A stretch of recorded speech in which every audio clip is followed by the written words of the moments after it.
after season, we've watched the players of Japan prove to one another who is truly the world's strongest warriors in the realm of Street Fighter V. And today, after months of the best matches we could possibly witness, we've arrived at the pinnacle of that journey. Ladies and gentlemen, Street Fighter fans all over the world, we are about to witness history in the making. We are about to witness the team that will be known as the champions, and you're doing so right here at Street Fighter League Pro Japan. My name is Vicious, here with St. Cola, delivering you the very best action of Street Fighter without skipping a beat here with the official English broadcast. Now, before we get into all the matches today, St. Cola, how are we feeling about today's event? I'm feeling like it's about to be all heat, dog. As you just said, it's time for the grand finale.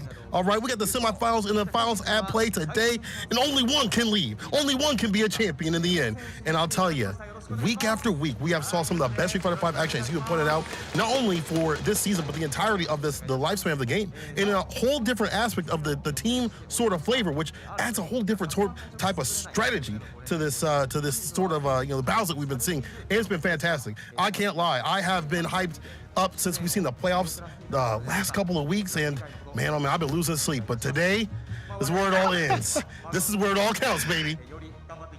I feel like this is where it all begins, right? We're about to see some of the best players from Japan, but most notably, I think, in the world, right? We've been following these cats from the get-go since the beginning of Street Fighter V, and it led us here to this very moment. Again, the grand final is actually being broadcast in this event space in Ibisu 303, which is pretty convenient. It's a 3-minute walk across from the Ibisu metro station for a little FYI, those in Japan.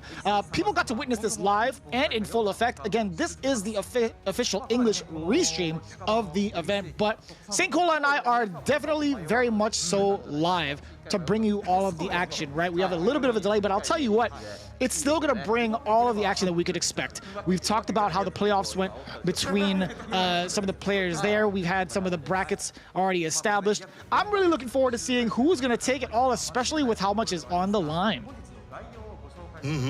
That is definitely true. There is more than just the pride. Of course, there is the prize that's on the line. We're gonna get to the first place, second place, and third place, pools here in a second. But, to just reiterate, unfortunately, we're not gonna be able to have the U.S. versus the Japan just yet. Unfortunately, it's gonna be canceled for now. Hopefully in the future. Hopefully we can get that in the future. But this is actually still gonna be super hype because once again, Good 8 squad sitting at the top spot, waiting and, waiting for whoever comes through between Milodon Beast and FAV Roto Z, who have been just fantastic throughout the entire league. We got to talk about how good Good 8 Squad has been, because during the middle part, I feel like that's when they solidified their spot. That's when they were like, dog, this is the team to beat. And they only went down once, only drew blood once.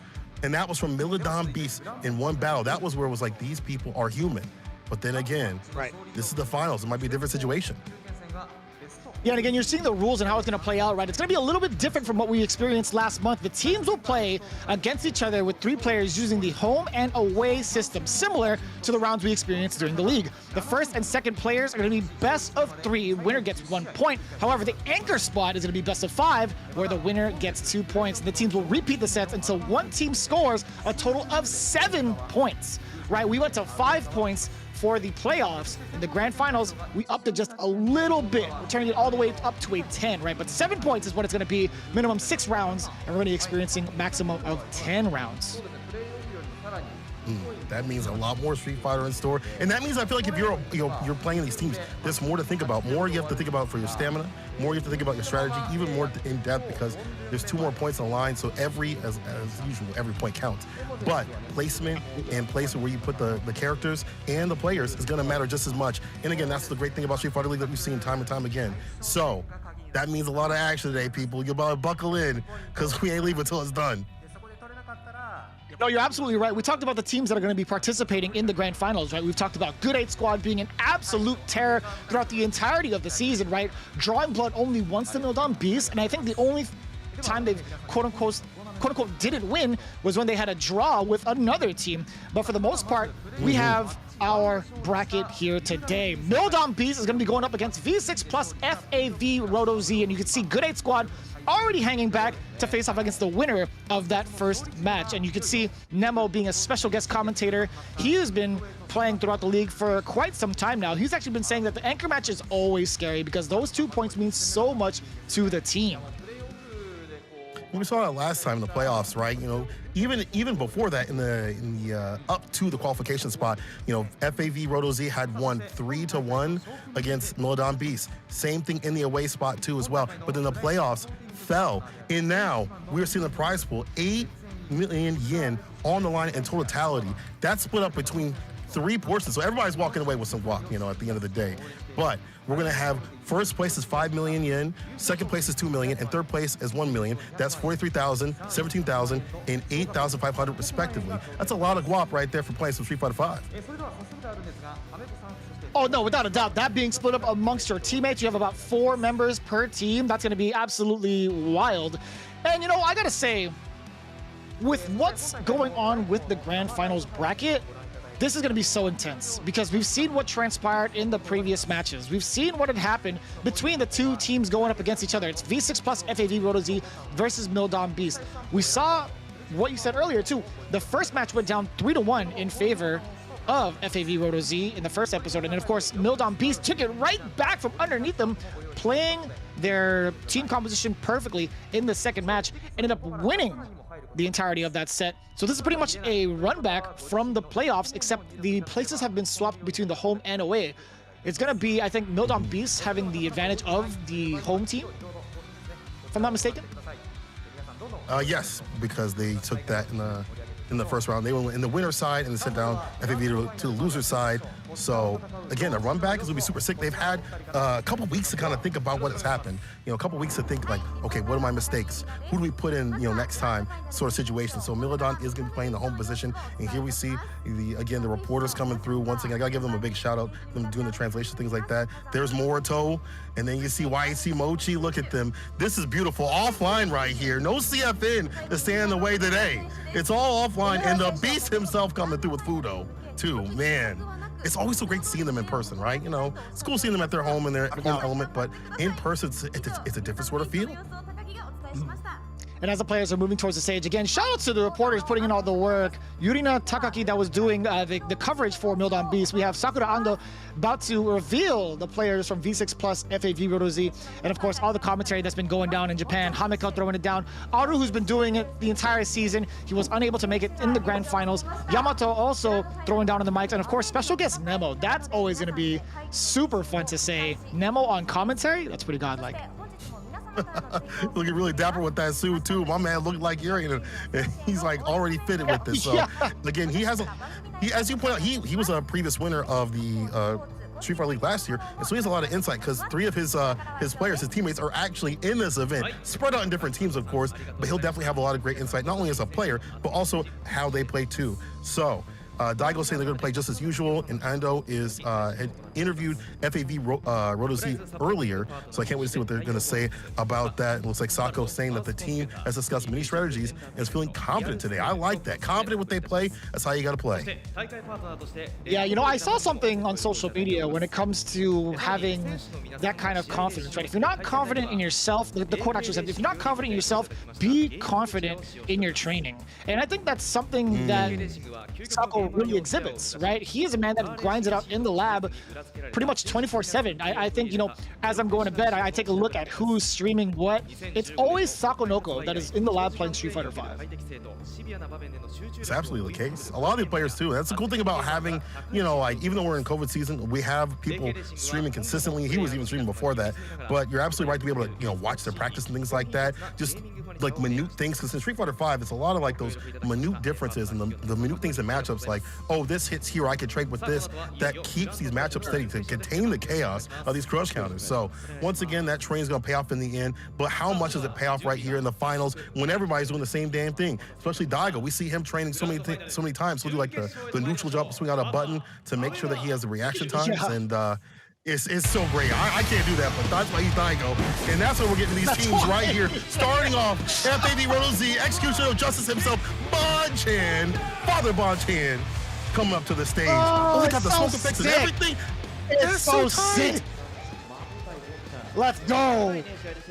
The grand finale, the granddaddy of them all, I should say. Bon-Chan looking as poised as ever. Of course, following up, it's Tokido. What else can we say about the genius pro gamer, St. Corlo? I mean, he's a genius for switching over to Yuri, and it's a fantastic pick for him. When he found out the Akuma wasn't working, he said, I'm switching to the Illuminati, and he stayed solid with it. And he's been making the magic happen, not only in Street Fighter League, but other tournaments as well. I mean, this dude's definitely a genius. He's inside and outside the game. He's got a big brain. Oh, without a doubt. Without a doubt, indeed. And of course, coming in with the eyes of desperation, it's none other than Ryusei. Imagine that. Another Urian player to back up the other Urian player. Ooh, a little bow, too. Always with the introductions, eyes always open at the ready, staying steady, and, you know, different sort of Urian play. So even if you're fighting one, you gotta worry about the other one being just a whole different strategy. Ryusei staking his life to this esports kind of style. And then in the end, it's the strongest halberd at the ready, bro. It's Sako, as you have pointed out, just a master of the lab himself, ready to practice what he preaches on his opponents.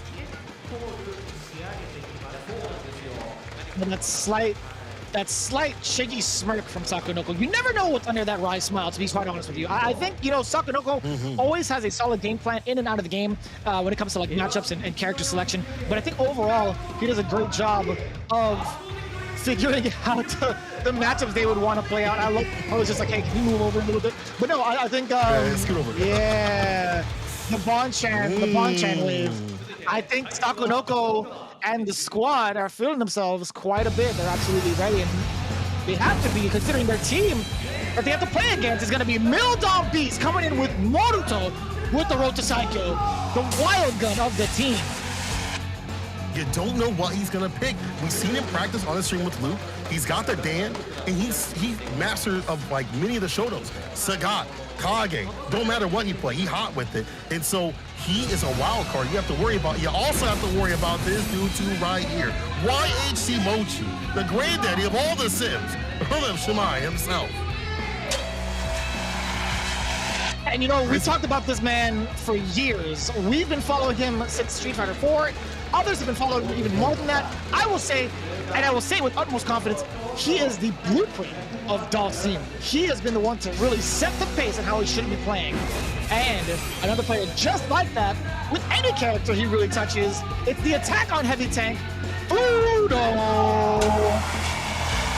So dangerous with it when he's got, it doesn't matter if it's a Mika pick or the poison or the birdie if need be, he's always ready. This dude, I feel like a lot of people kind of look down on him because the results haven't been as perfect, but he's consistently in top 8, and he's been the pillar of this team. Even Daigo himself has said it. He is the pillar of this team. And speaking of Daigo, the legend himself coming through, the living legend, Daigo Umihara with the guile pick to do it. This dude is ridiculous. Will the training that he has gotten throughout this entire season, the CPT placing and things like that, participating in multiple online tournaments and things like that, the practice every day in and out, be enough for Street Fighter League Japan Finals? I wouldn't doubt it. I mean, Daigo's been grinding it out also. When we talk about the monsters in the lab, Sako is a different beast in comparison to Daigo, right? Daigo is the one that just does it off of repetition, just raw reactions, repetition. He has amazing intuition. He has been one of those players, and hence why he's been called the beast, right? He has the Ume Shoryu for a reason, the Psychic Dragon Punch, and it's for a very, very solid reason. He has some of the best instincts that a fighting game player could ever ask for. And of course, we're getting ourselves ready to see who will take down the other. We've talked about the home and away system throughout the entirety of the season. This is going to be the opening sequence, opening statements coming in from both teams. But as we could expect, the home team will be Mildom Beast. First up, Sako talking about, we're doing a little interview right here. Sako talking about his team, possibly. We're going to see what they're saying soon. But again, this is going to be that run back, and that's going to mean more heat. I love seeing run backs in fighting games, not only between players, but obviously with the teams that we've seen, right? They get these adjustments. They're like, okay, what if we shift our teammates to do this? Or what if we play this strategy differently, right? And these things are going to be so pivotal in how they take on their opponents. Sako is saying that he's been a long journey to reach here, and first, for today, they'll defeat Mildom Beast and go to the next round. They're already confident. They're already thinking about not only them, but who's in the end. They're already thinking about Good 8 Squad 2 as well, and I like that kind of mentality. Like, I'll beat you. When I'm through with you, I'm on to the next one. Let's go. Keep it moving. As you should, really, especially as the captain. You have to make sure and ensure the confidence in the team stays intact. And I feel like it's not even just an empty threat. It never really is when it comes to the region of Japan and their players. If they say something like that, you already know they've had the strategies on lock since day one. It's so difficult to even try to counter a team like FAV Roto Z, which is going to be the task for Mildom Beasts, right? We see the order. It's going to be Ryusei, Bonchan, and Tokido. Sakonoko actually taking the reserve spot. What are your thoughts on that? Wow. You know, I think this is a strong, outlook right here. Like, Monat might get pieced up by the sim. We're just talking about the characters. So I think what's on the right-hand side is perfectly fine, because whatever you put up, you have to strategize. If you're Daigo's team on the Mildom Beast side of things, where am I going to put the Gao? Because as a character kind of pick, that's going to be really pivotal. So, even though they're putting their team up first, they still have to worry about the Urian and the Karen pick as strong characters. Now, we've seen that not always matter, right? that may not always be it, but we are going to have some. Wait, I was about to say, whoa, some ball wrong was on the screen for a second there, just for a bit, but we're gonna get back to it. But going back to Daigo, he said the league has been tough, but the team managed to improve and pull the team together. He's looking for the win today. And again, as should be, you wouldn't be here if you're not looking for the win. But Daigo is going first with the Guile, and Guile, fantastic pick against Urian. Projectiles do very well against that character. It's hard to stock up and lock up with a V-skill 1 or 2, and all you gotta really worry about is the Aegis, the great equalizer at play. Right. And so we've already kind of seen what the strategy is going to be. I mean, you have 2 Urians and a Karen, right? You want to make sure you employ your best strategy forward. Daigo using Guile is definitely doing just that, right? We want to see how that's going to work out. I think Fudo might be the one in the anchor seat with all things considered, because of the fact that Moruto has actually been put on the bench. So my thoughts are it might be Daigo, it might be YFC Mochi second, and then it's going to be it's going to be Fudo third. But we'll see how it plays out, right? Daigo really needs to set the tone with this first match, saying the first point for today will mean a lot for the team, so he's going to claim it. And I do like that kind of confidence. I do like that strategy of getting the momentum on your side first. But at the same time, we're talking about the best in Japan. I don't know how much of the momentum factor is really going to play out in between like the sets that happen, right? Yeah, we said that before where, people can set the pace, but that's not always how it'd be out in the end. You might get 1 point but not get the win. You might get a few points here and there in the first 2 matches and things like that. In fact, the last time they had met up, Mildom Beast got the first point but wasn't able to seal the deal in the first part of the set. Now, the second set, it was a different sort of, mentality right there. But we're going to see what happens out here. It's a different sort of flavor. We're at the finals, baby. Street Fighter League finals. Daigo going up first against Ryusei, and I saw him practice a lot with Nemo. In fact, FTC Translated actually showed some of that practice too, so I'm sure Nemo has a lot to say about, Daigo's practice leading up to the finale. As Daigo says, he's undefeated since episode 11 up until the playoffs. So that's where that confidence might also come from too, because if you remember, he was in sort of a slump. He had said it too, like after that CPT, people started to look at him and, started to download him a little bit, but he's back with it. Daigo on the deck, try to get that first point. Let's see what it do. And as we get the pretty much the Twitter support, the social media support for each of the teams being read out. One of the fun facts about Daigo, like since that birth into the Capcom Cup, he's been on a hot streak, I feel like. He had time to relax. He's like, yeah, I made it to the big dance. But at the same time, since episode 11, he has been completely undefeated. That's wild. And that even includes his playoff, going up into the playoff team. That's incredible. Nemo saying, Daigo is a tough fort to bring down. But with Ryusei's aggressive play style, you might have what it takes to bring Daigo down. So Nemo is not, even after playing Daigo and helping him train, is like not fully convinced that Daigo can do it. He still thinks this is going to be a fairly even match. And I think so too. Again, if you're up here in Street Fighter League Japan at the very end of the finale, all these matches are going to be just like bits, like centimeters ahead of each other if they're going to make that victory. I feel like there's not going to be a big blowout unless it's maybe I shouldn't call that. I shouldn't prophesize nobody's demise, but I feel like if you're here, there might not be a lot of big blowouts. You've worked here, you're strong enough to be here, and you fought the best of the best in Japan. It's ridiculous. And so as we get ourselves ready for the matchup, it's going to be Ryusei versus Daigo. It's going to be Urian versus Guile. Your thoughts on the matchup? We talked about how the fireballs have been a dominant proportion, or excuse me, dominant proponent in this particular matchup, right? Outside of that game plan, what happens when they start to play up close? Up close, Urian has a decent time. I think the normals interact with Giles pretty well. There's a lot of anti-Giles strategies like against the back fist, which people are getting better with. Crouching medium punch, standing medium punch if you've got the buffers for him. So if you're aggressive and active like Ryusei, you got those buffers at the ready. And if you can get in on Giles, you can get that win. I feel like if you can penetrate the boom pressure that Daigo loves to do, you have a better shot.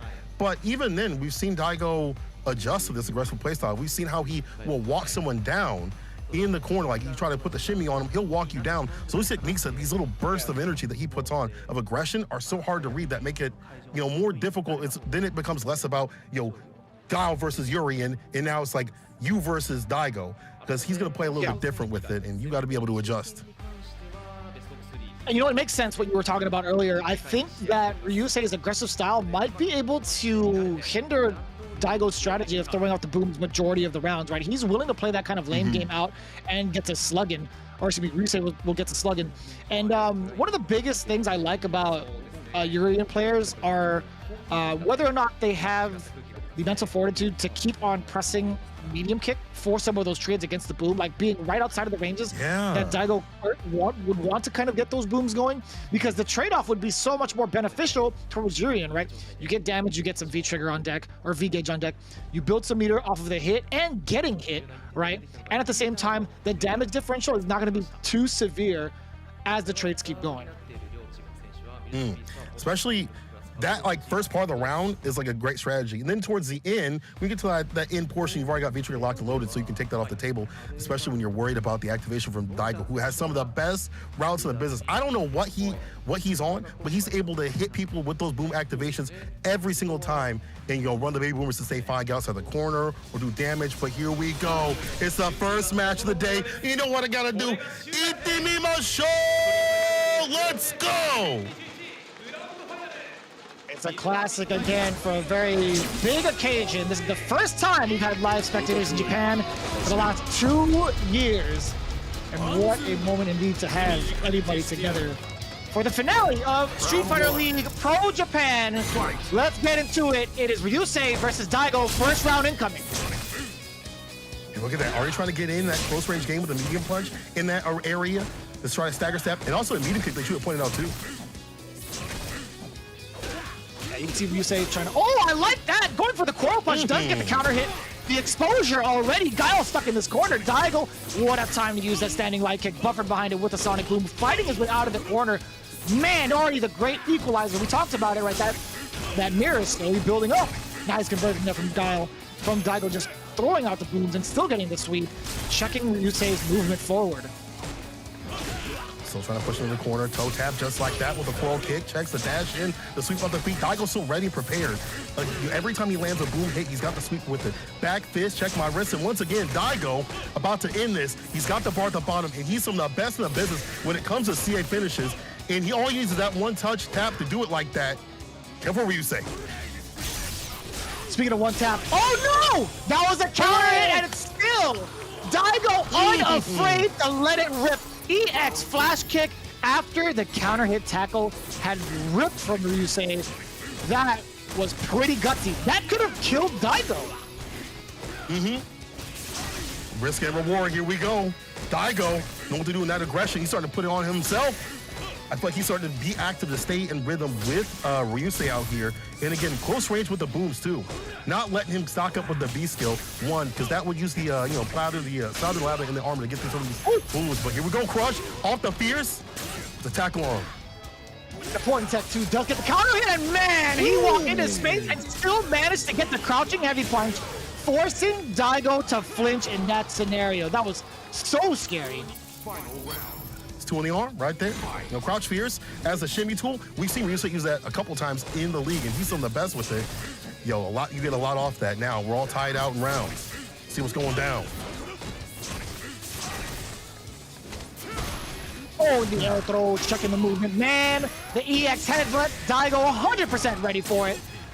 Utilizing that same jump, an important tech for Ryusei, creating that perfect space for the charge fierce, getting the counter hit, but nothing else after that. Daigo just running into normals now. The roundhouse executed from Ryusei, still not able to penetrate this neutral game.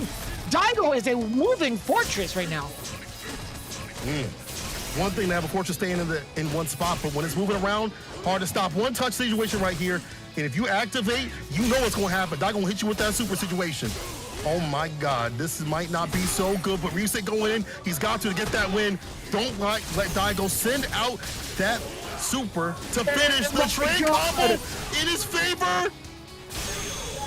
Get flashed! Daigo does it! He's a madman! Vicious, he's a madman! We've heard of how often he relies on the EX flash kick. Once he lets the first one rip, that gate is opened. It is not closing for the rest of the evening, I feel like. Daigo let it rip in the most unnerving situation. That was the riskiest play you could ask for because of the fact that if it was blocked, Daigo would have been banned for that match. But as it stands right now, Ryusei just not being able to get Daigo to stop pressing those buttons on Wake Up. It just not enough media in some of these situations, and Daigo unafraid. And I feel like that flash kick too also sets the tone for the next match like that. And not only that, other matches that other people have to play Daigo, because you know that other team is like, bro, he's gonna keep doing this like that. And now his wake up situation is gonna be even more, I feel like, confident now, because they're so worried about the flash kick and things like that. They might wait and try to bait, and then we might see that walk up throw. You see Sako talking to Ryusei like, dang, this was ridiculous. Like, you gotta stay steady though. Can Ryusei get a better round start? I feel like he's got to have that better round start to be able to, you know, just take more hold of this match like that, because he's losing too much health and he's getting got in the final situation. Oh my God. Daigo with the flash kick. Yeah. I will say that Ryusei did a great job in the beginning of the round, or the beginning of the match, closing the gap against Daigo. It's just those instances. I feel like, you know, Ryusei could have had it in the bag. There was literally 2 instances where he faltered, and it just so happened to be because of EX flash kick. See if he's gonna bait those out now. Got a little bit of a jump in, but not too much of that situation. But still trying to push Daigo to the corner, pressing back the fireballs.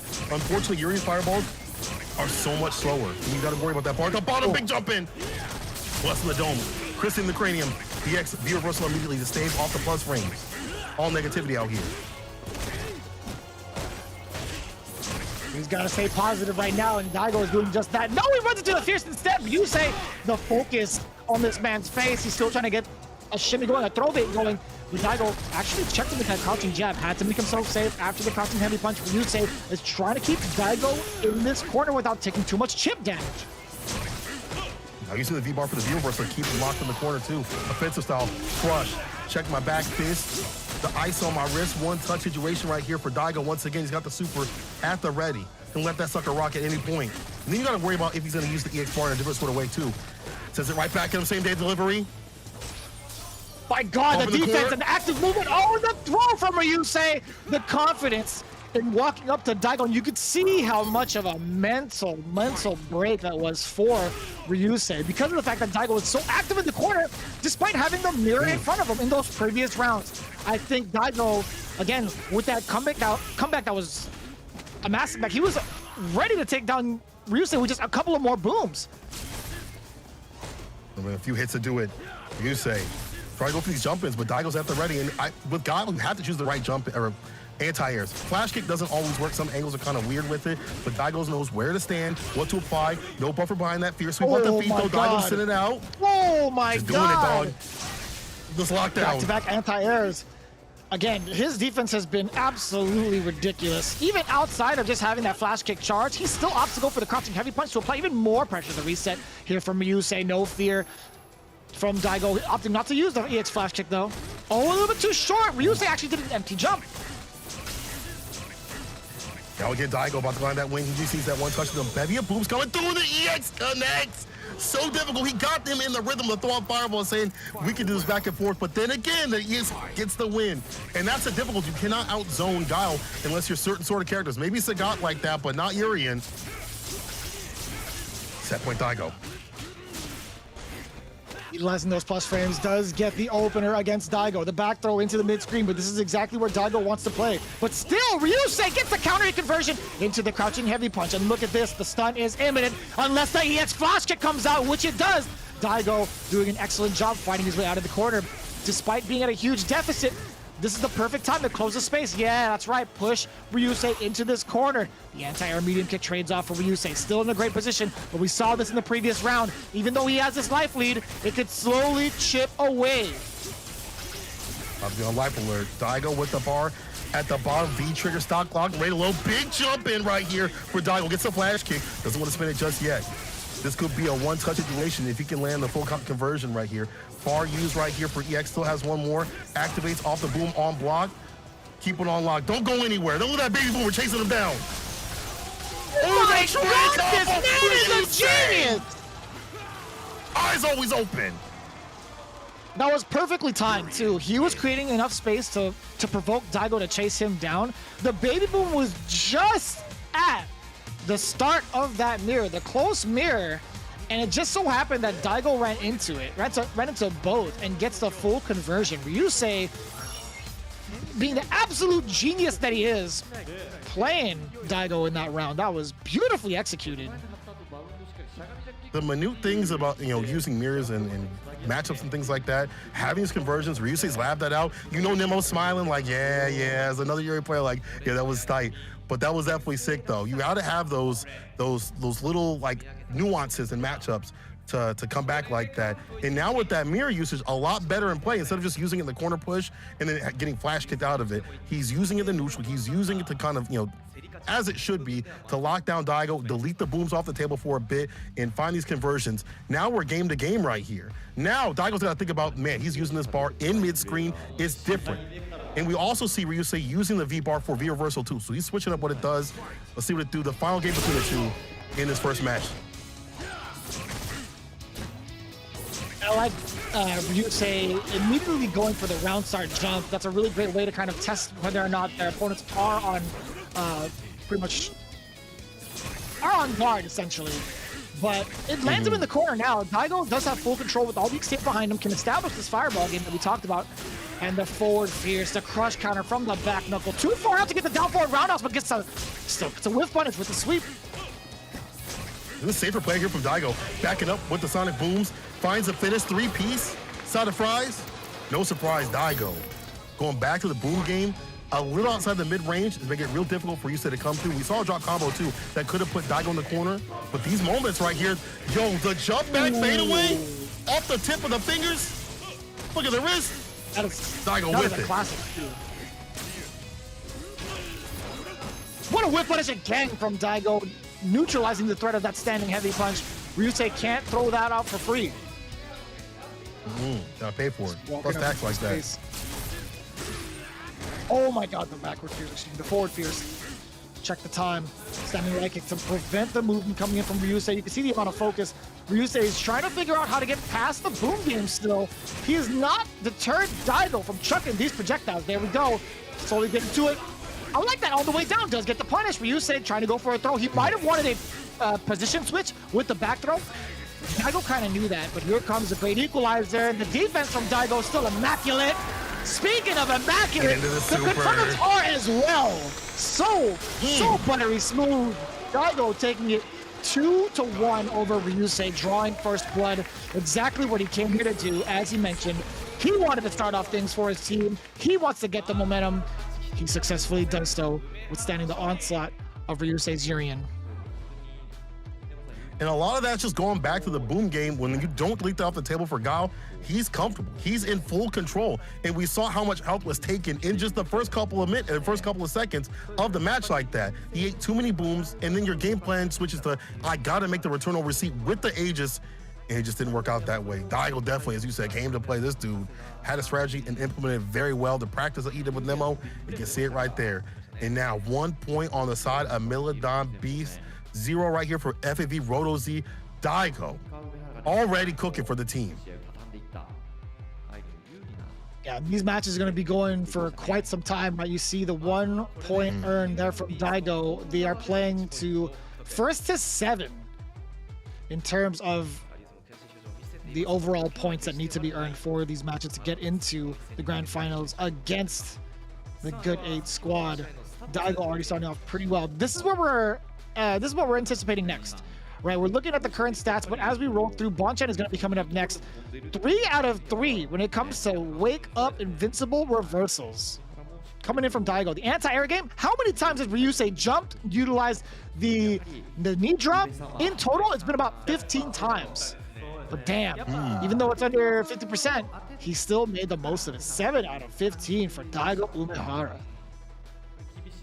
Fantastic play right there with the wake-up situations. And again, that does set the tone for not only that match, but also how Daigo's going to play. Like, people are going to be looking out for those flash kicks also, too. They might like wait back a little bit, you know, try to bait them out and things like that.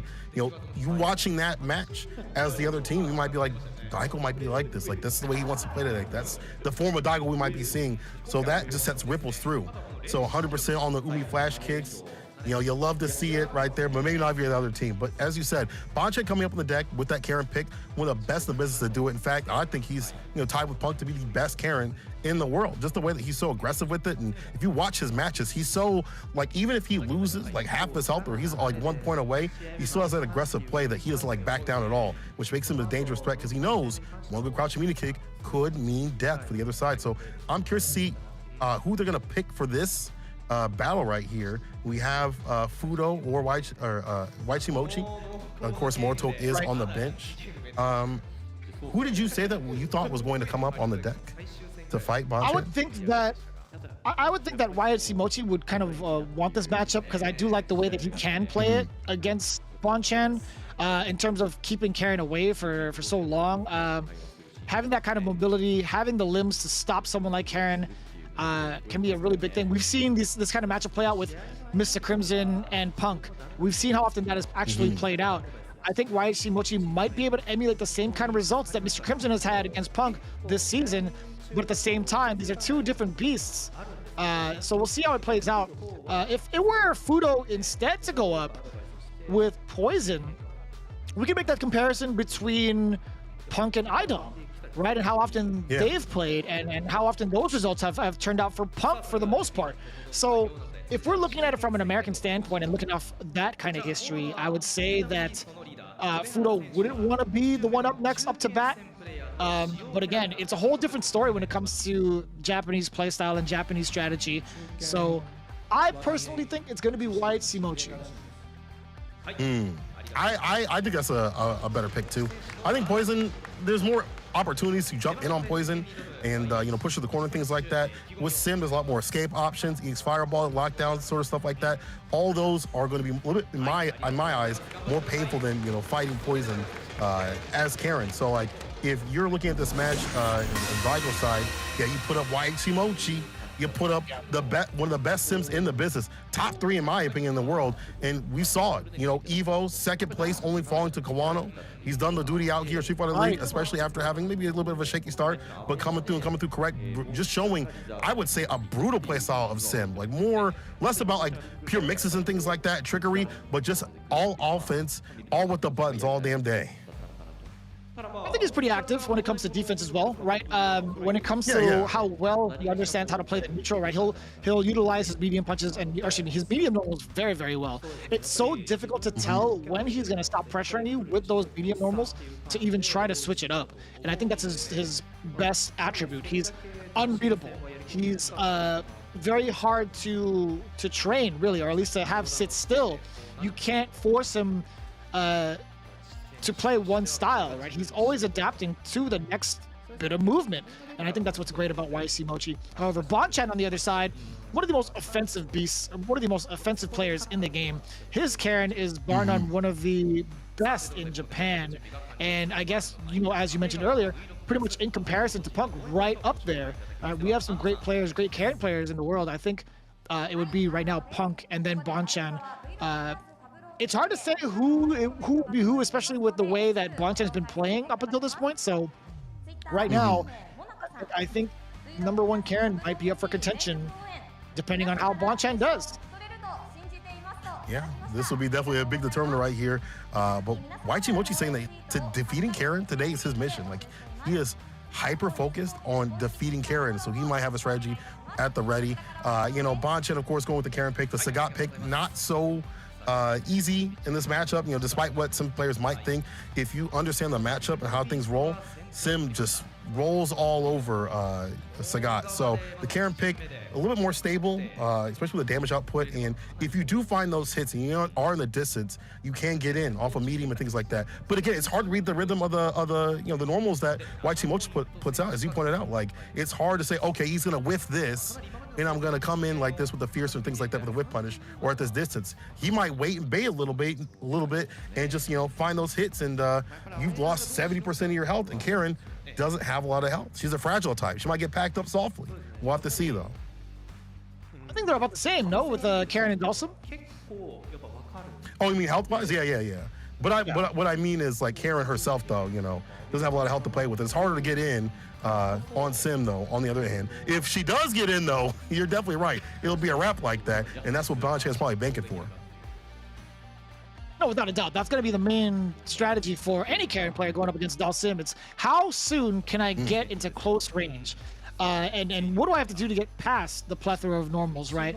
I'm kind of curious to see what the V-skill of choice would be for YHC Mochi. Is going to choose the movement option, or is going to go for the V-skill too? Because we've seen Arturo Sanchez, aka Sabin, utilize that V-skill too, just in case somebody tries to get unnecessarily risky and close the gap, especially someone like Karen with a Sapo.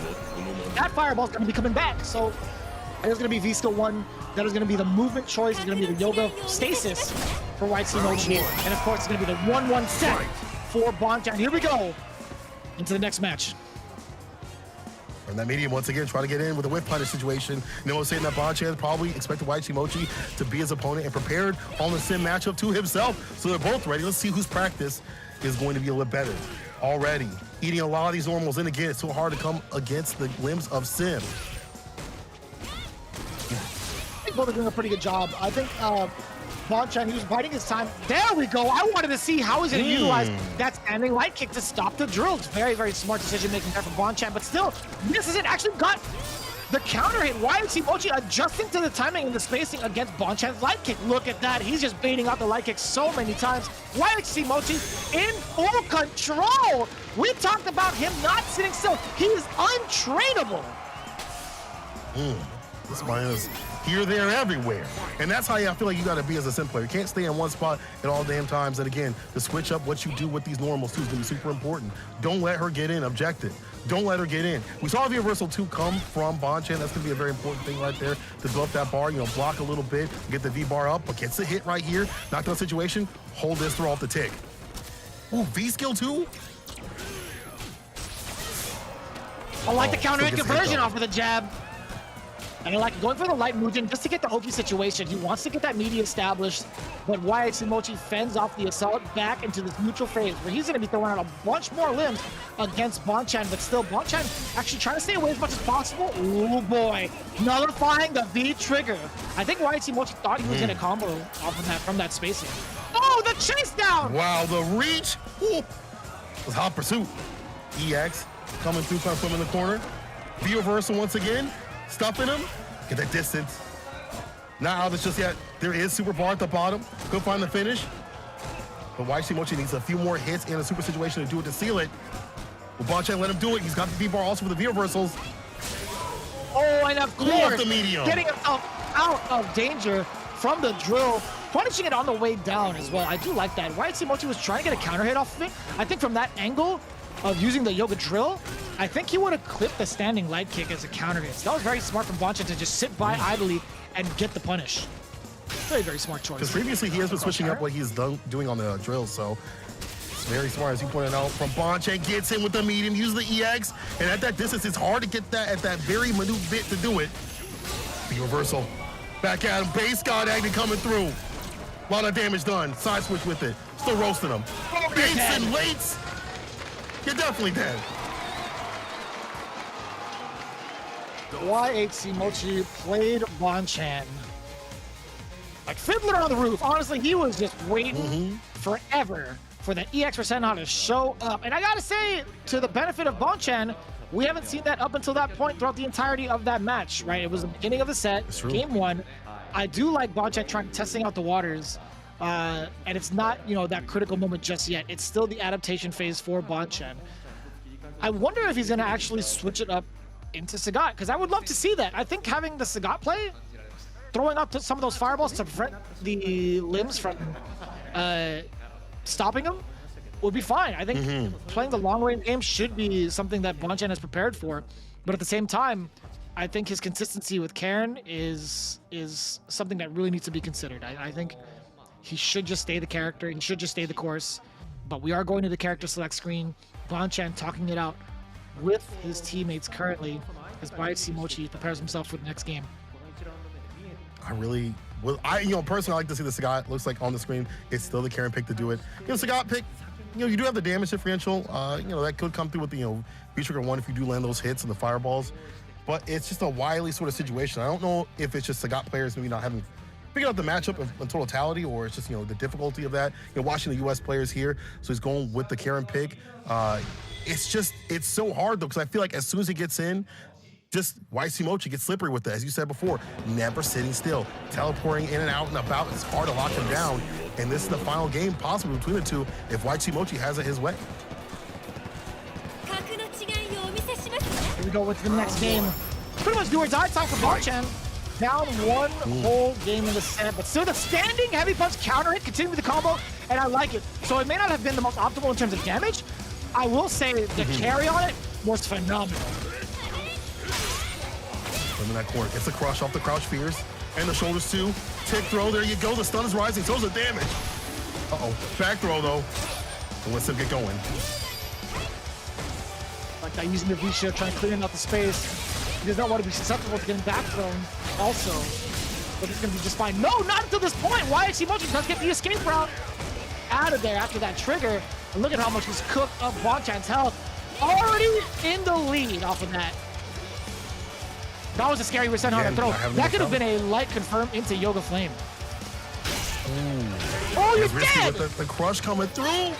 The heavy kick doubling down, make it look like a clown. Set point for YHC Mochi. Heavy punch from down the low. YHC Mochi, again, really changing up the momentum with the kind of normals he wants to utilize. I do like Bonchan going for the V-Skill 1, capturing that moment. Now it's going to be a full-on offensive assault from Karen. You're kidding me. You're actually kidding me. No, it does! He gets the trade-off! The hitbox is still there from behind Karen! That heavy punch traded off with the ending knee of the critical art. That's ridiculous. Bonchan, lucky boy, being able to get some damage on the deck. YHC Mochi though has to be hell of damage. Cook him up a little bit. Was a ton. Again, Sim don't have the help to play with either. But the drill's on him. Watch, he's trying to answer back just like that, just to catch him with a landing. See what he's trying to keep him out. This is so tough. So tense. Despite that unfortunate circumstance, YHC Mochi still trying to play it out, right? 35 seconds on the clock. He is at the deficit, but Bonchan is the one that's going to be rushing in. The low is exposed, and down you go. The V-Trigger coming in full force to confirm from Bonchan, staying alive another round. Kudos to that very, very lucky critical art that I feel like shouldn't have hit. YHC Mochi again. That was just an unfortunate trade. It wasn't even a trade, actually. It was a very unfortunate interaction. Yeah. This one definitely hit though with the super on YHC Mochi's side. A lot of damage applied. The stun's rising once again. BD slide. No vegan with it. Caught the back dash, so he won't last if I get these hits. Once again, he got to get him to get the win, and I like how he's sticking to him like glue. Ooh, the crush too. He's got a lot of power built up too for trigger. Right back at him. And look how much of a difference YHC Mochi, completely unfazed from that last circumstance in the previous round, in commanding the entirety of the space now. 55 seconds on the clock, so much time to work with. YHC Mochi is going to keep Bonchan here, and I like him moving forward to stop Bonchan from escaping this corner. This makes Dawson so much scarier. Oh my God! The Rosetta from downtown. He's on fire. What a bet, Vicious. Was the riskiest read I can't believe it. If that would have been blocked, YSC Mochi would have got it. There's a lot of wild activity from both of these teams, and I, for one, I love the hell out of it right now. Bonchan letting it rip with the Rasenha into the critical art. That was ridiculous. Oh my gosh. This is already these matches. Already these matches. It is not even over between the two. It's not even over. Bonchan knows too. I'm sure in his heart, he knows some of these things, you know, risk, luck have played a part. Can he solidify it though? Can he find a better strategy? I feel like he's starting to gain a better solidity against Mochi's rhythm and things like that. Maybe not perfectly, obviously, right? But then again, it's like one of his situations that Mochi, if he just waits back a little bit and baits, it could be a wrap like that for Bonchan. Man, I can't tell who's going to win. Even with Mochi having such a good lead in terms of, you know, how these rounds have been going down and having Bonchan get these lucky hits and things like that, or these risky reads, I still feel like Bonchan, it's still not out of his hands. He still do it.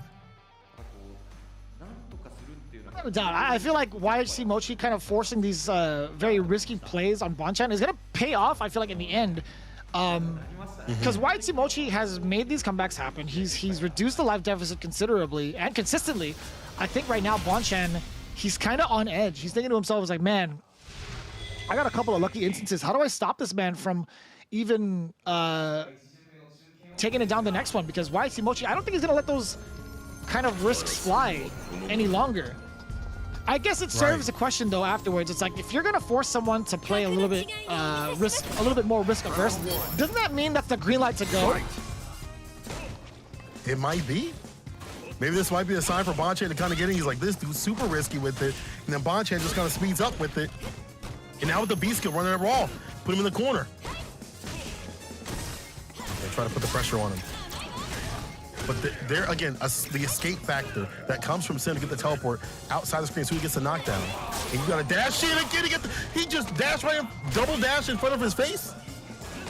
You see what I'm saying, right? As soon as YHC Mochi gets turned into that risk-averse and defensive kind of timid player, Bonchan is going to take full advantage of that. You ain't lying. Art the bottom to be used for Bonchan. He's got feature on the ready to unload, spins it all right there. But still, just needs one good clean confirm to seal it. Activation, cook him up for a little bit, roast him. Talk about his shoes. Oh, the block and the punish! The instant overhead, a little bit too predictable. Bonchan bombing in his chair. He's like, I saw that coming. Yeah, too easy. Now Bonchan on the one onset point, just flowing with the rhythm right here. Got him caught up in the corner. Hold his tick throw though, off the light. Runs it raw with the shoulders, and the shimmy, the finesse and bliss. Oh, it's done. He might be dead. I see the bar at the bottom. You'll swing for the super. He's actually dead. He dropped it. Vicious. But no, YSP Mochi actually thought he was dead. He turned around to his teammates. Even though the critical art dropped, you can see his hands to his face. He knew exactly what happened. It's not over till it's over. And Bonchan, he even saw it too. He's like, I got super lucky. I missed the critical art. You see the big smile on Sakadoko's face. And you can see it right there. Bonchan, he's nodding his head a little bit. He's like, I got pretty lucky. That was a little scary stuff. But YHC Mochi just wasn't ready. He let it rip anyway. Oh my God. 2-1. Bonchan taking it over against YAC Mochi in what looked like a dire situation. There's so many instances where Mochi had the upper hand. He actually had match point, but never say die is the attitude of Bonchan as he takes it and brings back that 1 point for his team. We talked about how aggressive he is, how his game plan, it'll shift to a different sort of game plan, but he doesn't back down. He sees the momentum, he rides with it, and if you're not, you're not able to ride with them, you're left behind, left in the dust, and that's exactly what happened there. And Mochi, that's got to be a bad hit to the morale of the team right there. So many lucky opportunities for Bonchan to be able to seal it, and did so. And Mochi just backing away, and man, that's just painful. Mochi with all those anti-airs didn't work out. I like the fact that he had those on the deck as a sim player. Obviously, you have to have those. Same with Bonchan's side, too. Only missed one DP. The other one, he let that rip for free and got him with it. And that spoke to the aggression of Bonchan. He said, I'll sprinkle that in to get my win, and you won't know how to read that. again, Bonchan with that aggression, bro, it's so hard to stop him, and I feel like that makes you make mistakes. No matter how solid a player that you are, no matter how many years that you've been playing fighting games, it just shakes you up. And in that sequence, in those sequences, I should say, throughout the match, that's what happened. Like that Bonchan moving on, he was prepared in some sort of way. You have to talk about what happened though that led to that aggression and that offense, right? What had transpired prior against YSC Mochi that unlocked that potential from Bonchan, where he was like, all right, well, I need to go now. What was it exactly that stopped him in the first couple of matches, and why was it that he was able to take it down what seemed like pretty easily in the last match? I feel like a lot of we saw there was Senhas coming through, some of these raw reads that you wouldn't expect for someone to happen, especially at like a big stage like this. Like, why would you take this risk if you have so little health? But it's like, if he's willing to take that risk here, he's willing to do it anywhere. Like, this dude could at any point get wild no mile with it. So that sort of game plan right there shakes him up so much that I feel like YSC Mochi was like, I don't know how he's going to play. And in that rhythm that you want to put on as a sim player to control them, it's hard to get that going. That's what we saw in one of the beginning matches. Bonchan just triple dash in front of his face. Like he needs toothpaste. He said, let me brush it down, dog, and found the finish. So that is the mind games of fighting games and why it's beautiful. That's exactly what I wanted to hear, honestly. I wanted to see whether or not, it was a strategy that was going to be implemented from Bonchan from the get-go. He took some of those really raw reads. It did pay off, but I wonder how much of a difference it would have made if YSC Mochi punished accordingly, right? And those two sequences that were huge and pivotal in that matchup, the unfortunate trade-off, well, not really a trade, but the unfortunate critical art hitting for one, and the Senha reads, number two, coming in from Bonchan. Those two instances that actually landed for those big damage sequences, I feel like is what exactly made YSC Mochi play way more timid in the final parts of that match. We'll see if they get that run back. Right now, Fudo's coming up with the poison pick to do it. He says he expects Tokido to be the anchor match. He's prepared well for the playoffs, and even more so for today. Fudo has won this matchup in the playoffs. We saw that fantastic match where he had the fadeaway jump back to deal with the EX Chariot tackle. Reading just Tokido's approach, right? And that's hard because Tokido, he's a different sort of Urian. A lot of Urian players like to play really aggressive with it. We see how active Nemo is. He likes to get active with like the headbutts and things like that, always, dashing in the neutral. I feel like Tokido's just like, I'm just gonna run these medium punches, crouching medium punch right there and just walk you down nice and easy with it. He's very stable. A lot of people are like, he's kind of stale, like he's not like really active with it, but he's so stable. And that's why he's able to stay solid in all these matchups. He knows how to not overextend to get the win. Fudo, however, was very prepared for any of these sequences. We saw again how he dealt with Tokido in their last match. So Tokido must have something ready for him right now. Nemo says that he mentioned that Fudo did not practice any of the Yuri matchup online at all, so Tokido has no clue on what Fudo is gonna do. That's bar. Yeah, so you saw that how Tokido, you had mentioned that, Tokido is one to kind of really study his opponents. If there's nothing to study, how do you even stop that? So I do appreciate that approach from Fudo. I'm pretty sure he's well versed in the Urian matchup and can study all he wants against Tokido, right? Tokido had to have gone in the lab and played against other poisons, etc. Like maybe has gotten some first to 10s, first to 5s. So I think all the information for Fudo might be the big benefactor here. Oh, that's true. And someone like Fudo's gonna be like watching a lot of things. He's a lab monster, so people kind of forget that he is a big lab monster, that he'll sit in the lab and figure out things on his own. Maybe not always need to have these, first attempts and things like that. However, Tokido having a lot of practice on his own hand, even though it's not maybe for Fudo, he might have some things ready. And maybe I have studied the previous match, said, I shouldn't have did that. I should have backed off a little bit. Maybe I should be a little bit more stable. Let's see how stable he is in this run back like that. It's the anchor match, and boy, oh boy, is this one important. Remember, best of 5, 2 points on the line. It's gonna matter a lot who's gonna get that lead.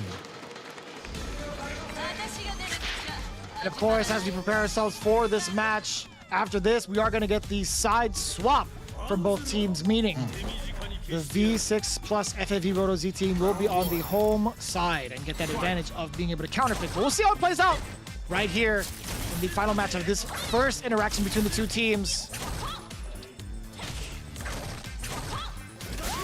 Man, I love Fudo's poison. I gotta say, I love this poison because it's so aggressive. He'll just walk up and use those normals, but right now, double time with a Batista bomb. Try to go for it 3 times. Said, no, I'm fine.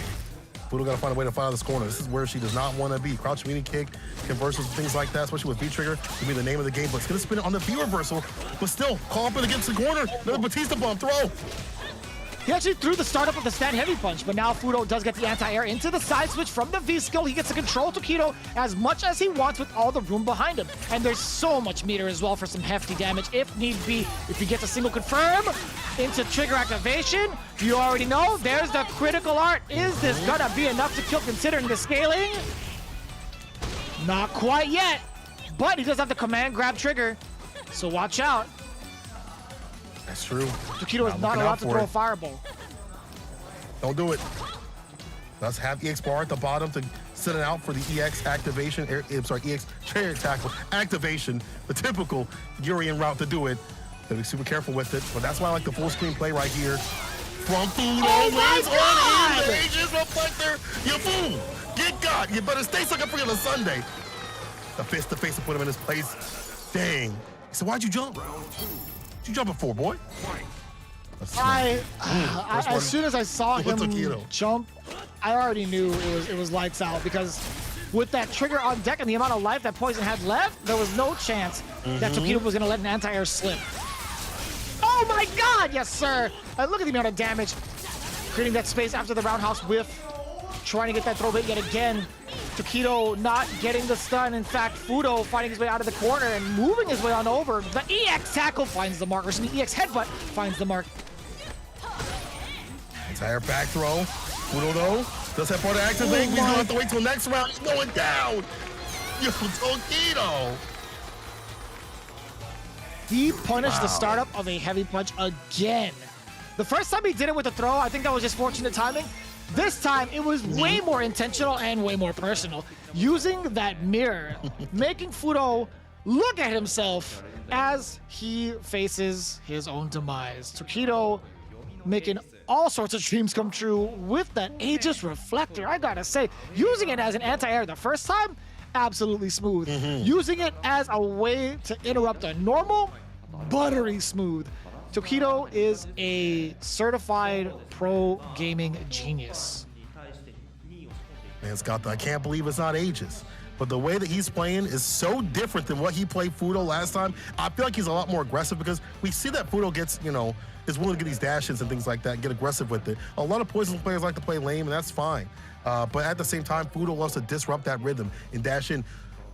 Tokido says, I'm gonna get a little bit more aggressive off the bat like that, and just gets these fat leads. And once again, we see the Aegis in play even better than what we've seen maybe before from Tokido, because he's really, he knows how to use Aegis. He's got some cool setups here and there, but he's really about the utility, and we see it right here on any negative frames. You don't stay late, you don't throw it out. That's only one match like that. That could just be data. Let's see what it do. Get ourselves ready for the next match. Again, Tokido having a very, very decisive win. I think in terms of momentum and the way that he ended it with that, with the V-trigger, I gotta ask myself, what does Fudo have in store to stop Tokido from moving forward now? Again, throwing out some of the heart rate whips. Perfect anti-air within that space. Also, the stand medium kick counter does get the heart rate follow-up. No, the love me tender. I don't know what that would have been. I think it was just a slight error because of the fact that he hit Tokido with that jab prior. There's the EX coming through the fireball. Still has a fantastic lead, and back to the zoning game. The zoning, by the way. One such situation, you got to be playing picture perfect with it if you're Tokido, but the melee rock up and down the block with the throw, there you go. Fudo, now I feel like is a lot more active in his spacing, and the place of spacing where he puts his buttons at. And, without getting the dashes and things like that and getting checked, a lot less of the crouch pierce too as well. We'll see how it plays out already. The EX tackle, I think that was the first time we've really seen it used in neutral. Tokido getting that block. We talked about one of the keys to success in his Capcom Cup run in CPT was because of the fact that he's able to land so many EX tackles. That's not the case so far. He's been very timid in regards to utilizing that utilizing that special with the meter. Like he's confident for no anti-air right there. EX V reversal immediately. Don't have to deal with that plus situation. 4 frames definitely get the worst of it. Does have him in the corner with a lot of bar at the bottom to spin. V reversal though from Fudo. Get some distance. It's not you, it's me kind of thing. Ooh, no EX up anti-air right there. Again, the V reversal, but that's a lot of great life. Good cash out to the standing light kick, stopping Tokido from moving forward, and a great big buffer behind it, but another V reversal coming through, so we might not even see the mirror. And we just, yeah, that is confirmed. Fudo taking down game number 2, nice and easy with the critical art, because of the fact that Tokido was just not able to press on his offense against Fudo's active, very active defense. That was looking breezy. This dude going back to the zoning game once again and taking a lot of the negative situations off the table for a bit. The crouch fears had been getting him. We saw how the ages came into play, but not only that, we saw the crouch fears come through the interruption too. So taking more of those, you know, I guess lingering buttons off the table, negative frame buttons off the table, and staying active with it, and then getting enough hits, not only on block, also, but just, you know, chipping away at the character, did enough to, you know, take Tokido down. And also what I liked is he was blocking a lot himself to get the V-bar back like that. So go for the V-reversals, cash out for that, get a ton of great life, and we saw the damage that was done. Now we're 1-1. We're seeing the big adaptation coming in from Fudo, keeping it a little bit more compact. He's not letting himself get stuck in the corner as early as, what, game number 1. He was pretty active with contesting with his normal standing medium kick being the primary tool, and also forcing Tokido jump in these very awkward instances. So he is kind of training Tokido into thinking he's going to be utilizing the heart rate whip a lot more active, or a lot more in neutral. But as you can see right now, he's getting within that range of stand heavy punch and stand medium kick to deter Tokido from moving forward. One of the things I also like too is that he's so in that range, that mid-range or close range game, to disallow Tokido from stocking up with a V skill. Having that armor would be a fantastic way to come through correct, because you get that one hit of armor, with the knockdown, you run your game. But not right now, because again, Fudo ain't staying lane. EX right over the fireball. Catch him coming in. Once again, he's getting these big jump ins again. Boy. EX up kick. Oh, the damage is racking up. And look at this, he has so much room to work with yet again. Tokido, if he lands a single hit, best believe there's gonna be a mirror. Actually, no, I don't think there's gonna be a mirror just yet. He needs a full sequence, at least a knockdown, and then go into mirror afterwards in the next sequence that he gets, because there's just too much life on the plate, or on the board from Fudo. Yeah, you can see it right there. He went for the low, and instead of going for any sort of confirm, he tried to get the throw. I'd imagine he wanted the back throw for the positioning, but fact of the matter is, again, Fudo is just so active on defense. He understands the situation, plays it out perfectly, looking at match point. EX trying to come through. EX again on the side of Fudo for the plus range, just has to back off. Heavy kick trying to find a crush. There's the buffer off the medium. Get that chariot tackle, push him to the corner. And Yurin has a fantastic time when he puts people in the corner. You got the EX for the plus frames. You got them long, lanky limbs of the character. No anti-air on that jump in. Finally gets a knockdown. That's what we're looking for. Crouch fears, caught the backdash. What a time to V reversal also coming in from Fudo, trying to create some more space. Does it again, no longer having the V trigger too, but also coming from Tokido. He doesn't even care about the mirror. Look at the amount of gray life adding up, but still, it's something he's willing to spend. That's fine. Look at how much he's containing Fudo in this corner. That was superb. Fudo baiting out the other V reversal, knowing full well that Tokido was willing to spend it, but here comes, again, this final sequence. Tokido actually gets one confirm, it's in a critical art, but still Fudo so active, checking the dash with the light. Textbook defense from Fudo. Listen, dog, you're speeding out here, going 16 to 25. I mean, you just slow down. I love the fact that, again, you keep pointing out that he has that active defense. He's not letting anything come in. No dashes. He's blocking the EX chariot tackles. We only see one of them come through, and he's staying outside that distance, so none of these, long, lanky normals are getting into him. And he builds up so much V-bar just from blocking, just from holding back on the controller. Down back for the down back like that. He's just willing to get the V-bar built up so go for the V-reversals. And the bait on the V-reversal from Tokido, you see the frustration. Tokido is down. He's down too. This might be game point right here. This might be it. This is game point, but this might be it though. see how it plays out. We still have another game to play. Tokido, I will say, has done a great job of utilizing that view reversal, but just a little bit too predictable. I'd imagine he has to fine-tune it against someone like Fudo afterwards, or maybe try to get a bait for himself. But we'll see how it plays out here in the 2-to-1 scenario. I was going to say, yeah, Tokido definitely got the first game, I believe. You're right. It's all been Fudo's way. Crouch Fierce again, outside with the mid-whip. There's a chariot tackle coming through. Hit it raw. Now he's caught up in the corner. I like to see more of that like corner play from Tokido. Keep locked in here. Oh, but these EX and the V skill gets the corner push. Back to mid-screen we go. Look at that, pretty much tit for tat right now. Fudo still has a life lead, but barely. Tokido does have the full mirror intact now. And these trade-offs, again, Fudo is not going to let these fireballs fly. The medium heart rate just reaches so much out there. And he's willing to take that trade. There's just so much damage on the board for Poison in comparison to getting hit with the Metallic Sphere. Plus frame afterwards, no headbutt. Another plus frame scenario. You can't headbutt after that, actually, not with the meaty jab. Now, Fudo sees that one touch to do it, and Poison is one of the best in the business for sealing it. Can they survive the Aegis Sphere reversal? Fireball hit, EX chariot tackle, chase down, V shift, the trade combo. Oh, there's no buffer, and you see that Tokido kind of flinch for it. That was so dangerous. Dash in, ooh, the shimmy. Fudo on set point vicious. Looking absolutely phenomenal in terms of defense too. Underneath all of that pressure, he was still able to get out of the threat of the Aegis Reflector. Once again, try to come through every so often when the Crouch Fierce whiffs. You'll use those negative frame times to dash on in. It's a 3-piece. Batista bomb throw. Up in the corner though. Ooh, Tech, I should say. And short actually catches Tokido. I don't even know what he threw out there, but that standing light kick was a buffer. The reversal, creating some more space out of the corner, but still the EX chariot tackle does find the mark. It's exactly what Tokido wants to do to put Fudo back into this corner. The coral kick, again, cannot be punished from that far out. So much activity. The counter hits, back to back, dashing in for the throw now. This is all Tokido, keeping him locked in the corner. The trade-off yet again, the medium kick, putting in all the mileage.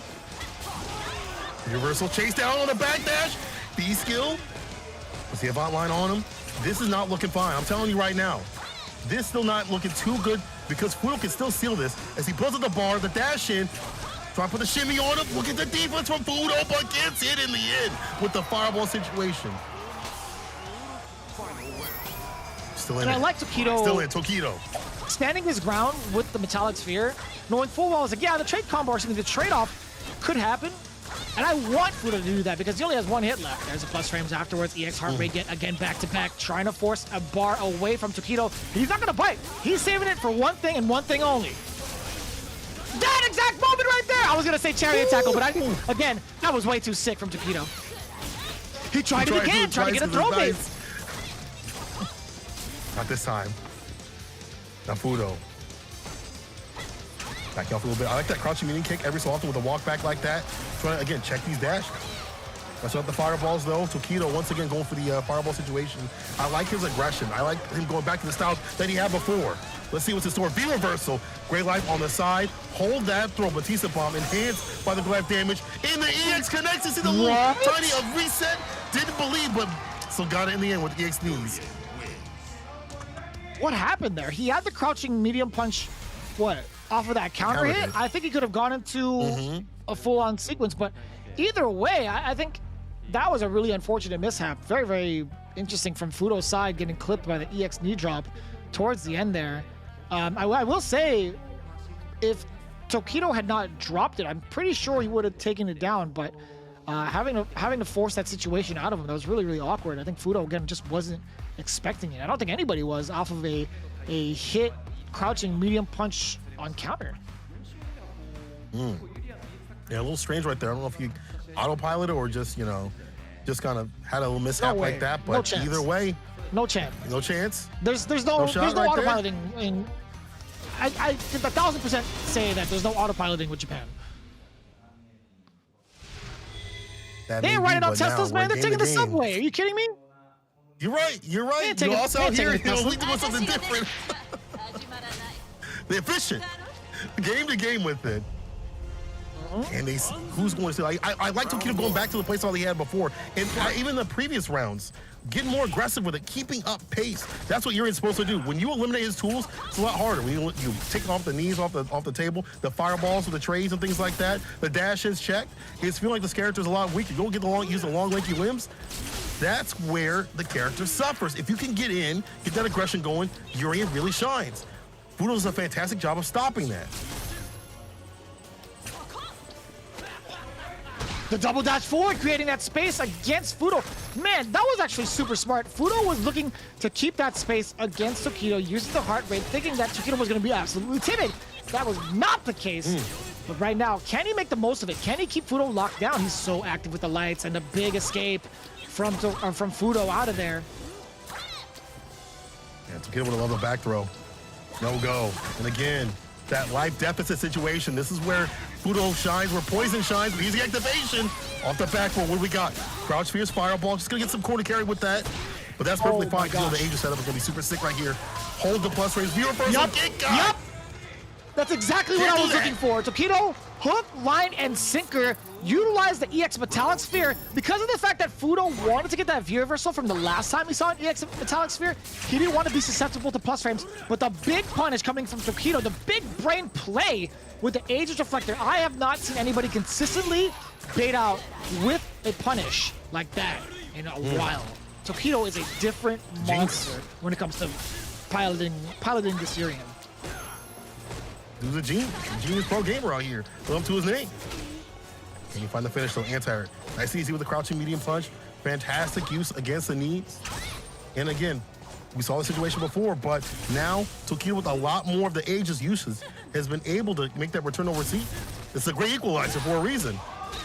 Oh, big jump in, no anti-air. So the counter hit, maybe too late with it. What was the counter? I think I saw some movement, but here comes the mirror again. This is going to be kind of tough. Fudo, oh my god, that crouching heavy punch stopped the EX Chariot tackle just in time. The standing light kick buffer. Oh my god, it's not dead. Oh. So dangerous. Oh my god. You gotta play this perfect. Inside. Okay, Tokido seal it. He's still throwing fireballs. Get another set point. The heart rate there. EX heart rate possibly? Does he want to create that plus scenario? Or I can't tell if Fudo wants to commit or not. He's just throwing in the crouching lights, and there's the crouching medium kick to stop Tokido from moving forward. That could have been so dangerous. Fudo keeping him in check, keeping Tokido honest with the low medium kick. Now we're final round for the anchor match. First one of the day. EX Chariot tackle in play. Gets a walk up Batista bomb. He's in there. V reversal immediately though. We've seen that so many times. But you know, you build up that gray life as poison, and then you get that one hit that does a ton of damage. That's what Fudo's looking for. Brings up the heart rate again. Does get the throw bait. A good amount of damage, but more importantly, escapes the corner. Now back to mid-screen, especially after that forward throw. Does get the Oki afterwards. Tokido is in all defense mode right now. He has to, as Fudo has been forcing him since pushing back from the corner. Fudo's always got a bar at the ready too. Stay steady to deal with the fireballs. But how steady can you be when the Aegis is on play? Back to the corner you go. Don't be reversal again, dog. Don't do it again. Another Aegis in play. He's gonna find the hit to do it. The V reversal finds a jump in. Is this the reverse? EX plus frames. EX again. He doesn't have any more meter. Can only block. There's no more meter left on the side of Fudo, but the V reversal still there. I like that, getting rid of the tackle. The counter hit instead. Tokido is still dashing forward, and you can see the pop off and how much it meant to Tokido getting that one instance. He knew how much of a risk it was gonna be, but still the dash prevailed, forcing Fudo to flinch and getting the full conversion off of the crouching medium punch. Counter hit, immaculate read from the genius pro gamer. Tokido getting himself and his team the point advantage as they switch sides. This is going to be huge going into it because of the fact that they now have the advantage of being on the home team position to counterpick any of the orders that Mildom Beast presents. That was fantastic play, especially if you compare it to how he was playing previously against Fudo. I feel like Fudo had a lot of control, and we didn't see many of the jump back situations against the exterior tackles and things like that. Not to say Fudo didn't have control, because at the first part, it was looking like it was more in favor of Fudo, but Tokido going back to the game plan of being a lot more aggressive is how we found the victory, right? You can't stay back against Poison. She racks up so much great health, so much great life like that. And the view reversals also was a good strategy, but Tokido found a way. And now you see, some of the anti-airs, a lot of scuffles right here, a lot of anti-airs on the deck from Fudo's side. Not so many on the side of Tokido, but however, Tokido was the one to pull it out in the end. Yo, man, now we're getting the side switch too, and it's so hard to tell who's going to take these, because as we said, it's been weeks, it's been days. They've had a lot of practice in play, so everybody has different strategies. It's so hard to call this person's going to take it. And if they run into each other again, this could be a completely different situation. It really depends. I think the only interaction or the only way that would actually happen again is if Fudo was in the anchor position. I think that would be a smart choice for Tokido to kind of chase down Fudo. I think you have an absolute valid point. However, I feel like Daigo would probably be that captain to put himself in the anchor position. Who knows? Or maybe he could pull a wild card and say, Boruto, here you go. here's your lucky break. You've been practicing for this moment. But I highly doubt that, right? Statistically, I don't think so. I don't think Boruto has had enough games under his belt to solicit that kind of behavior, solicit that kind of strategy. But in the meantime, Daigo and the rest of the team with Build on Beast, they are getting their teams ready as they are now on the away side. Who do you think is going to anchor for Team Mildon Beast going forward? Anchor for Mildon Beast. I feel like this time they might switch it up and go Daigo. I feel like Daigo might be a good clincher right there, and they work around that for Mildon Beast. But this is so difficult. Part of me wants to see Moruto play at some point. I want to see Moruto. I feel like he's such a landmine. Maybe not anchor position, but I'd like to see him play. He does have a fantastic Luke. I'd like to see him be implemented somewhere. We saw Luke previously in the playoffs. Didn't have the fullest effect. We did see one loss and one win with Luke, but I think he's a very effective character against many of the characters that are on the other side, against Karen, Yuri and things like that. I think Luke's a fantastic pick. And Moruto has some of the best crouch lights in the business. He showed us that with Dan. There's so much reward, but we're going to show you a little bit of the replay from the Daigo versus Ryusei. This was so sick. The flash kicks, just the Umi flash. I heard from Hamako that was 80% throughout the entire league that these Umi flashes have landed, and it shook Ryusei to his core. Yeah. Oh, it shook all of us, I feel like. And that pretty much marked his 7th consecutive win since episode 11. He has been on a hot streak, and I feel like he wants to continue to do so in the anchor position. But as it stands right now, right, he took down Ryusei with a very, very solid read. This is the moment, he did get that sonic boom crushed back into his face with the Aegis Reflector. Very smart play from Ryusei, but how much can you really contain the beast, right? This is just inevitable from someone like Daigo. Inevitable. Absolutely. This match was super fantastic. It really showed you how important is the mental play, how important is in fighting games. You have to find risk sometimes to find that reward. And sometimes you take those lucky moments, as we saw. At first, White Team Mochi has such a great handle on this matchup like that. Even you see the wait and bait right there against Bonchan. But in the end, these lucky situations just sometimes they shake you up a little bit. Sometimes the risk, that you put on will shake up the player. And then we saw Bonchan, who already is aggressive with it, ride with that momentum. Look at that hit. How'd that hitbox hit? We're going to check that later. We could take we could take all of the lucky factors and then really show off what happened in that last round to make YHC Mochi play so timid. Because of that single factor alone, and even that too, Bonchan was just so good at making the right reads. And then towards the end, YHC Mochi, look at this. YHC Mochi wasn't even looking. Oh no! He turned to his teammates to apologize before the game was even over. Until you see the KO stream, and it's just Same thing right here for Tokido. Until he saw the KO screen, it's like, it's not over. And I like how we found a different way to play against Fudo. I mean, before I feel like more about that stable gameplay, a lot more aggressive with it than we maybe saw, you know, not only against Fudo, but also in some of his other play, but still keeping stable with it. At first, it was Fudo's game. I like the V-reversal and Gray Life build-up, and the punish of the V-reversal was so sick with the, I hope y'all clipped that home, because that was tight. But it was Tokido that was what stayed all right, bro. That was so tight, bro. How do you do that?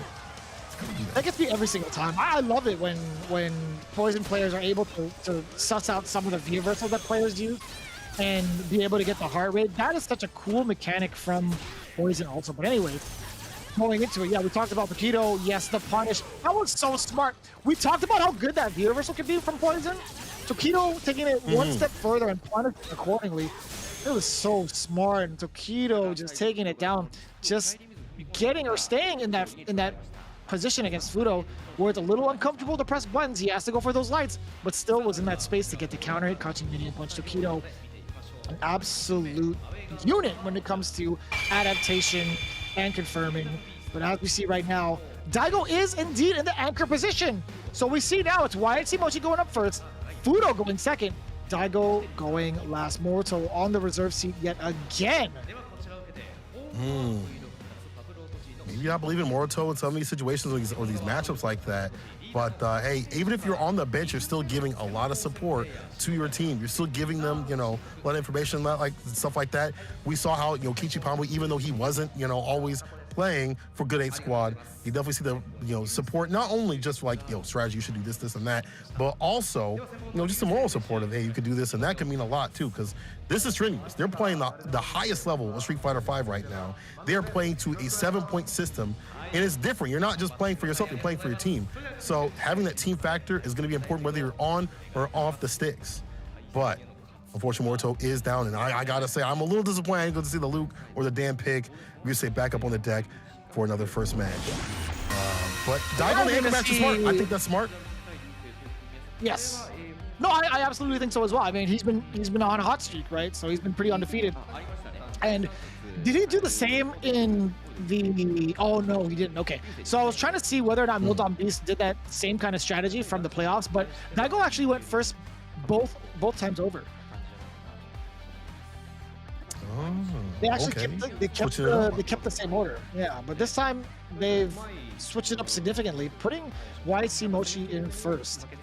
And so when you're looking at V6 plus FAV Roto Z as well, Sakonoko also on the bench. A little side note, we're not going to see that Luke from him again. Also, at least in this match, really unfortunate. I was actually looking forward to it because you talked about Luke, and since the playoffs, I've been grinding him out. That character is pretty belligerent. He's pretty good, man. But on a serious note, as Ryusei gets ready, he was saying that he doesn't care who he is playing against. He's happy as long as he gets to play. And he's won this matchup specifically against YHC Mochi previously in episode 3 early on.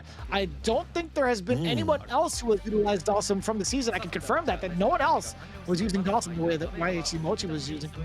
So that's got to be pretty good for Ryusei in terms of trying to study the matchup, or at least study the player into this specific matchup.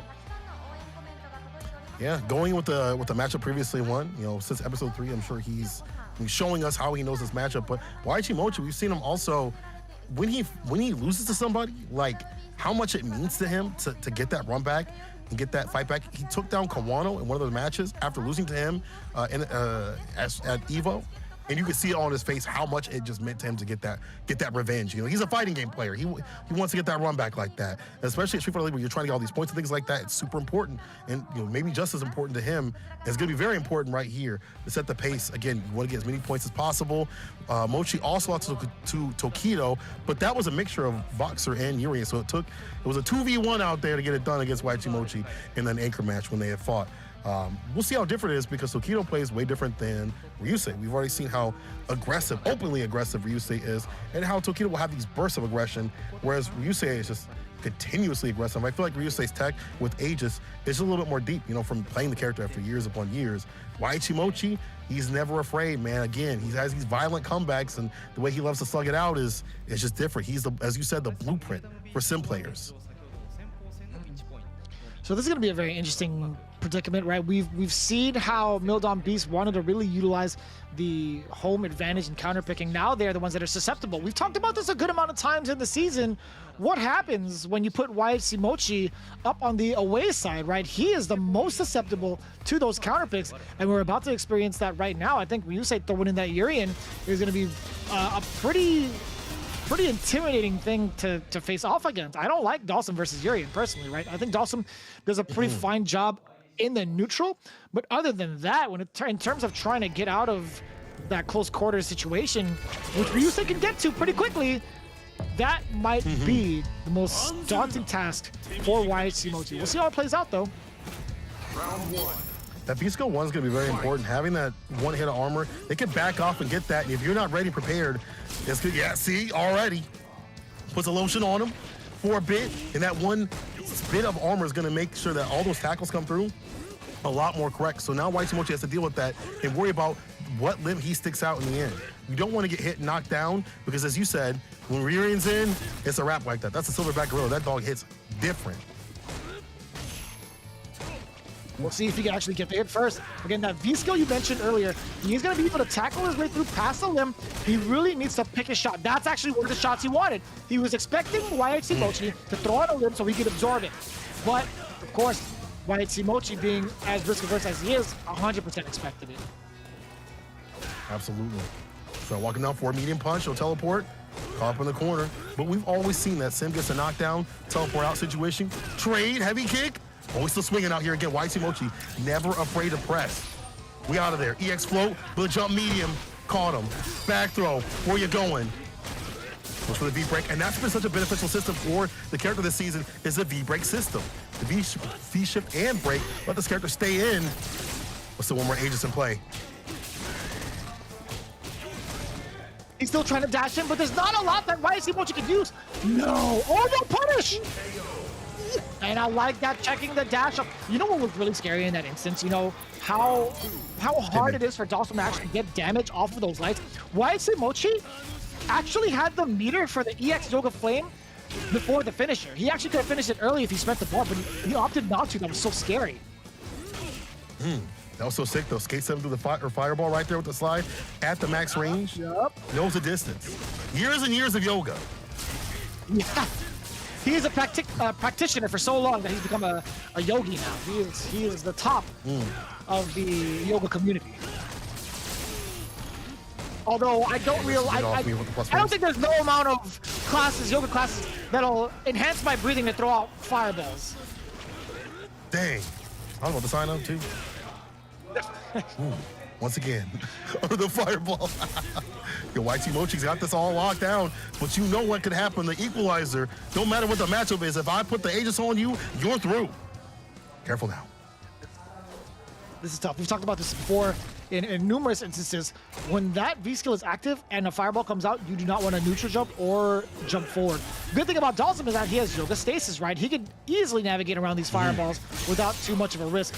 Nope, he tried to get a whiff punish at the medium with the mirror. Oh no. This is looking dire. For Ryusei, biding his time, 18 seconds on the clock. Pulse the fireball. Not a lot of damage though. The reversal. Get Scott. Didn't get the full hit though. That would have been sick. The throw. One more touch. Can he do it? EX. Yeah, back away to stay in play. He's got the lead. I think Ryusei might have the lead. Actually, no. YHC Mochi. No, that's gonna be YHC Mochi.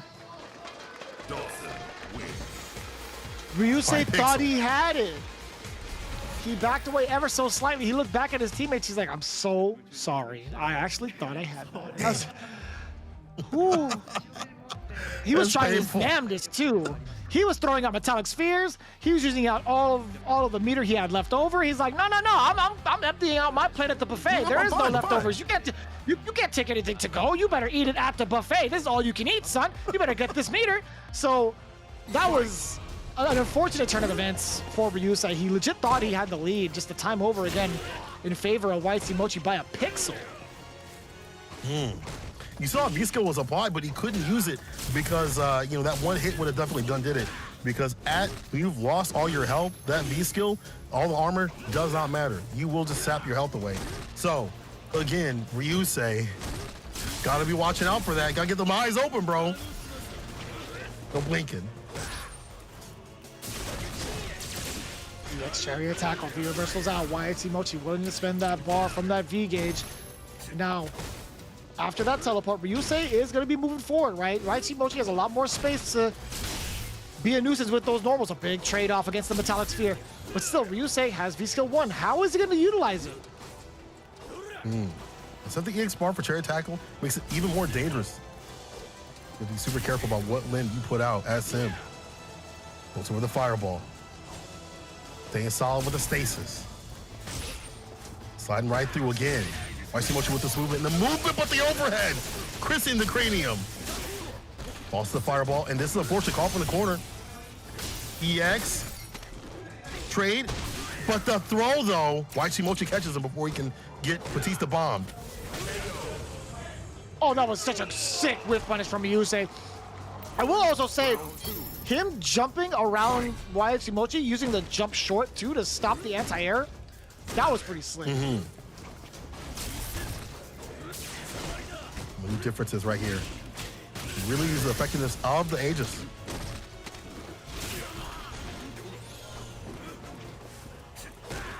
Oh my god, I'm just so involved with this matchup. I'm just looking right at it. Ryusei, I'm trying to pick apart what he wants to do against the plethora of normals that YXC Mochi has presented.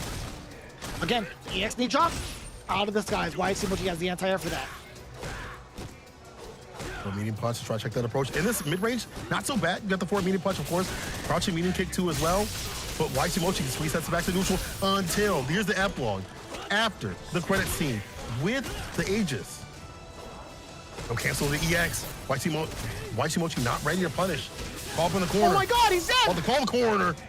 The pickup. No crouch fierce though, via reversal. What do you say? He's one that one hit to do it. Is he gonna fall? The shooter's on the roof with the scope. The sniper in place. Take the shot. Take the shot. On the way down, It's in my dude, sights. he just spawned back.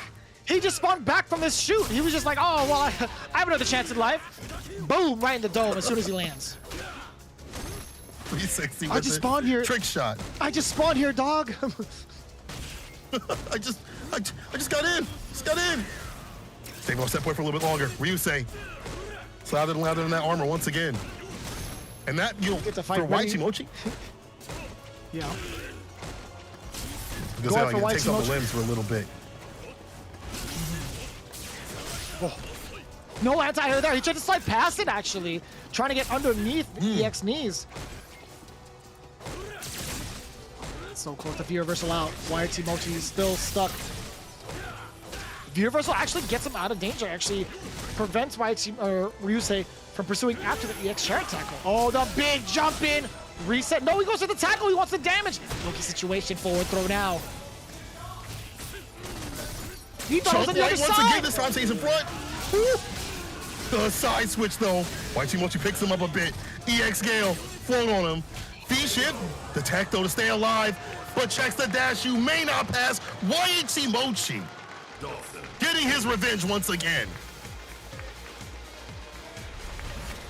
Absolutely pivotal. YXC Mochi keeping the dream intact, getting the first W in the second set as the away team. That has had to be super stressful for someone like YXC Mochi. He was not happy one bit as he walked back to his seat. He had his head down. He's like, whew, I don't want to do that again. I don't think anyone wants to fight Yuri like that, especially one as strong as Ryusei. YXC Mochi came to play. He said, dog, I'm ready. 2 points on the sideline for Milodon B. Still 3 on the side of AV Roto Z. Still in the lead, but YXC Mochi showing that it can be done, showing that even though he had those weird interactions previously, not shaken fully and still coming back like that. With a 2-0, that is a fantastic statement and a way to start the second set of matches here. Ooh. My heart. And we're seeing what's coming up next, right? Fudo is going to be the one to be up on deck next. With that poison, he might be able to... No, he is going to be confirmed with poison. It's a matter of whether or not Tokido wants to chase him down. We've seen what happens when, you know, the Ryusei pick doesn't play through. Are they going to try to secure the points, or at least scrap for those secure or like high percentage points. Granted, it is Fudo, so anything can really happen. Are they gonna go for that high percentage point, or will they focus more on the anchor positioning? I do like I do kind of like Tokido going up against Daigo. I may not like Urian versus Guile, but I think Tokido has a very solid chance against someone like Daigo. But at the same time, throwing in Bonchan there, I don't know if it'll yield the same kind of success. So I'm kind of curious. Are they just going to go straight up for hunting down Fudo with Tokido, or are they going to save him for last? I wonder. I mean, like, Tokido? I mean, so I think that if Bonchan does get to go against Daigo, he does have the Sagat pick, though. But it looks like it's going to be Bonchan, Karen next either way. No deliberation right there. We're going right into it as Bonchan comes up with the Karen pick. And we talked about how this matchup is still difficult for Karen, but not as hard as if you're fighting Sim, right? Those limbs you get to jump in, like if she whiffs the crouch fierce, jumping heavy kick has a lot of range on it. And again, the view reversals, things like that are going to help push the character to the corner. And she doesn't have the escape options unless she's able to find a hit, get the V skill going, the cartwheel, the side switch. And those are very minute instances. And Bonchan is saying today, saying that he won against Fudo in the playoffs, and he's ready today to repeat that. Yeah, that actually came down to a very, very slight victory. It was 3-2 in benefit of, or in the side of Bonchan, taking down that poison. So I would think to myself, if I had to face off against Daigo, that would be way harder. So I'd have to try to get my points against someone whom I've already beat before. But Tokido and Bonchan already proven that they could take down Fudo's poison. It's just a matter of what they wanted to do against that anchor, against the beast sitting and just waiting. So I'm glad we got to talk about that at least, because again, I think having Tokido in that final position would yield greater results, I think, because of the experience that he has over Daigo. Or excuse me, over Bonchan in facing off against Daigo. Yes, yes. I also think the way he's playing right now, the way that Tokido's shown us how he's going to play, is going to be the same sort of effective style against zoners. So we saw that with Poison. We're probably seeing that something similar against the Guile pick. It's different, obviously, with Guile. You know, he's got the flash kick and stuff like that, seeing it full screen. But, you know, the way that he is playing a lot more active, a lot more aggressively with that stability is going to be real dangerous for Daigo to deal with. I think that's one of his weaknesses. Ryusuke wasn't able to put it together, but I think someone like Tokido can do a little bit better job, even if his Asian reflector setups aren't as strong. But let's go back to the Bonchan match right here against Fudo, where once again, you know, in a matchup situation, like Karen players, they got to find those hits to get in, but it's a little bit easier than Sim. A little bit easier. You don't have to deal with the EX Fireball as standing like a V-trigger in and of itself, but you do have to deal with the building amount of Gray Life. And again, she ain't got a lot of health to play with. So we'll see how it plays out, right? Poison versus Karen, Fudo versus Bonchan. Who will take it down over the other? Again, as it stands, I do believe it is 2-3 in benefit of V6 plus FAV Roto Z.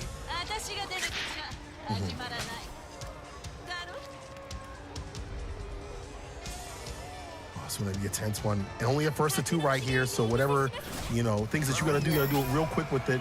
If you're on the other side as Bonchan, you got to make those reads happen real quick with it. Act like a librarian. Side switch though. Fudo, round start. V-skill running it raw. Get a knockdown and a throw. Corner push. Oh. And we see what kind of strategy Fudo wants to. Oh boy, we'll talk about that later. He does get exposed down below with a low medium kick. Again, that's the biggest component that we see Karen players utilize in terms of that long reach, getting the damage output. Look at that. Just one of those openings can lead to so much of an opportunity, and Bonchan knows it as well. Still back into his face. Fudo, EX heart rate, does get the counter hit as well, and the command grab. Look at the damage, and also creates so much space. Whip it good. You're so afraid. You're so afraid of getting hit with it too now, with the extension that they got. All because of that hit. But that hit will definitely do it off the medium. Bro, he had that ready. Let that sucker just loose. And Bonchan again with the aggression. I will say that was super smart of him to utilize that standing heavy medium punch, because of the fact that Fudo has let that standing heavy punch rip in that range a good amount of times within that round. So there is a considerable startup to really to notice. Bonchan using something like medium punch just so far out there with the buffer behind it, absolutely on point with that read against Fudo's active buttons. That's simply how you fight poison. You stay outside the fierce range, and a character like Carrot has a lot of ways to get in when they see that whiff like that. And the crouch medium kick too to catch that walk back. Activation though, Fudo fighting back. I like that. Get the side switch, get out of that corner. Don't want to be put up in that corner position. Want to have the range to play that zoning game. Gets hit though on the negative frames. Bonchan's in. Wonder why he didn't go for a heavier whip. He got punished off of that from that light kick. Oh, speaking of punishes, get punished completely demolishes that V-skill. Medium kick into the critical art. That is more than enough damage.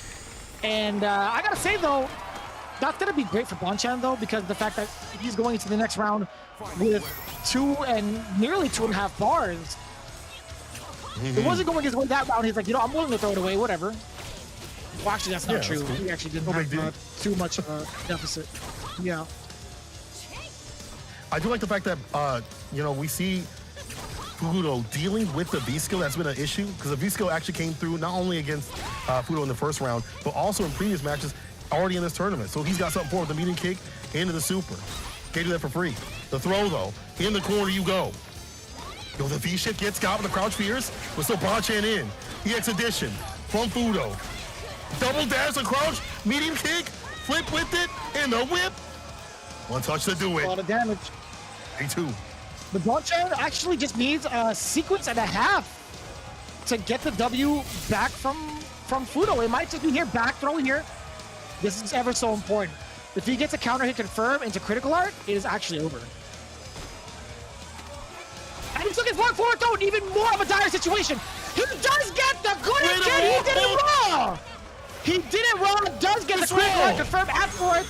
He sends it back to the kitchen, and Fudo was looking, again, he was looking like a scared puppy in a cage, man. Send him back to the pound. I don't want this one. Give me a different one. Well, that's sad. What's also said right there for Fudo? Like, to get hit with it raw, bro. Come on, man. You can't say that. Send it back, give me a new one? No. No. I would never do that. Y'all know I would never do that. But y'all, but y'all know right here that Fudo is not over for Fudo at all. You know, but him get raw like that, I wonder what he did to get opened up again. Maybe got a back dash or something like that, or a button before it even came out. I didn't see a counter hit, so not sure. But again, Bonchan with that aggression just makes you break down. You're so afraid of everything that comes with this character. And we see the damage that Karen be doing. It's not been a hidden thing, but to access it, the way that he is so unafraid of things that may come in Street Fighter V, whether it be mix-ups and things like that, poisons damage on herself and things like that, he'll play his game plan.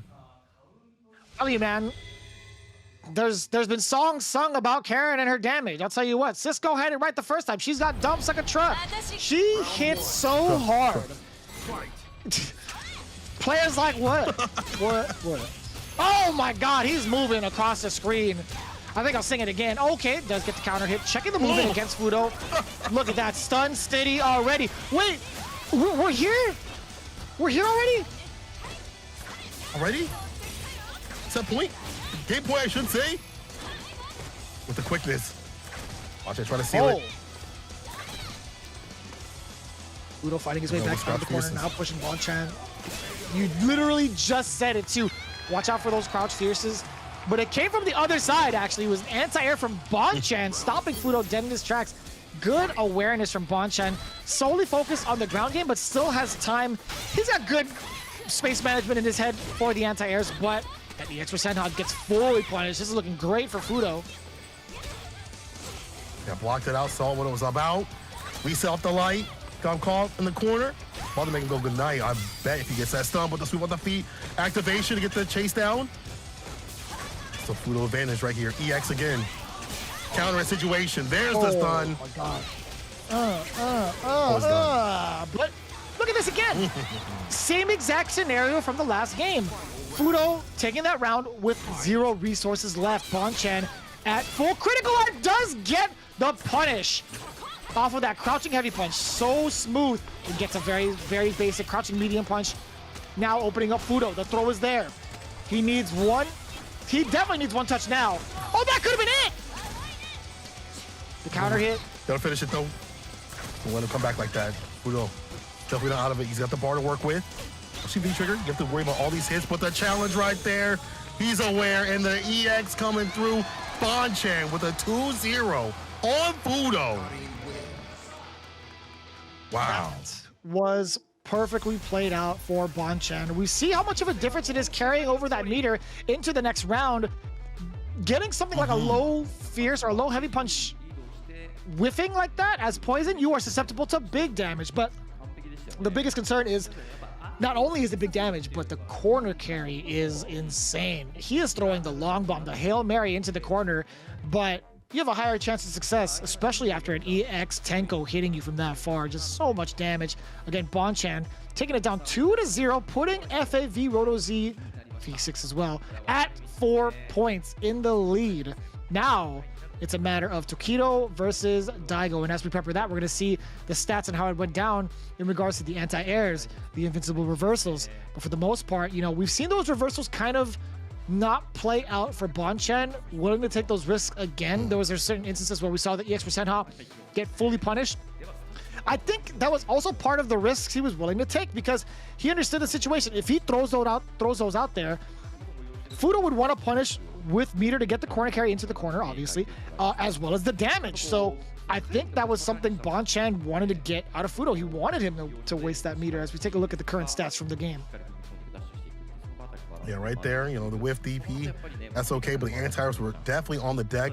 Fudo missing only one right there on his side. But again, I think you're absolutely right when it comes to meter management and taking risk reward into account for a lot of things, saying like, you know, it's okay if, you know, I get punished for this EXDP here if they waste a bar, or I'm going to gain bar in this situation and V bar at the end. All these are like calculated for top level players. You know, everybody out there might, you know, in the lower ranks and things like that, maybe throwing these EXDPs out without care. But there's like an idea of like why and how much I'm going to get off this, how much they're going to get off this in terms of meter gain, how much I'm going to get, and how much is going to play to the next round, the last round, because that last amount of bars you pointed out, having that full stick of butter to cook with, put Fudo on the menu.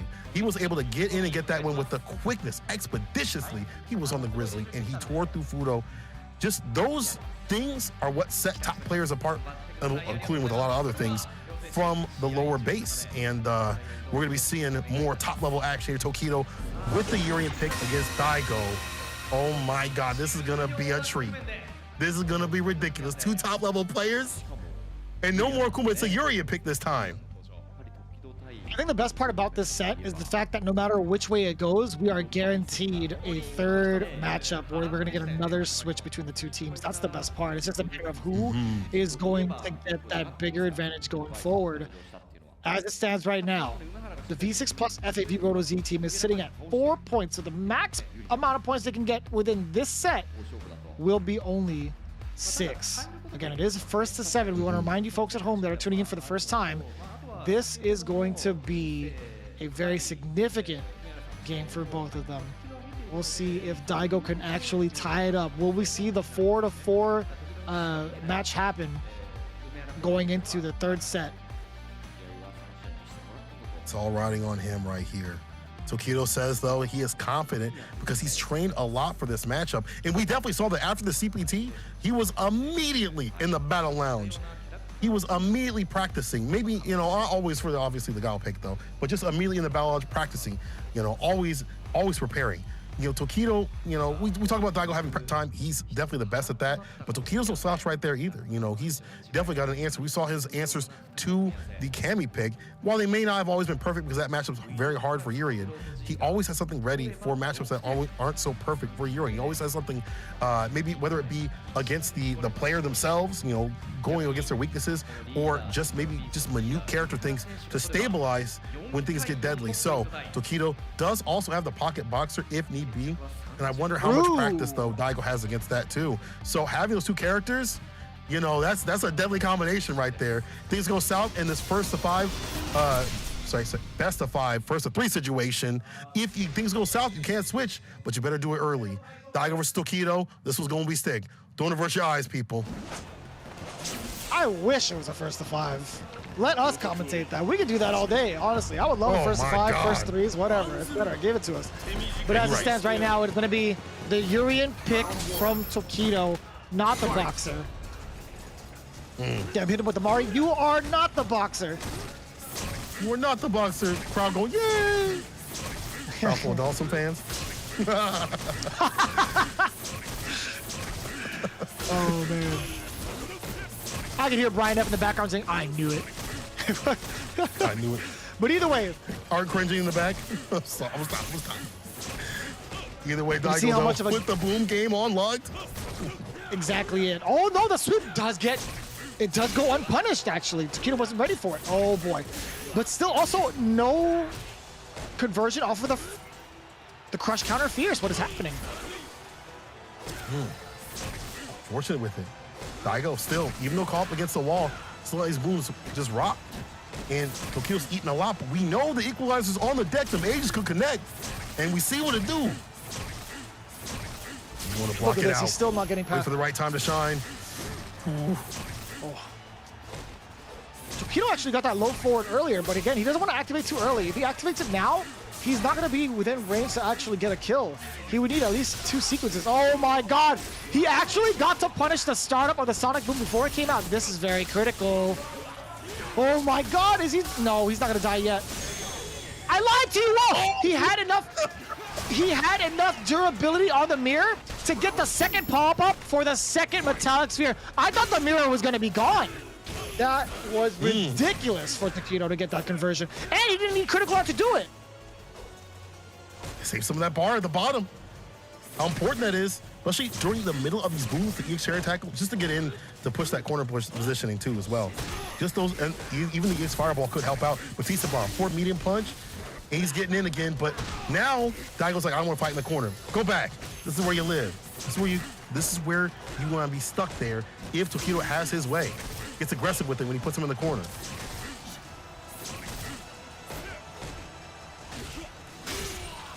Oh, the forward fierce crush counter. Again, the crush. Checking again. A lot more active with that back knuckle. Forward throw from Takedo. Slowly pushing Daigo. That is going to be huge, the target combo. But no, he doesn't want to convert off of it. Instead, he uses the mirror as a way to push forward. Punishes the second Sonic Boom. This is going to be more than enough. The critical art to seal it. Takedo taking game number 1 in a very slight sliver with life left. That was so smart, too. Can we talk about the utilization of the target combo? Most of the time, you would think, the coil punch is coming. Not a lot of people follow up with the heavy punch because it is highly susceptible to a punish. You would think that Urian players would go to that a little bit more often if they have the V trigger ready. So once it hit, the thing I like to commend Takedo on the most is that he sacrificed the damage from the conversion of the mirror off of that target combo. He didn't want to go into the combo, right? He immediately went for the shorter mirror to push Daigo further into the corner and waited. He let the first boom rock. Obviously, the mirror is going to catch that and reflect it back. He wanted to catch Daigo being antsy again and punishes the Sonic Boom. That play is hard to execute. You have to have so much mental fortitude to be like, all right, I'm going to look at the bigger picture. I'm going to let go of this first mirror instead of getting the combo. That was so well done. Ridiculous decision-making here from Takedo. Especially if that wasn't going to kill. You're getting that reset situation where you're putting yourself up for the victory. You're setting yourself up for success. And once again, Takedo got him up in the corner, but now all the Batista bombs put it on him, trying to get that sun and done. While we're aggressive with it in the EX headbutt coming to the Sonic Boom and the throw. The post-stun fun, what we got? Crouch Fears doubling down with it, and the knee drop. Takedo looking so comfortable in this matchup. We've literally prefaced this whole entire set in the very beginning saying, Urian doesn't really have a great time against Guile, but Takedo is proving us wrong. Found the answers. Some of those are risky. The EX headbutt we saw against the Fireball, a little bit of reactions on the deck, and if you lock them in the corner, that's where Takedo as a player shines in getting his victories. I feel like he gets really aggressive with it, real buttonsy with it. Sweep against the crouch fierce, or crouch medium, I should say, from Daigo. He's not done just yet. EX headbutt again against the Sonic Boom. There it is. The flash kick. He's opened the first gate. He's ready to throw out more EX flash kicks. What an anti-air with a sweep in perfect position. Daigo in prime form now. He's unleashed the beast, at least at level 1. Once that EX flash kick rips, it's a whole different playstyle. But man, Daigo is just super active with those booms and just so on point with the movement against Tokido. I wonder if that might be a pain point for Tokido later on, trying to get these EX headbutts. Wow, what an anti-air against the EX knees though. But using the sonic booms at a different speed might, try to bait out an EX headbutt from Tokido, because we've seen him try to react like that. You get the knockdown situation. Maybe we'll see that as like a little bit of a bait here and there from Daigo. Trying to find the jump in, no go, but does get the throw. Up in the corner once again. Sonic booms coming out, and then a lot more aggression though from Daigo. Instead of just going for sonic boom pressure, he's putting the knees on him and everything. It would look like a pretty convincing match for Tokido. Daigo is putting up a big effort to take it all back away from him. All off of an EX flash kick, by the way. Look at how much of a commanding lead he has now. He is in the corner, but man, okay, the great equalizer. No, he's out of the corner. Daigo Imahara, despite getting hit by the mirror, opts to take the escape route first. I like that jumping light kick. That's super smart with it.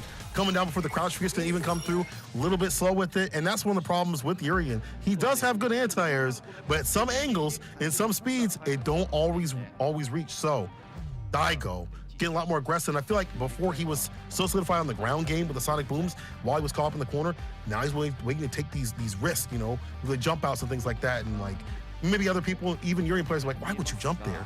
But the timing, the button choice, perfect with it. And the amount of focus coming from Daigo, getting that slight meditation in before every match. On the offhand, Tokido trying to get his comms going with his teammates to figure out what went wrong exactly. He had all the momentum in the world going into that second match, but once that EX flash kick ripped, there was just so much aggression from Daigo. Not even just in terms of forward movement, but he was so set on throwing as many sonic booms as possible against Tokido. It was quite impressive, actually. He's burying his fangs. As soon as he got that flash kick, activated something in him. And now, once again, going back to the boom pressure when he's caught up in the corner. Hard for, even Tokido to read the rhythm, got hit with the knees, if you please. But here's a jump in, here's a jump fierce, and a throw. Tokido, once again, loves his corner pressure. If you can get it going.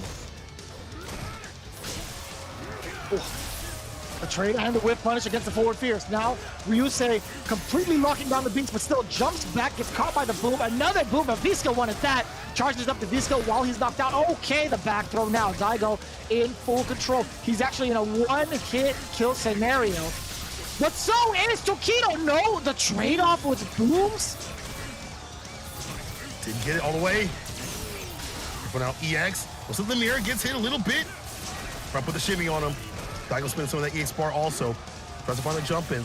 Great defense for both players. They needed too. Bar at the bottom being used. EX tries to stock up with the B skill. Gotta be careful. If you lose too much health, that B skill armor isn't gonna matter. 20 seconds Doing a remaining. great job of keeping it intact. Down. He's still just walking forward. He's getting himself within range to tackle past a sonic boom. Slowly pushing Daigo into the corner. The anti-air is there. He's walked up to him as soon as he neutral jump. 7 seconds on the clock. Daigo is still getting, he got hit by the counter hit. Oh my God, the boom still touching it up for Daigo. The tag. He gets the 5-over victory. The first round of game 3. What a way to set the pace. And it took that Daigo, getting that anti-air off the sweep, but here's a jump in right here. Round start with it. Denies the Oki for the B skill stock up, block up. No anti right there, even though he backed up. And again, having that armor is going to be real smart. Down to the ground, you go with the throw. Back throw, too. Meaty knees, if you please. Again, another throw, though. Caught up in the corner with the shimmy. No commitment, though. Didn't have the buffer. Was still walking with it. Knee bazooka not really getting much out of that. I mean, Tokido still getting hit. He manages to put Daigo in his place. The anti-air flash kick still maintains the charge. Does catch the low and the counter hit. Now it's all Daigo. Forward throw. Tokido is stuck in this corner. He's about to be, but he has full trigger. No, Daigo's backing away, but still. The mirror doesn't catch super play. You gotta be careful of the super situation right here. The mirror is in. Oh my God! He's on the deck, but the EX connects, doubling down. V-shifts away. Sees Ascendant to win it. Careful, V-shift. Ooh, didn't get got. But the sweep has an anti-air. Daigo so tight with it. He's so quick with it, and he's so quick-witted. Daigo. How is he so That good? was How is this man so insane. good? Even Taquito was taken aback by it. There was a little smirk on his face. It's like, damn, you still got me with that sweep? How? Oh. He's cracked. He's different. He's actually different. cracked. He's actually cracked. There's so many instances where he actually threw a Sonic Boom, right? And Taquito actually wanted to go for a neutral jump to avoid it, because that's generally the strat, right? But he was still within range for Daigo to walk up, because, you know, Guile's walk speed is actually pretty good. Walk up and get the anti-air sweep, man. Actually insane. That takes a lot of guts, especially when a jump in fierce could lead to a full corner carry, 40% of your life from Urian, or starts the pressure off the Aegis. Now, we're starting off with game point for Daigo, trying to stave off that one final point situation that D6 plus FAV Rotozy would love to be in. Oh, the trade-off there from Daigo. The whiff punish there from Taquito. And of course the backdash out of the throw, but still in pursuit. Taquito wants to get that throw going, but he's already accomplished something very pivotal. He does have Daigo locked in the corner. The problem is he's still chucking booms. The forward fierce after the space was created. He's checking Taquito on that forward move, and Knee Bazooka trying to get out. Taquito successfully blocks it, tries to jump in though. The anti-air is there. Taquito has no answers for the activity from Daigo right now. He's doing every button right here and getting blessed by them. Again, we could see an ace situation to steal it back like that, but Daigo getting there and jumping up the light to stay all right, the flash kick. One touch to seal it. Is he gonna spend it?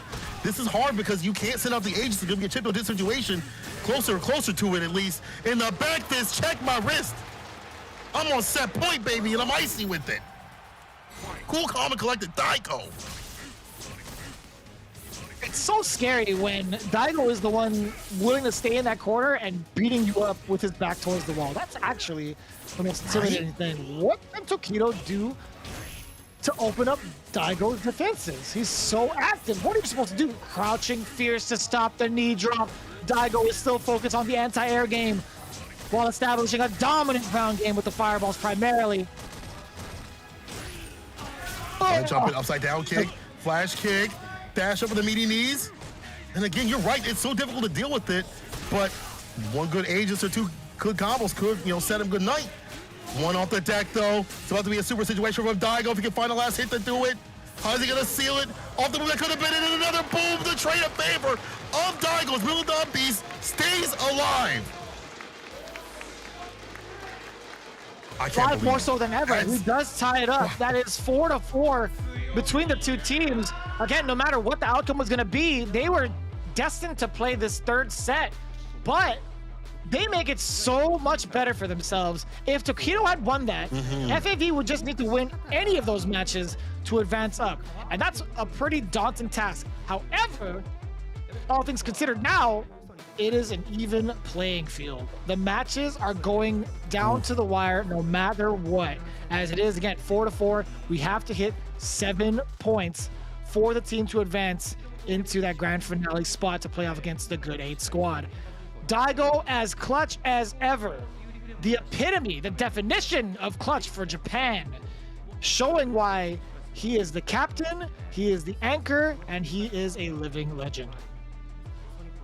Absolutely. I feel like the Beast Fangs is still sharp, and this is good for Milodon Beast. Surviving the away side, and now FAV switching over to the away side, meaning they have to reveal their roster and players first, giving Milodon Beast another shot at just being able to operate around what they do, which is really important for their character matchups, just on the character matchup side of things. But man, the way that he played that match was ridiculous. Some of the best Guile play I've ever seen. It's so dominant with the boom pressure, saying, I'm willing to do that mid-range with it. It could have been a walk-in medium punch, medium kick, even a jumping with a medium kick also could have helped too from Taquito's side, but he denied every approach. Land, sea, or skies. He said, it's all mine. That's actually pretty amazing to see. Again, Daigo with the immaculate defense. You would think, you know, he could be pretty aggressive with the way he's played over the years with that offense, but man, the activity he gets from Guile is insane. Back towards the wall and everything. That active defense is something to really take into heart. Like, he is one of the best to do it with Guile. You talked about it, some of the best Guile play we've ever seen And that statement is 100% true. Taking into consideration how active he is with those booms, he's the only one to really instill that kind of fear despite not having the estate to move away from danger. It's so insane. Did a fantastic job, and he switches up to it's never just about the booms. He's got a different pace. Maybe it's about the booms for a couple seconds, and now it makes things even right here. So you see the 4-4 right here, the 3-1 that he got against Tokido, just dominant with it. He'll put in the knees every so often, the back fist, and we saw Tokido have to back away to find a whiff punish against the back fist, but he is like, that's cool. I'll just go back to the boom game, and you're pushed out even further away from your objective where you want to be up close and personal with it. So even if you do find a whip punish against the back fist, that's only one element of the many that Daigo puts on. And now we're going to put on more action. Once again, 4-4 situation. We're going to get so many more games, bro. I'm so glad this is going out of the wire. I'm glad this is not a blowout. We're not at the end just yet. And we're going to see another switch up. Again, FAV on the side of the away side. They got to put up their players and characters up first. And then Milodon Beast gets the advantage of the situation to say, who we're going to pick to come up to play. And I think that's going to help with not only that, with their momentum, could help them, in this match coming up. All the matches coming up, I should say. We are going to get the switch up between these two teams yet again, but this is going to be the final set. Who is going to be the ones to take on Good 8 Squad? We'll figure that out as we get the team formations coming up after these highlights.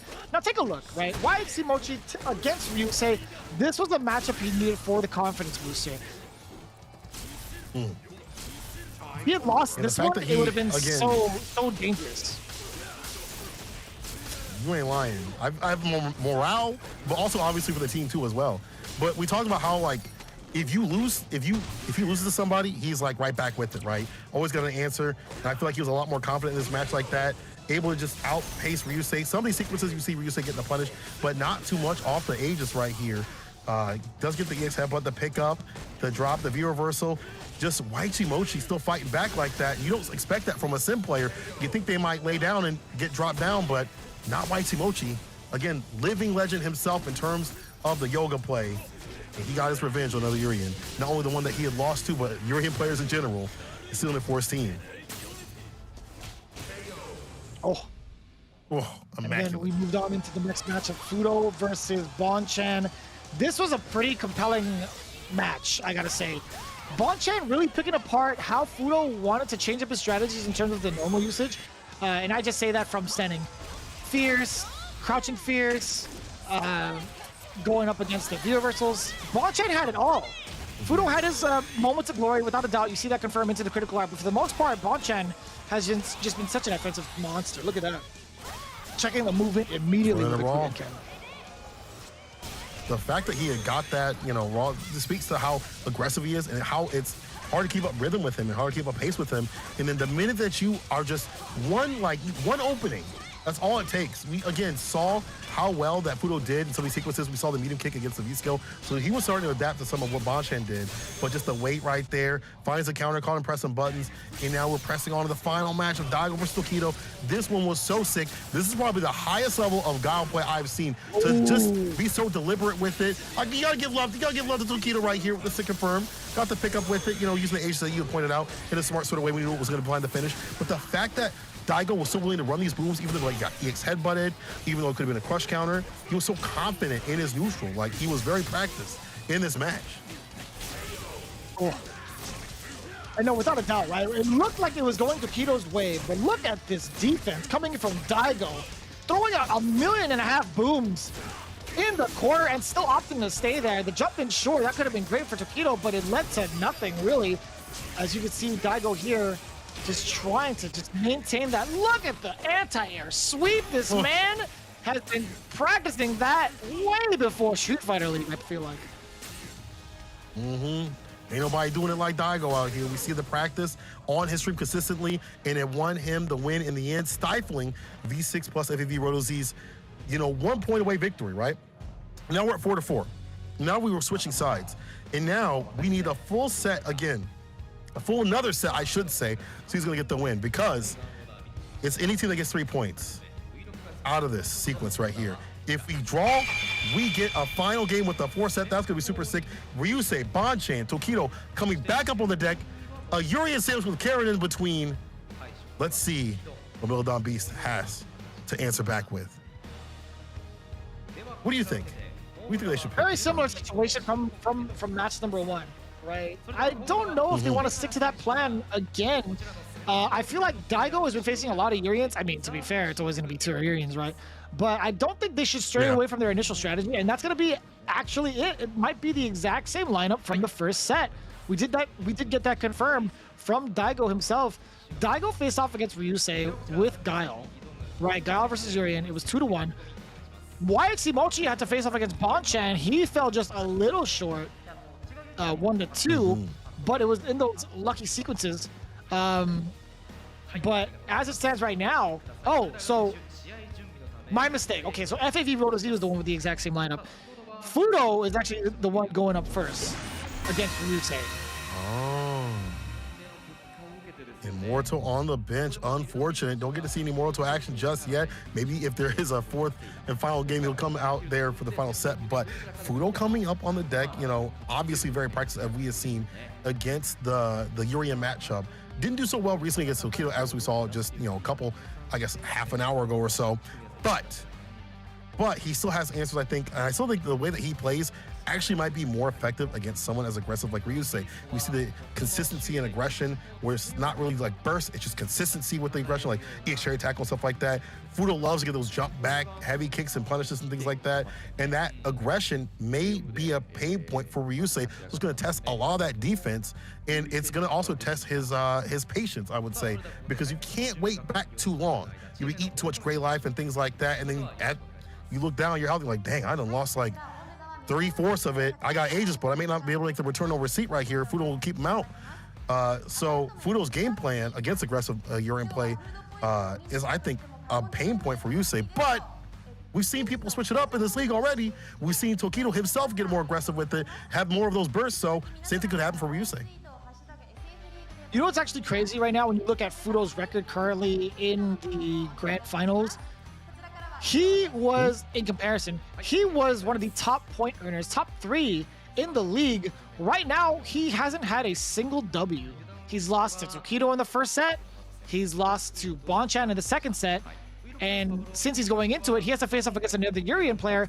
Best believe he has revenge on his mind. In fact, he said that he lost to a Urian just now, but he kind of got it figured out. So Fudo is out for revenge after falling to the other 2 team members. Ryusei has got to be extra careful. I can't imagine what Fudo has in store. I don't think he's going to be changing it up significantly, but we might just see an even more offensive Fudo with those whips. We'll see how it plays out. Yeah. I mean, that's also the danger, too. If he plays lame, it's fantastic for him in this sort of matchup, not only by character, but by player. And then he also has the aggression that you don't expect. We saw how in previous, during like the playoffs, how he would dash in on Tokido, you know, with the mediums and things like that. Like, you don't expect them. You expect them to be crouch fierce, you know, standing fierce and things like that, you know, the avant line consistently with it, EX whip every so often. But those dash-ins catch you off guard. You're like, whoa, he's actually going to, you know, dash in on me like that. Usually expect that from other aggressive players and characters. So having that extra level is going to be harder for Ryusei. But then again, I'm sure Ryusei has talked back to his team. It's like, okay, we got Fudo up on the deck. He's starting to play like this. What's my game plan? What do I do? Do I back up, stock up with V-Skill 1 and try to come through like that? So if he does whip, or if he's just trying to find a hit, I have the armor to come through and get the knockdown and start my oppression. I got to find a safe way to do that. I'm sure, again, having the team aspect helps out a lot, because if you're by yourself, you're like, you only have your notes to think about. Maybe you can call up your friends on Discord and say, hey, what do I do in this matchup or whatever. But when you have your team member sitting right there, right beside you, it's a different sort of heat, you know? We'll see how that plays out. I think one of the things that Ryusei would want to look for is obviously whiff punishing some of those whips and creating that false sense of security where Fudo can actually throw it out. One of the biggest things that I do like from Urian players is being able to whiff punish with Aegis Reflector. So I wonder if Ryusei will have that kind of strategy on lock. Will it come to fruition in this set? Because as it stands right now, both these players haven't got a W in any of their sets that they've played. now that I think, oh, actually, yeah. In any of the sets that they've played, Ryusei hasn't gotten a W and Fudo hasn't gotten a W. I mean, out here, you know, it's difficult. You know, somebody's not gonna be able to get a W. You know, somebody's gonna be going down. Let's see who goes down between the two. If you have the hardest competition, I'd rather go 0-2 out here or 0-3 or whatever out here rather than like a normal bracket, you know. But here we go, stacked competition. Who's gonna remain between the two? Will Fudo get that revenge? Ryusei finds something in the end. See how it plays out. Here we go.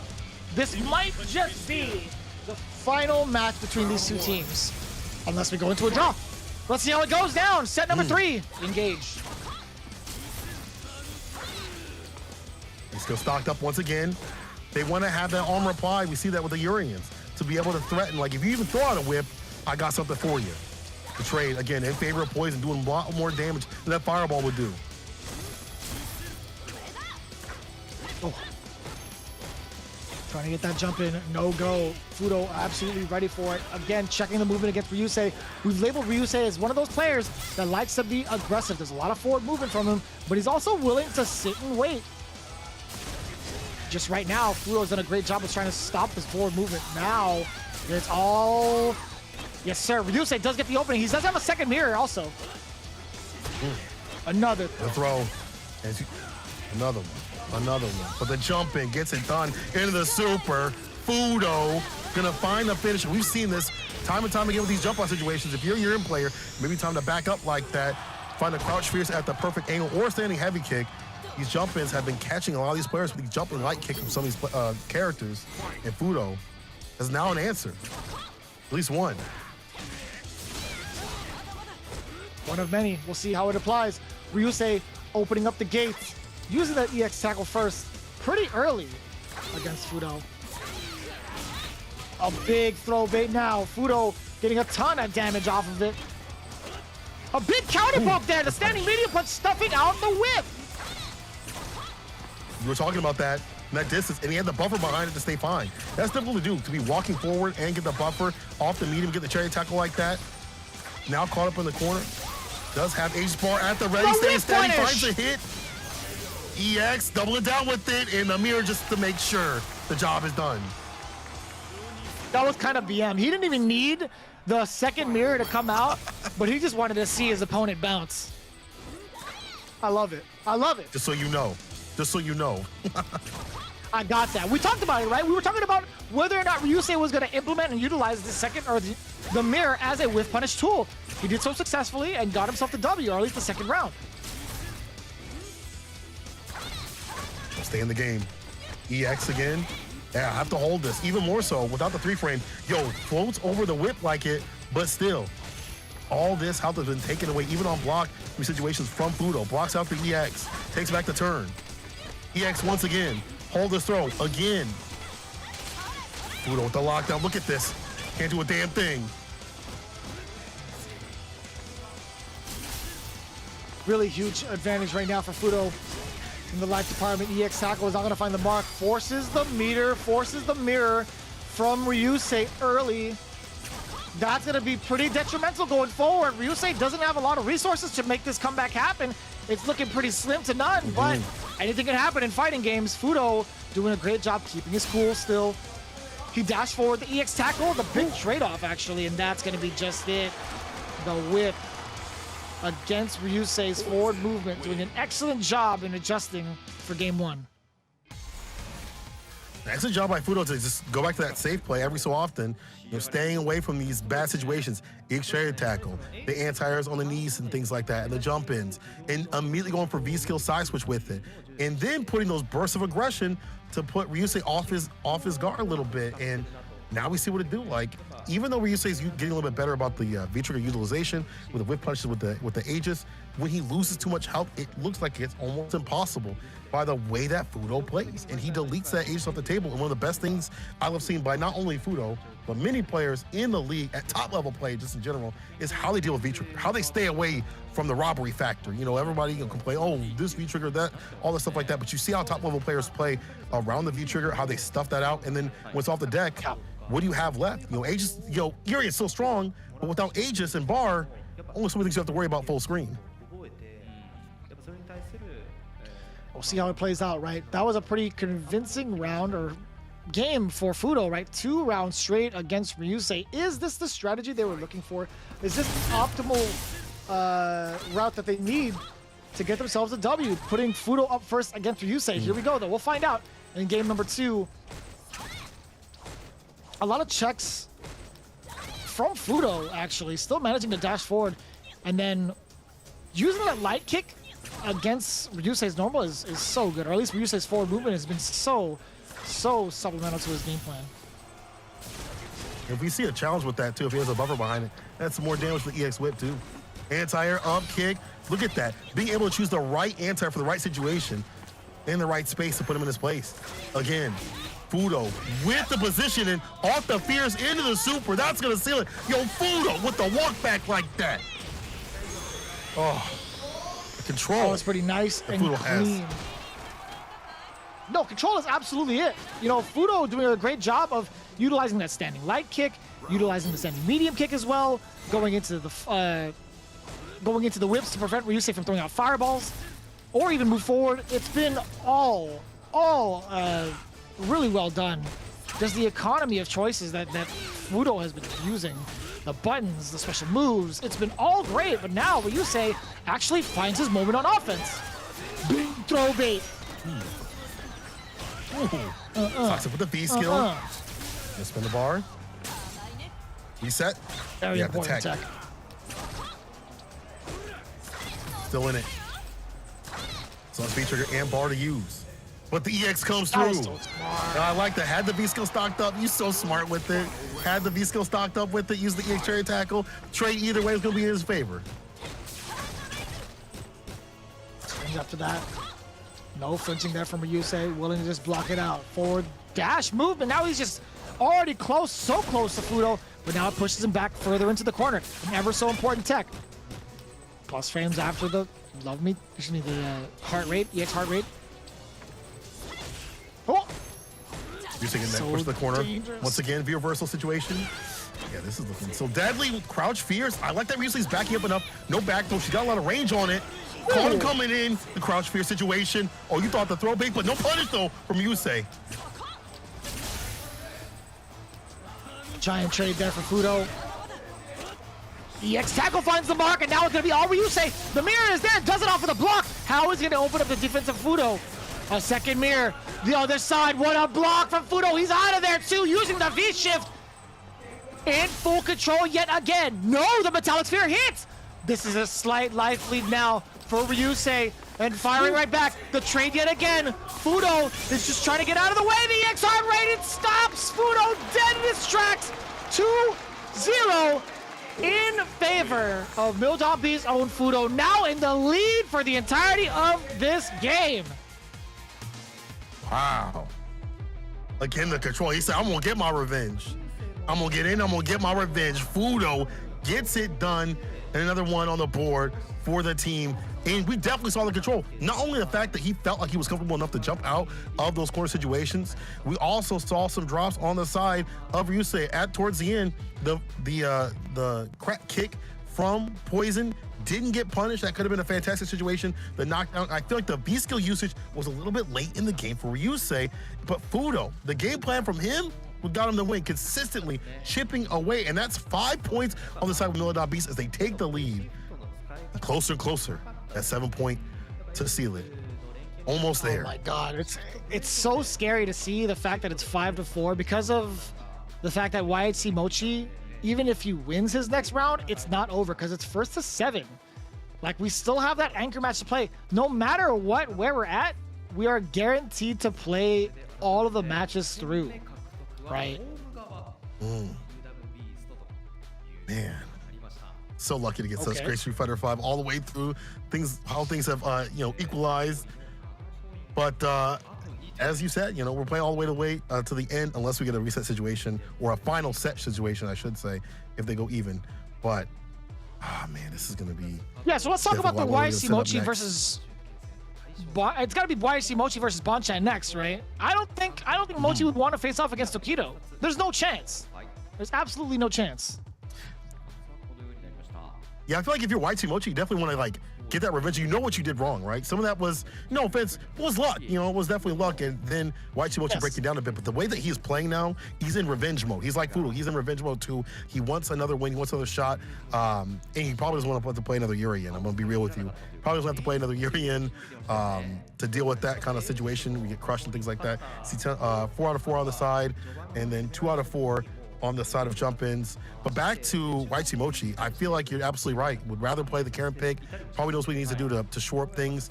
And I'm wondering how much that risk-reward will play in the next time they play, right? They probably would like to have that in his favor. I think he can shore that a lot quicker than what he did last time they played. And that's what I want to see. I would love to see, yeah, YT Mochi kind of a little antsy. You see from his body movement, his body language, I should say, it looks like he's getting ready to go up next. But we are going to get the reveal.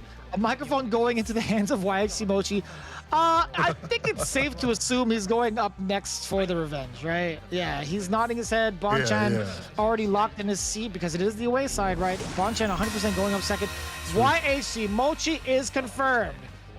Ladies and gentlemen, we do have the run back. I repeat, we have the run back. Ooh. Will we see an even more aggressive YT Mochi, or will we see Bonchan get away with murder yet again? We'll see how it plays out. The microphone in the hands of Mochi. He said that he's looking forward to get his revenge for the match just now, and I expect nothing less. But the fact of the matter is, as it stands, again, it's 5-4 for the teams. Mildon Beast now, the first time ever getting that lead. They still have to play out the entirety of the sets, right? Daigo is still going to have to play no matter what. Tokido is going to still have to play no matter what.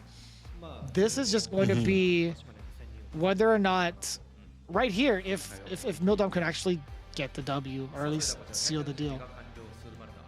Because I think if that's true, you know, it's 4-4, right? I think if how does that play out? I think yeah, it could still actually lead into a tie.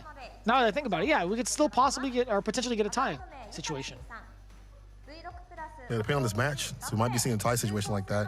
YT Mochi, that's a lot riding on him. Not only revenge is riding on him, you know, to get that W back, you know, get that honor back. It's like, oh man, I messed up. I got to get this back as a fighting game player after all those moments that happened. Like, you definitely don't want to become a clip on Twitter. But beyond all that, your team is riding for you, right? Like right now, there's so many things that are pivotal. Your team is riding for you right now. So there's a lot of pressure on him, not only for the revenge against Bonchan in this matchup, but also to get the W for the points on the team, you know, on their team side. If Mochi wins this and Tokido wins the anchor match, we'll get a tie and go to set 4 for the last game. So Mochi, again, there's a lot riding on him. In this, again, that matchup, the way that Bonchan plays is so aggressive. Let's see, though, the way he played last time, saw like the shakes were off, but Bonchan, a different sort of beast. We'll see how it plays out again. This is going to be a set that's going to be so pivotal for either team. It's do or die time. No matter what, we're going to see the final set. But as it stands right now, it's YT Mochi going up for revenge against Bonchan Karen. Fight. I'll start with the mediums. Of course, that medium buffer from Bonchan trying to come through with it. But the heavy kick too, the crush, one of the best buttons in the neutral you can throw out. Get that crush, that V-bar built up, and the knockdown situation too. Look at how much health has already been lost on the side of Bonchan. He's got to read the rhythm of these limbs. It's so hard to do, so difficult. Ooh, the crush Giant again. crush counter. YT Mochi has been pretty active with a lot of these normals, right? He's being as aggressive as we had thought. Slingshot to get some of that extra meter off the back throw. Yeah, so we kind of theorized whether or not YT Mochi would get some sort of benefit from playing a little bit more active. It's, as it stands right now, it's stopped Bonchan dead in his tracks, getting the first round in game 1. It's all you with the predictive sniper too, the jump back shot. In these things, I feel like you're Bonchan, you have to read like, bro, he's gonna get really aggressive with the normals and things like that. Maybe even harder to try to come through on these jump ins. Look at that back throw though too, and the positioning. He's so good about not only being active with offense, but also where he places himself to stay away. It makes Bonchan navigate the maze of these limbs once again. This is gonna be hard. Resena gets a knockdown, wakes up with violence right there. Activation, heavy kick, he's in. Does get the Gurenken. Not gonna activate a critical after that. It's not gonna kill. Does get the escape option off of the knockdown. YT Mochi taking full advantage of that. And I like that. Yeah, cooking him up with the V-trigger. That could have been so dangerous. But again, goes for the trigger, knowing full well that Bonchan didn't have a V-reversal of his own to get him out of danger. YT Mochi now is in full control again. Critical art on deck.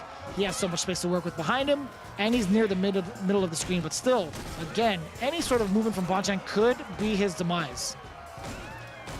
Yeah, there is chip no dip on the side of YT Mochi. should he do it the right way? You know, obviously you get thrown out of that, but if you come through in the correct way, bar off the bottom, unfortunately, but still, Waichimochi, one-touch situation looking, staying away. The wrong Rasenha once again. He's in. Boncheck up in the corner. The wake-up kill. The hottest of wins. Sealing it. Waichimochi. Violent comebacks.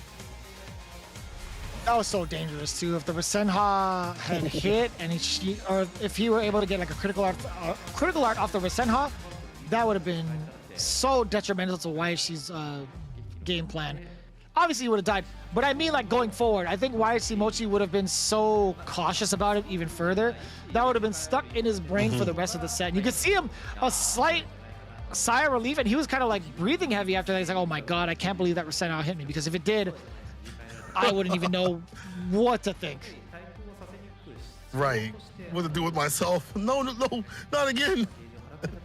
But that's a good sign for Waichimochi. Like, didn't get the same sort of situation where Bonchen was able to just steamroll over him and get that win. Now Waichimochi with the first game, but that's how it kind of played out last time. Maybe not with the Rasenha, but how Waichimochi started off well, then Bonchen sort of swung back like that. Is this enough for Waichimochi? Can he keep this solid? I like the play so far. You make him spend so much of his health and resources early in these rounds to go down, and you have to take these wild risks, and we're seeing a lot more control, so there's not much reward on the side of Bonchen. Round one. Fight. Going into game number 2, YHC Mochi had such a dominant performance for game number 1. Can he repeat the results for the second one to eliminate Bonchen and put his team even further in the lead? Man, there's a lot of roundhouses. How many did we count at the beginning of that round? Anti-air still intact. You gotta be a counter. Activation off the heavy kick. Crouching addition, trying to push him in the corner. Anything to get going. Anything to get flowing. EX Fireball, the side switch with it. You gotta hold that. It's almost like a V-trigger and how it locks you down, how strong it is, especially against characters that have to spend bar for an EX Fireball, situation right there. And right now, the situation is looking real bad for Bonchen. One touch. And these long-range characters, the zoning, all it takes is one hit to do it. They're the best in the business. Usher trying to build some bar at distance. Using the Orochi to sneak past the limb, but I will say it did catch Dawson on startup, so the idea was there. Either way, gets the hit, and the movement check yet again, YHC Mochi. That is so gutsy, too. Try to dash in on a Dawson who's just sitting there waiting.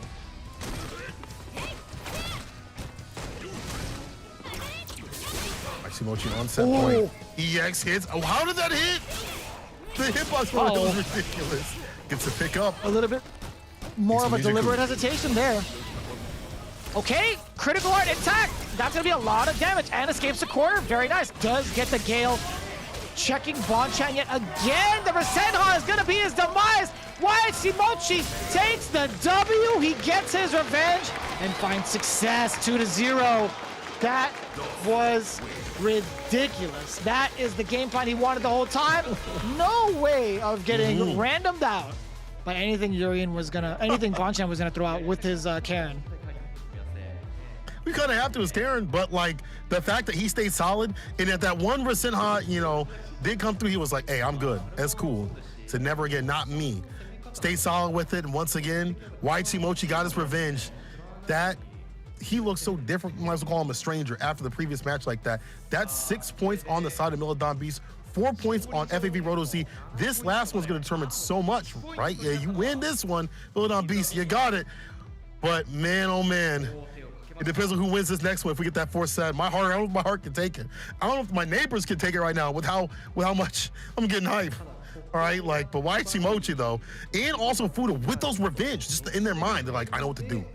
If I get that run back like that, I'm gonna get into you. Oh my God.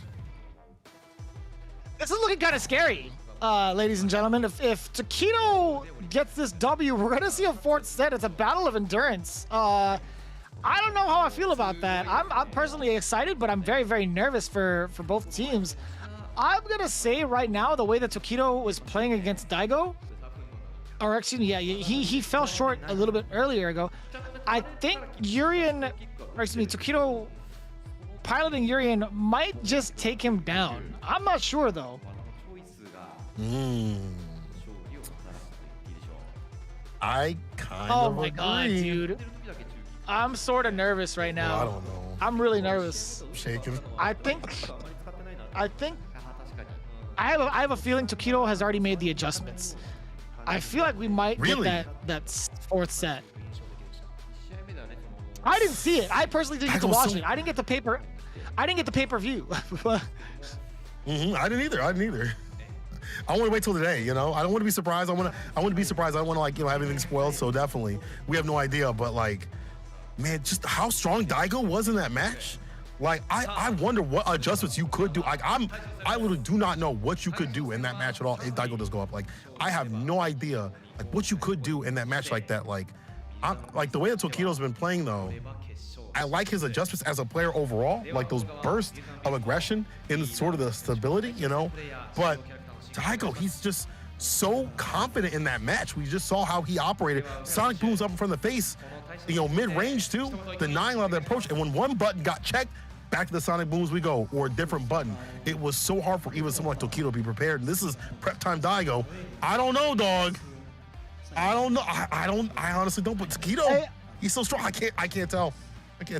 I like prep time Tokido as well, though. I mean, like he got whopped a little bit in the first interaction against Daigo 3-1, but you do have a valid point in saying, you know, we have no idea what Tokido could possibly do to kind of change it up against Daigo. It's all really hindsight at the end of the day too, but making this kind of prediction as to what Tokido should do in comparison to talking about the adjustments after the game is over is a whole different story, right? So we'll see how it plays out. Tokido, right, again, having to face off against Daigo yet again for the revenge match. But it's looking really solid for Daigo. He's been absolutely undefeated so far. You can see it from his win streak. They're currently up 6-4. But if Tokido can take it down against Daigo, we will see a fourth set. Absolutely. Daigo saying that even though he will, or even if he does lose, they still have one last chance. But that don't mean he's gonna go easy for this round. He wants to take them down. He wants to stop them here and now. And I would agree with that. You know, you want to end this before it gets, you know, too long in the tooth. You don't want to have to, you know, spend any more of that mental energy, because you're not only worried about this set right here, right? Or these players right here, this team. You're worried about going up against good Aid Squad, that you have to conserve some energy for them too as well. Both these teams, or either of these teams, are going to move on, and they have to think about that momentum, like, you know, that stamina. And playing these games at a high level with the adjustments back and forth and having to switch to fight someone fresh is really difficult. However, there's an element of heat that you are warmed up and you're ready to, you know, to fight the next team and stuff like that, where they're sitting in the back maybe practicing, but they're not going through that mental strain and like that stress that puts them locked in the game. So there's things to be said on both sides, but then again, you have to be able to conserve energy, your strategy and things like that. You don't want to show your hand too much before you go on to fight good 8 squad, either of the teams. So again, I don't know what Tokido can really do in this match. Jumping medium kick might be better in some of the jump-in situations. We didn't see that much in terms of the jump-ins. But then again, Daigo had anti-airs on the lock, though. He was shooting him outside the sky every single time he came through. I think that's a very valid point. I think I would love to see that kind of interaction where Tokido takes to the skies. For one of those moments, he neutral jumped against a Sonic Boom and he got swept, right? I think if you were to move his hurt box away with a jump medium kick as he's coming down, it might just be a different story. But I feel like that sweep on Guile has a pretty massive hitbox on top of it to catch him no matter what. That's true. I would love to see what that interaction looks like now that you mention it. So maybe it'll be something to consider, something that much of a minute detail just could be the game changer, at least for one aspect of the match. I want to know what Tokido is going to do in the entirety of Daigo's defense in the corner, man. I even have people messaging me left and right. It's like, man, Daigo's defense is insane in the corner. The confidence, especially in such an explosive game, in any fighting game in general, the corner means death. You know, like, it doesn't matter if it's old or new games, the corner is usually death. If you push the corner, it's not looking good for you, and you have to develop a strategy to get outside the corner. How he's so confident and survives in the corner, it feels like he doesn't have his back to the wall at all. He plays almost the same way, if not, you know, as confidently. You know, he's absolutely fine with it against a character that has a lot of long reach. The jump ins, if they get in, they're gonna, you know, do a lot of damage and things like that. There's so much to worry about. Nemo saying that in the league, Daigo likes to fight the Yuri matchup, and it's still the same now. So it really depends on how fast Tokido can adjust to Daigo's playstyle. But I'm so curious of what Tokido can do against how Daigo's playing, because Daigo's playing so hot right now. And if you're confident to fight outside the corner, you're confident to fight anywhere in the screen, to be honest. That's just how it is. We'll see how it plays out. The third match, and potentially the final one, is about to be underway. It's going to be Daigo versus Tokido in the run back here in set number 3. Guile versus Urien.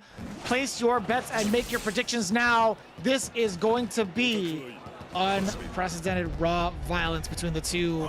Who's going to make or break their current season of Street Fighter League? Let's go. Tokido versus Daigo, round 1. Yeah, this match is going to matter so much. Let's see if Daigo just sticks to his game plan. I feel like he doesn't have to adjust so much just yet. You know, you got to prove to me that you know how to get through to me. Again, Daigo in that corner position, but he's willing to sling out them booms. What are you going to do? Walks a jump in. Right, no boom right after. There's a Batista bomb throw, though. Tokido try to get the throw with a tech. Okay, cherry tackle, a lot more aggressive from Tokido. Yes, sir. Yeah, a lot more activity coming in from Tokido, moving a lot more forward, and not as many booms coming from Daigo. Big whiff punish, upside down kick, still getting a counter hit, forward throw now. Tokido is looking to keep Daigo suppressed, but no, you cannot tame the beast. Ain't no way. Can't cage him up. Everywhere is his screen. Everywhere on the screen is where he loves to play. Corner, mid-range, don't matter though. Get caught up in the corner. Walk up upside down, get vicious. The throw big was with the sickness into the super. That's gonna seal it. Hey, yo, clip that. That was sick. I need that sent to me. He walked a mile to deliver a message. Boots to bus ass. He actually went all the way with that upside down kick. That was immaculate. Okay, it was like, you wouldn't. He said, you wouldn't. And he just done did it. That's like the confidence that Daigo has. Again, the fight outside the corner. You don't expect that, but that is what solidifies this, and not only this matchup, but how he plays. Look at this, the amount of boom coming in. Nice dash up from Tokido, threading the needle in terms of how he had to get past the sonic booms. It just so happened that Daigo kind of sat back in that instant. Good call out. Call right there for the forward medium punch too as well. The coral punch, getting the full conversion of the knockdown. Tokido with the lead in health, but for how long? Again, Daigo slinging out the booms. It is always better to have the lead against Guile to force him into positions we might be feeling a little bit more unusual. Maybe have to take a few more risks. Here's a reward in store with the shimmy, the EX cherry tackle. Flash kick right back at him. It has been unlocked.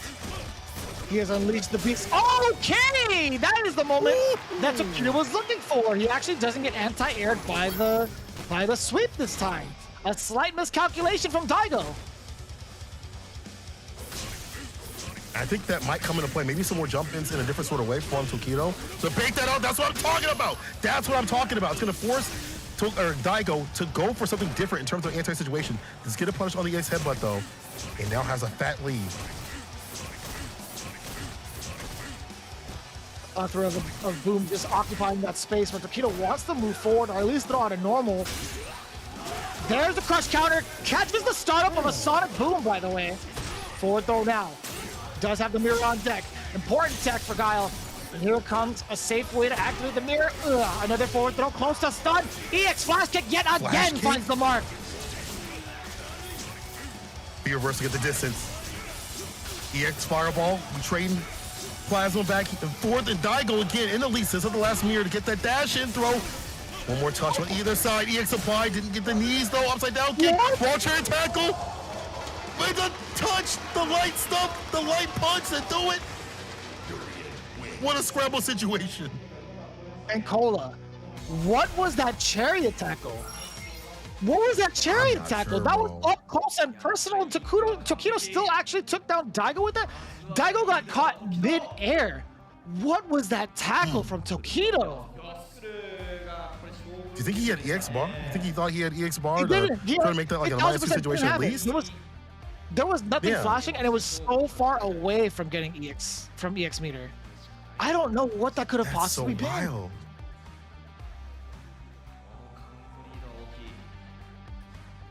I'm still in shock and awe. I'm so confused at how that worked. The decision there from Tokido. I'm gonna need one like an analyst to break down that moment. I need Hi-Fi to do his frame by frame analysis in that very moment. Why did that tackle come out?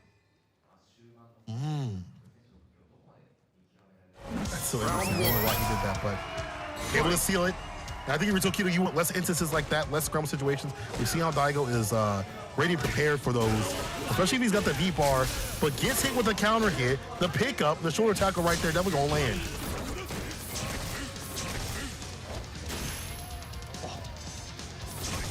The 5-knuckle shuffle. I love the back fist. And now, speaking of back fist, gonna get the whip punish off of the crouching medium punch against Guile, but the standing medium punch from Urian again, reaching so far. Counter hit from low medium kick. Low medium punch, excuse me. That's the first time that EX flash kick has been blocked. This is gonna be the moment that Tokido needed. After that EX flash kick was blocked, best believe Daigo was gonna say to himself, like, yeah, I need to do it again to make sure it hits. Is he gonna do it again? Yeah. Not yet. Off in the corner, he needs to do something. That stun's rising. Tokido with the aggression, stagger step the normals too. Bit of a change that we saw before. Instead of just, I feel like running out, the normals consistently, the economy of buttons being better spent. We see whip punches off the mediums too. Once again, off the fireball situation, the fierce, no conversion, didn't have the buffer behind it, but still conceals with one good touch. Has super at the ready in a second. Tokido with a massive life lead. No matter how many hits he's gonna take, he's still gonna be able to withstand it. Spends the EX at least one time to try to catch Daigo off guard. He still manages to do so. He walked in his face and got him with the throw bait. Crouching heavy punch to seal game number 2. Very, very convincing this time around in game 2 from Tokido. This is looking super dire for Mildom Beast. We literally talked about it before it happened. Will we see a set number 4? As it stands, Tokido is looking to be that prime suspect to make it happen. Might be. It might be. I like these adjustments from Tokido. We're finding a lot more whip punishes off the medium. I think that's a really big, factor. When the booms are taken off the table, the minute like a medium punch, even like a crouching medium punch comes through from Daigo, is Tokido taking that advantage immediately. Has the buffer right behind, puts him in the corner, and the corner work is a lot stronger too. Less about the buttons and a lot more about the economy being spent in the right sort of way. Stays outside for the back throw and play. If he tries to get a jump in, he's outside their distance for the whip punish. And Tokido up 2. So different than what we saw before. Something different about it, man. Daigo also getting blocked off of that flash kick. I mean, that was just one instance, but at the same time, there's been a couple of sequences where his sonic booms have been within the range to get counter hit. Tokido playing it a lot tighter in spaces, again, letting that heavy punch rip. He wants to catch a sonic boom, but Daigo keeping it tight knit. Back throw. Another one. Batista Bomb edition. Look at that little stagger step with the normals, gets a counter hit, and the stun's rising. These positions right here are where Tokido really shines at getting that stun and done, or at least forcing out mistakes from Daigo. Medium kick, caught him walking in. You don't belong here. You wish you could, but not in my hood. Misses the cherry tackle, but still gets a throw. And a throw again for the win. Oh my god. Yo, Tokido immediately went for that swig of water with the murder face intact. Murder face has been engaged. This is going to be the first time we've actually seen it from Tokido thus far. See, I'm thinking I'm back. Like that, set point. About to be a clean sweep off the feet. Tokido, the janitor. Careful now. Once again, Daigo going back to that boom pressure situation, getting a lot more of the normals, getting a lot more active with it. I feel like that lane play is not working out. The jump-ins have been coming through. The stagger step on the normals from Tokido to stop some of the booms before they even come out. Like the fierce, would love to get that crush now. Just Daigo backing up, finding the sweep too.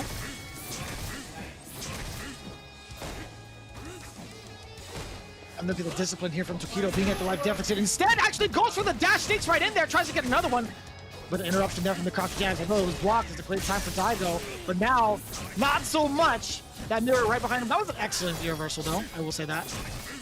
Yeah. Nullifying the presence and the danger of the mirror. Daigo prime position to take this out like this. Nice and easy with the crouch medium kick. Fantastic poke button to put out there. Sweep off the feet right back at him. Anything you can do, I can do better. Daigo staying off set point for a little bit longer. Tokido tried to get a little bit antsy. He went for the sweep, knowing full well that he was going to get punished for it. I don't think he had trigger on deck for it. The knee drop past the booms, that's one of the answers. He did have that charge on deck. More booms. The whip Kills punish able, outside of finds a the punish. space outside of that forward fierce. The back knuckle shuffle. Oh my god. Headbutt past the booms. Can Daigo make it out of this corner? Doesn't even want to get out of this corner. He's been fighting so well in it. Ooh, crouching heavy punch. Oh, that's a side switch now. He's got the bar. At the bottom to take himself far. Could seal this if he finds that boom hit situation. Edie hit should actually do it. Upside down kick. Yeah, he's not falling for it. Not again. No, sir, not me. Oh, this is huge. He can get a reset off of this. Oh my god, he went for it anyway. Daigo Umehara responding with a critical art, saw the normal from Tokido, prevented the reset from happening, and just went full with a raw critical art. Super Tartar right there, you know. It's edible. It's edible, you know. It worked out, so it's edible. Good stuff for Daigo to stick with it. If that would have been blocked, that would have been a wrap like that. But Daigo, ooh, this is so tense. And Tokido has found an answer, but I feel like Daigo is also fighting back a lot more aggressive like that. But even these burst out situations, like the dash up, upside down kick getting blocked, means that not everything from Daigo's repertoire is working. Not everything from the toolkit is going to work on Tokido. Not again, he's downloaded those things. So Daigo's gonna have to show more things to stay solid. And to think about that, right? That could have been an EX flash kick too. Like Daigo is still not afraid to do something on reversal. That's actually insane. And the big jump in, cashing out massive damage, all off of that read against Daigo. I like these checks right here. Back fist and the crouching mini kick. Starting to speak more of the back fist in with the crouching mini kick situation. Catch the walk in and kind of make it harder to find these whip punch situations. You get the jump in, finds a fadeaway and play off that light to stay all right. In another throw, Batista bomb addition. Far at the bottom for V-Trigger, activates it on block. Keep it in lock. Careful, the stuns rising. There it is! You called it. The one he was looking for. Another EX flash kick. No more, bar intact. Still stops Tokido. He does have the trigger on deck. The baby boom is going to cover the offense. What's going to happen though? Watch out for the EX headbutt as well. One more boom, another one. It's going to be so tough for Tokido even trying to move on important tech. Daigo went for it. He does it again. Get the crouch jam interruption. Tokido keeping the discipline and keeping the dream alive. Set point for Tokido. Bar the ready to be used. We saw how he uses it against the Sonic booms. Just getting EX headbutt knocked out. Not the biggest one. Sweep up the feet though as an anti-air right there. EX blocks it out. Daigo getting back in the quarter position, but he's fine to fight here.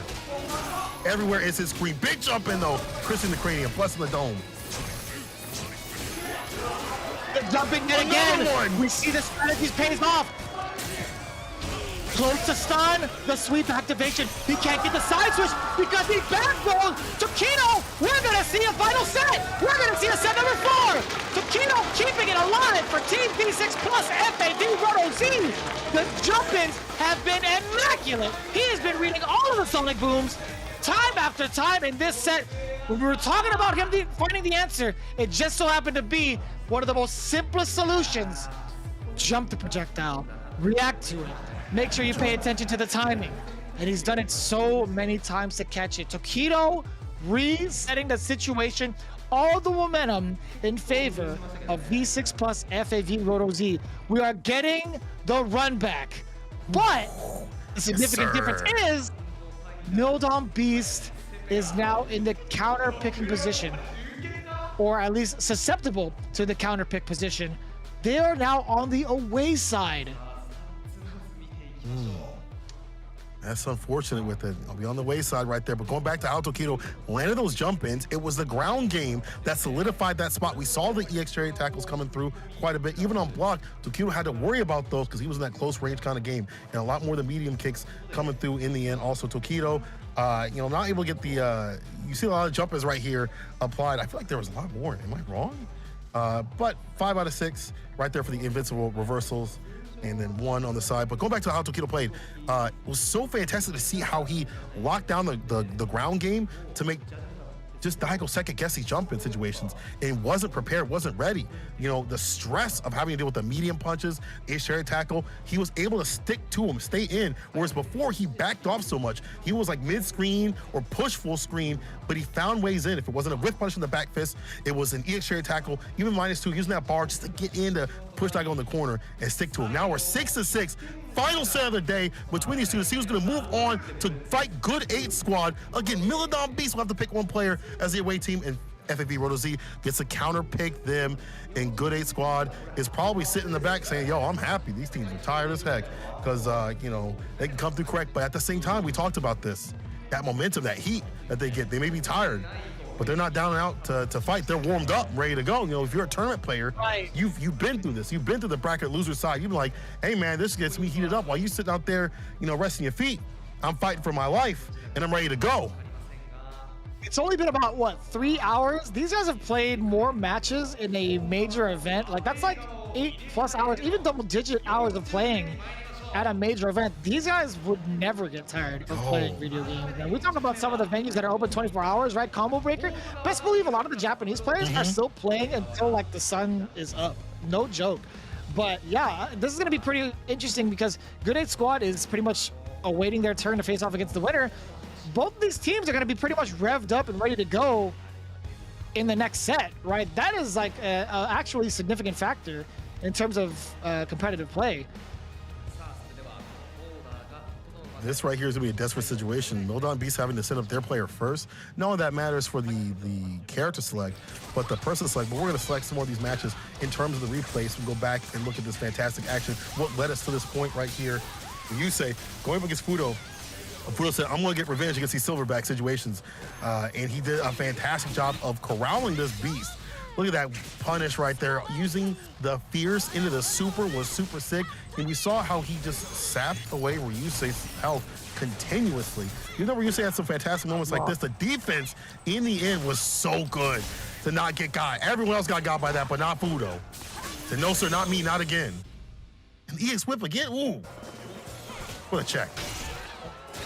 We also saw the revenge against Bonchan, and his raw read with Rasenha in general, EX Rasenha regular.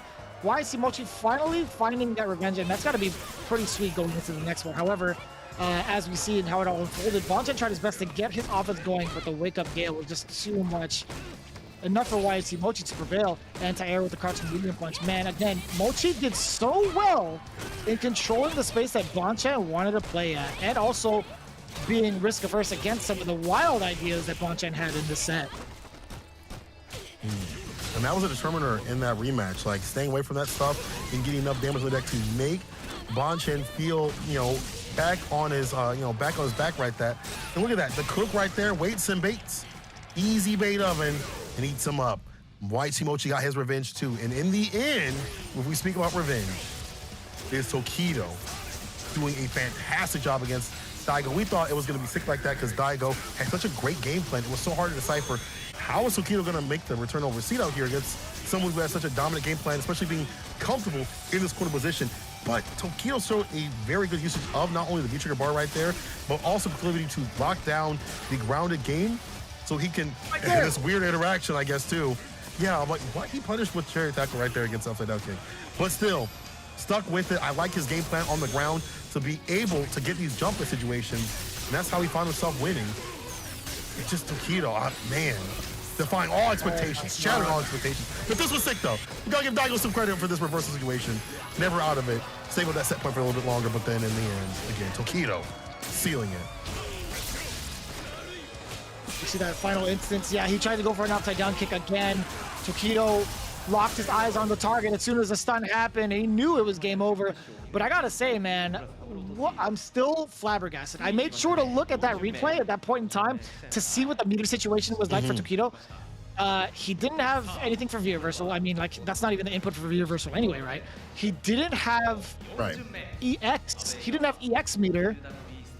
And it wasn't Daigo jumping over him for a cross-up, so maybe like he was charging back and tried to get like a roundhouse, and maybe that came out. No, there's no way. So, yeah, I can't even imagine what it was. Either way, into the finale. Match number 4. Daigo's going up first, by the way. Wow. How are you feeling about that I think decision? out of all the, honestly, out of all the players that you want to set up right now that have shown how strong they're, even though Daigo just recently lost, I feel like I put all my chips on Daigo to definitely do it. I think out of all the players on this team, not saying anything against the other players, but he's the most stable, he's probably the strongest, and he seems like he's the most ready prepared. And if he has to go up against Tokido, which he is going to, I think he'll be ready. However, versus 2 is going to be a little bit different. Tokido going up against him. This is going to be a rematch right off the bat like that to determine who's going up against Good A Squad right here. Oh my God. Tokido going right back up in the back. Right here. It's 6-6. Again, it's supposed to be 1-7. This is the finale that we wanted to see. Daigo, the captain of Mildon Beast, easily one of the best players to ever do it in the realm of Street Fighter, is going to be the one to try and advance against the Good 8 squad. However, he has one obstacle that happens to be in his way, and it just so happens to be the person who just reset it, actually kept the dream alive. It is Tokido making the right adjustments against Daigo. As you can see from the score, 6-6. We're down in the final tiebreaker moment between these two titans of Street Fighter. Daigo versus Tokido is unprecedented, unpredictable, but best believe it's guaranteed high-level Street Fighter V. Ladies and gentlemen, you are about to experience a ridiculous set between 2 of the best in Street Fighter, and you got to keep your eyes peeled. Who's going to face off against Good 8 Squad? What are the adjustments that need to be made? We'll see very, very soon. Yeah, we'll see who can get to that point. But first, this match right here, Tokido Daigo, and again, right after you fight somebody, you know that Tokido went back to his notes and was like, all right, what I got to do? Let me go up against him. I know what to do now. I know how to get the run back like that, and. You don't usually get this. You don't usually get immediate run backs like this in a tournament setting. So it's even quick with it. Here we go. Final match of the semifinals. Move on to Good 8 Squad. Tokido versus Daigo. Let's get it. Best of 3. That's all you get. I didn't even realize it. I didn't even realize that the final match, the tiebreaker, is a best of 3. Oh my God. So tense. This makes me nervous. This makes me so nervous. Oh, the jumping yet again! He's still paying attention to the spacing of the booms. Daigo is no longer able to throw those booms from that range. No anti-air there. Anti-air on the deck, big jump in right here. Yeah. EX headbutt right back at him. We bust him out nice and early. In the first few situations, things are gonna be a little bit different in terms of acclimating, so you might throw those things out a little bit sooner. Big jump in once again. Not being able to find the conversion via reversal. It's the distance. Daigo with the walk up. Look at the confidence, Vicious. But is that confidence going to be enough? He has full critical light on deck. He's slowly chopping away at Tokido. The mirror is definitely there. Both mirrors just to move forward, and the throw beam is there. Tokido is still beating out Daigo with the double mirror. That is actually ridiculous. The fact that Daigo still flinched in front of him, he could not afford to take the throw either way, but still. Tokido with the audacity to double mirror and get the throw bait. Unbelievable. Tokido.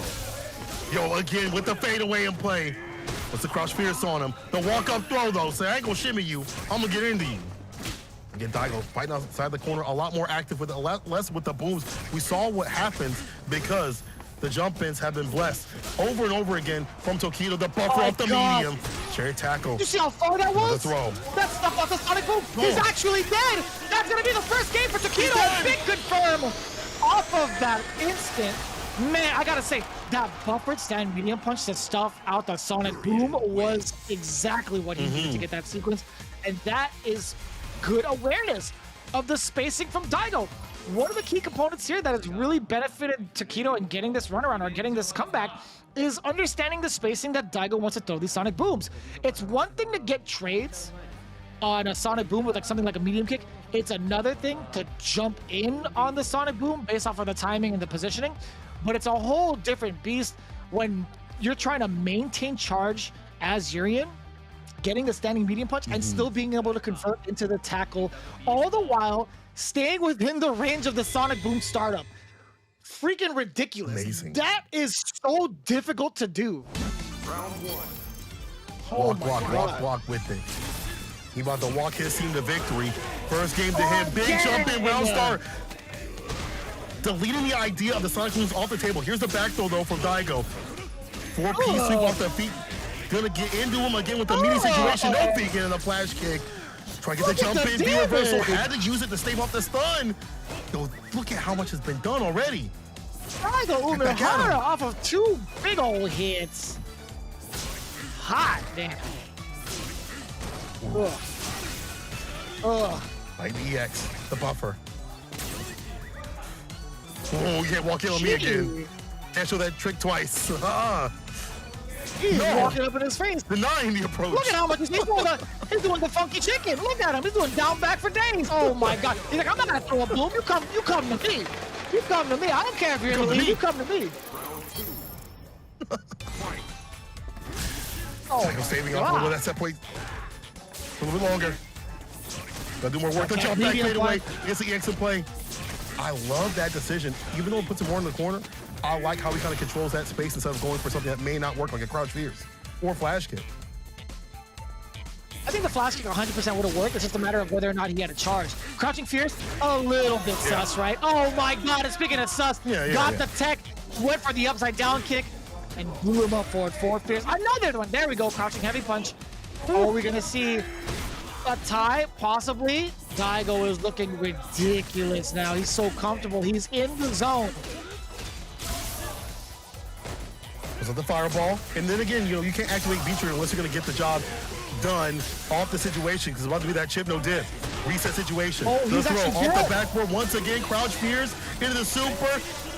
This is set point Tokyo. That was the first time we've actually seen Daigo really shake his head in disagreement to what just happened. He's actually feeling the emotions right now. I've never seen him fret like that in between a game. He actually shook his head and looked down. That's ridiculous. This character getting into me. The throw, Batista Bomb edition. The dash up. You try to be shipped in the corner, you about to die tired. EX gets a knockdown though. Daigo fighting back like that. Dashing again. Get with a fat lead. Fierce. Does get the meaty standing medium punch afterwards on the landing against Tokido. Trying to even it up, but he doesn't need to overdo it. He doesn't need to overstep his boundaries because of the fact that he has the projectiles to do the work for him. But still, Tokido, man, he walked up a mile. The critical art is intact. Daigo is actually within kill range. Uh-oh. You do it. Uh-oh. Careful now, the agent's in front. Open cheek with Tokido it. also in kill range. Back, the dash up. Oh, the part the bottom from Daigo could find it with a super situation. And to stay with that set point, to give us more games. EX connects to the knees if you please. Daigo evens it out. We're going to the final game for this set. Because he's going to move on to Good 8 Squad. Vicious is going to the limit. Down to the wire. My bones are chilled right now. I felt a giant shiver down my spine when that knee bazooka hit for the rounders. Or actually, as soon as the EX Sonic Boom hit, I already knew. It's so hard to even try to commentate this because my eyes are just glued to my screen. Everybody in the crowd took a giant gasp. Everybody was just like, oh. Our breaths were taken away from our home stations as well. I am so taken aback by how much discipline both of these players have to not succumb to the will of the other. It's absolutely insane.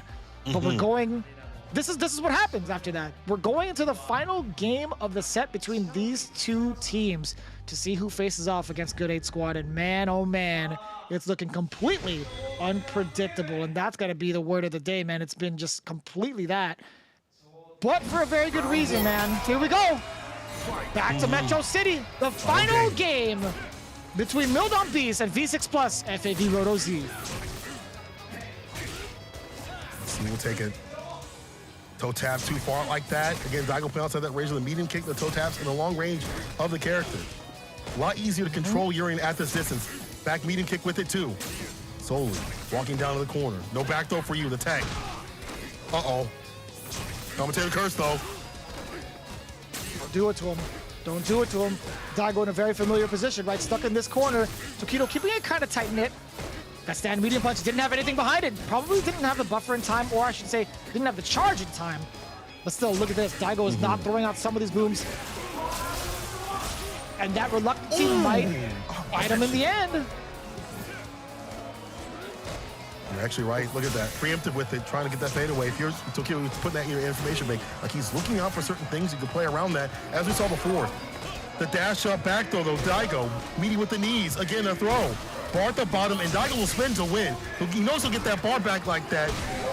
He'd love to save it, and he will, as Daigo gets on set point. And return no receipt. Daigo, Umiara. That V-trigger was definitely the will to keep winning. He wanted to enforce that plus frame scenario and also get himself in a favorable position to put another 50-50 guess against Tokido. But now, stuck in the corner, Tokido fighting right back offensively. The stun is there. I like the check, but still didn't actually get the dash in time. Very deceptive speed. Tokido that he's been playing at. The Sonic Booms are still flying. Yes, double crouching medium punch. Oh no, it's the flash kick.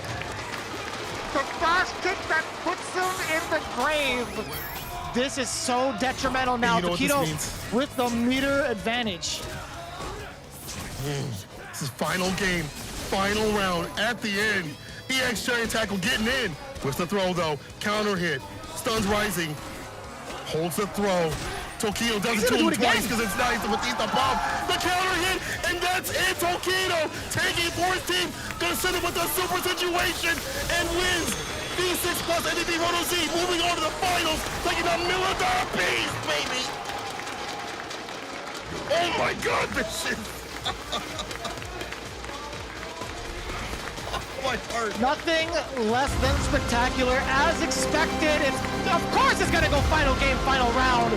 But of course it's gonna be the better team that prevails. And today, right now, it is a V6 plus FAV Roto Z. And you can see the stress from the captain. The strongest halberd, a little shaky down there. He hasn't even played, but still you can feel the impact of that W and the journey within. That's just so stressful. A bunch of smiles all across the table from all three casters. You could tell, again, Nemo and Hanako, you could see all of them really just kind of going through it. But Yamato, he's losing it, man. Yamato is losing it. He got his hands to his face and everything. He's excited. He's enjoying the great Street Fighter 5 action along with us. I'm enjoying it. I know you enjoy it. I know the people around me in my apartment are not enjoying it, but maybe they actually are. But that is the end of Milodon Beast. I gotta say, they played very well throughout this entire league, but V6 plus FAV Roto C, I can't even talk, has been ridiculous with it. And Tokido sealing it at the last bit, finding those opportunities. I didn't even know that he could do that. You know, against how strong Daigo was playing, it really honestly felt like Daigo had it in the bag, even though they came back with it. But that last bit of aggression in the end was enough to seal it. And Nemo is saying that Tokido adjusted very quickly against Daigo, and he really had to. A first to two situation, you know, best of three, not a lot of room to breathe right there. And, you know, you got to be quick with it, with those, you know, deliberations. So Tokido, he was ready and prepared and sends his team through. And we're going straight into the interview. Real soon, you see Ryusei talking, and he is also a pivotal point in how his team did.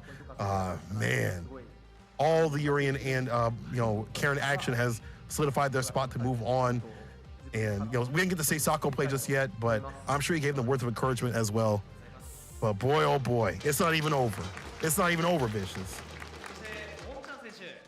Not even close. I wish we could get the kind of translation from this interview. I'd imagine we're going through some of the moments, the highlights for some of these players, and figuring out what the adjustments or what adjustments had to be made, or at least how they were feeling in terms of like certain matchups.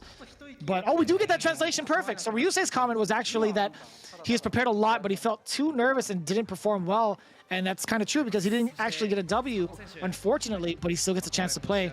He'll reflect on that and try to earn some points for the team in the finals, as he should. I mean, like, if he gets that chance to play, though, I mean, will we see a mix-up in the strategy for Sakonoko and the gang? Will Sakonoko actually take himself off the reserve and replace Ryusei there? So we'll see how that plays out.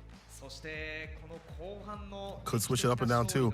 And Vache says every match has been really amazing. He's just amazed at how well everybody did. I feel like even the matches that, you know, even Ryusei had fell short, and when other players that did fall short too, even Tokido when they fell short, I didn't feel like it was completely free. Obviously, we saw Bachan go, you know, 2-0, but it forced so much out of Morito, not Morito, sorry, YC Mochi. It forced so much out of YC Mochi that even though it was like an 0-2, you could see how stressful it was for all the players. And Sako says, although he was just watching, he felt really nervous. He might have been better if he played, because he wasn't in control. Yeah. It makes sense. You're not in control. Your destiny. You're to watch other people. You're hoping your team does well. But I'm sure he gave him a lot of support while he was on the bench. Yeah, that's the best part about team tournaments, right? Like if you are sitting back and just waiting, it's like, man, I just want to play. But if it's like you have to sit on the bench the whole time during the team tournament, that's got to be like stress-inducing. And of course, you rounded it out with the final member, the one who's clutched it out, Tokido. His comment was that he's trained so hard and long for today, and he's going to make sure Sako gets to play today. Oh my God. What could that possibly mean in terms of the order for the upcoming set between those two teams? V6 plus FAV Moto Z going up against Good 8 Squad. We'll find out momentarily.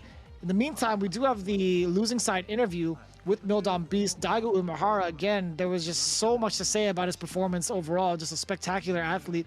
I gotta say, it's been completely unprecedented, like the way that Tokido had adjusted, but it had to take someone like Daigo to put him in that situation, to force that kind of adaptation from Tokido, which resulted in some of the best Street Fighter we've seen.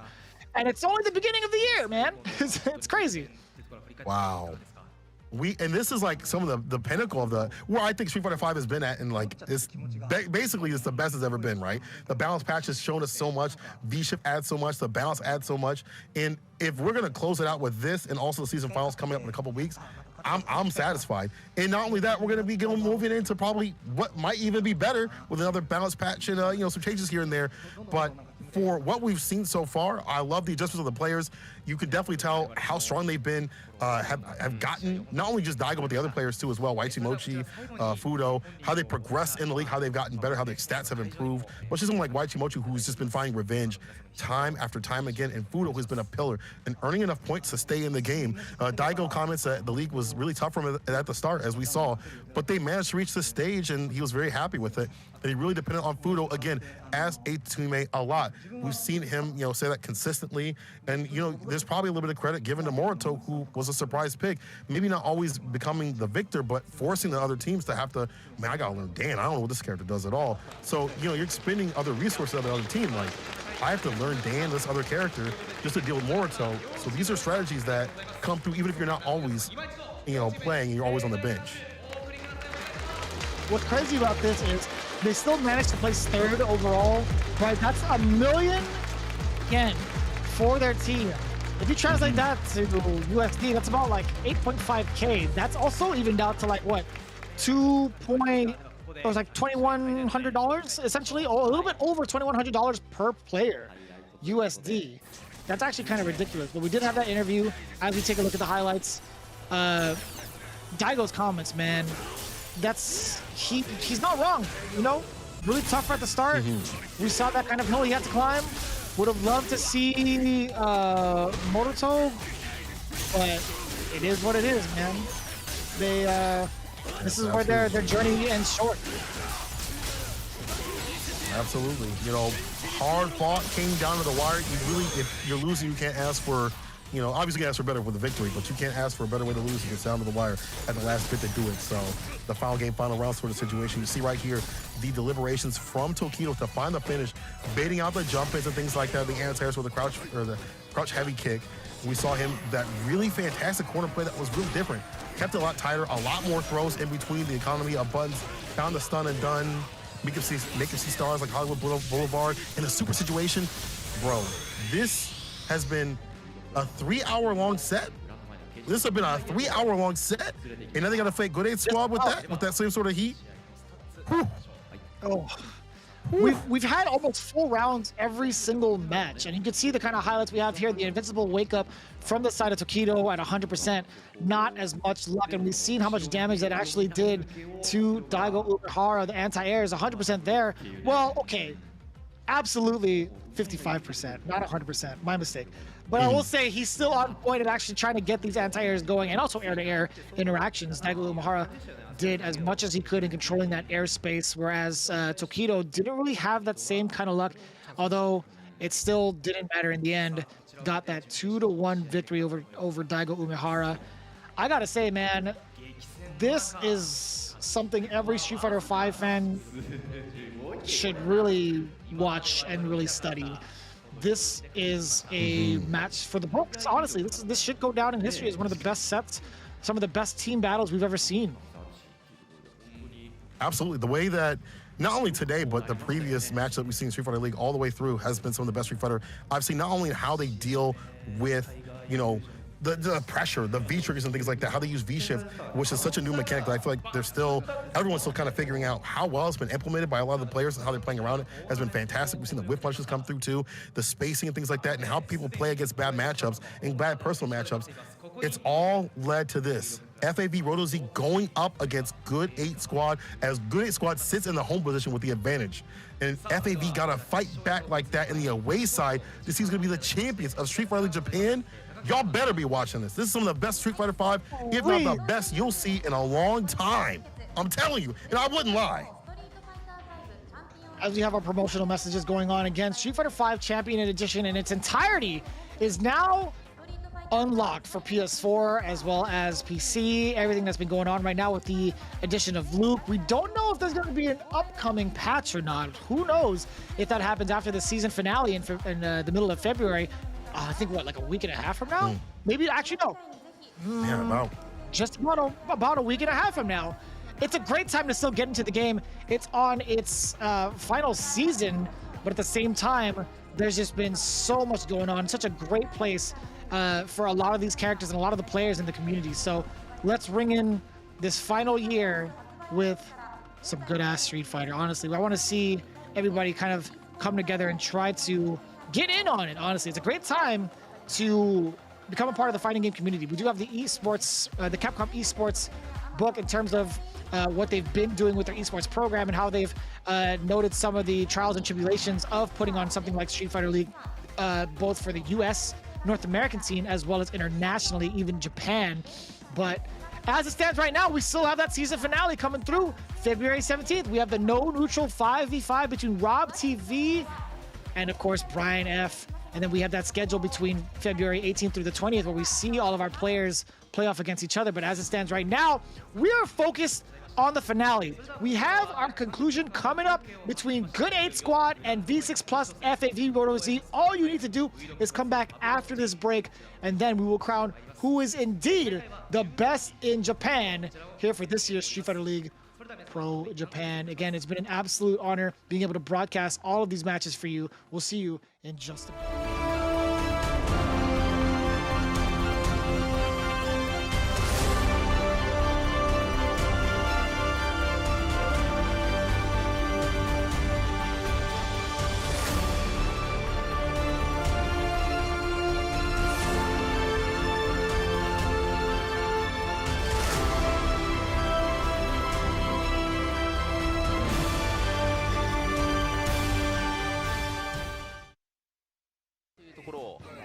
張られながらね。見ていきたいところだが、このバイソンの牛、紙一重で透かしての大パンチから差し返し。はい、うまいよ。はい。おいしいおいしい。謎の大足。マスターなんかミス多いよ。はいよ。しっかり。はい、イメージある。こい。使っていく。はい。あるよ。あるよ。うまい。うますぎる。オロチから追撃を決めて1.5からここの攻め。おい。オッケー。ナイス。やった。マジか。ちょっと。ヒヤヒヤさせんといて。しょうがないっす。いやー、マジかー。惜しかったね。いや、すごい。新しいコンボで自分から画面端飛んでいったのビビった。いや、本当にも。あ、でもよかった。めちゃくちゃよかった。めっちゃよかった。ナイスです。つけて超ヒヤヒヤしてる。任しとき。お願いします。満を持してよ。登場っすよ。なんか慣れとらんな。いや、なんか緊張してるっすね。そんなことない。そんなことない。素晴らしいコメントありがとうございます。それでは両選手はこのストリートファイターリーグでキッチいけるよ。存在感そして成長を見せた竹内ジョン。キッチいけるよ。キッチ頑張って。いきなりツンドラ。挨拶にしてはやりすぎじゃないか。これでそれを狙っていきます。シフトを読んで前捨ていくスキルじゃないかこれ。これ危ない。はいよ。飛びます。垂直飛びは竹内ジョン。そうですね。いい感じに。かなりの体力差がある状態。うおっ DX ドンクしっかり。これ危ないぞ。からの上。落としてからの。きたー。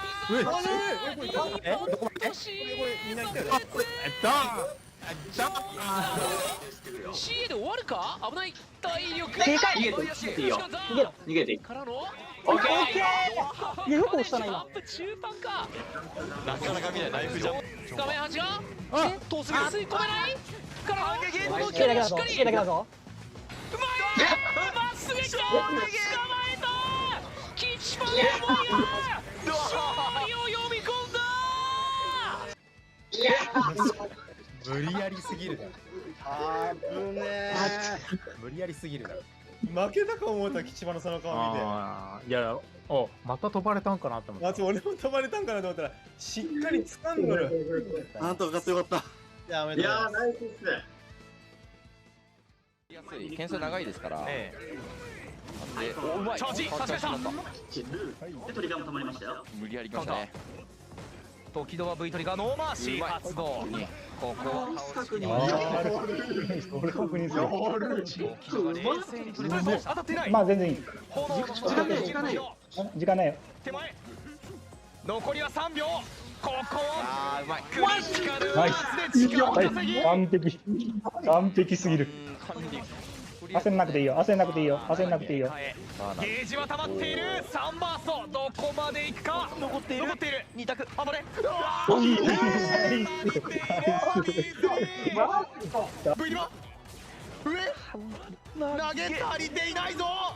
抜けるな。ダブルゲー。おおマジで。これどうなのどうなのどうなのこれどうなの。これは最初やね。止めている。繋がらない。どうかった。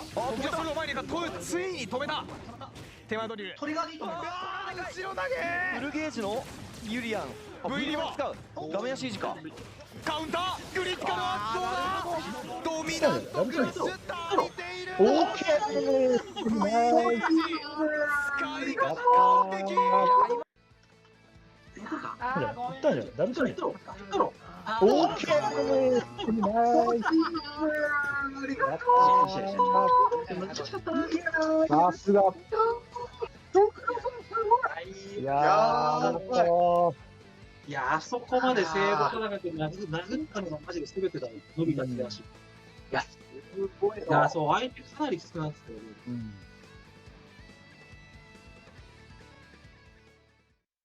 リターンがすごい。そうですね。さあこの1ラウンド襲いかかる。白が回復できそう。画面端近いの持ちゲージが日本ここはトリガー発動。はいプレラの見せるこのスタイルこそがバイソンの真の怖さ。押し込みましたよ。そうですね。クリア押し込んで。こっち表ガードしている。ガーパチ。忘れとったー。これがあった。ここでペースを変えてくるか。あ、内。これもしっかり。どうするももち。いっちゃうのか。苦しいこの状況。いけ完全に追いました。これはいっちゃうのか。いけ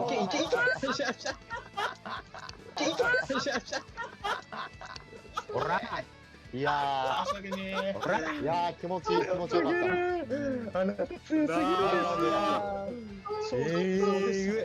人類に確かにどうにかできるんですか。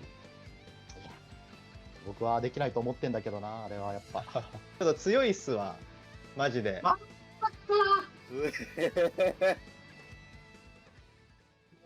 う僕は試合ができればもう満足なんで、とにかく試合を楽しみたいと思います。頑張ります。こんな勝ちたいと思うことそうそうないっすわ。いいじゃん。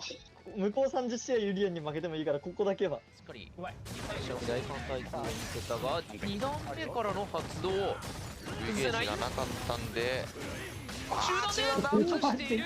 動いてしまった。さあナイス半ば無理やりな崩し捕まえた。体力差かなりある状況。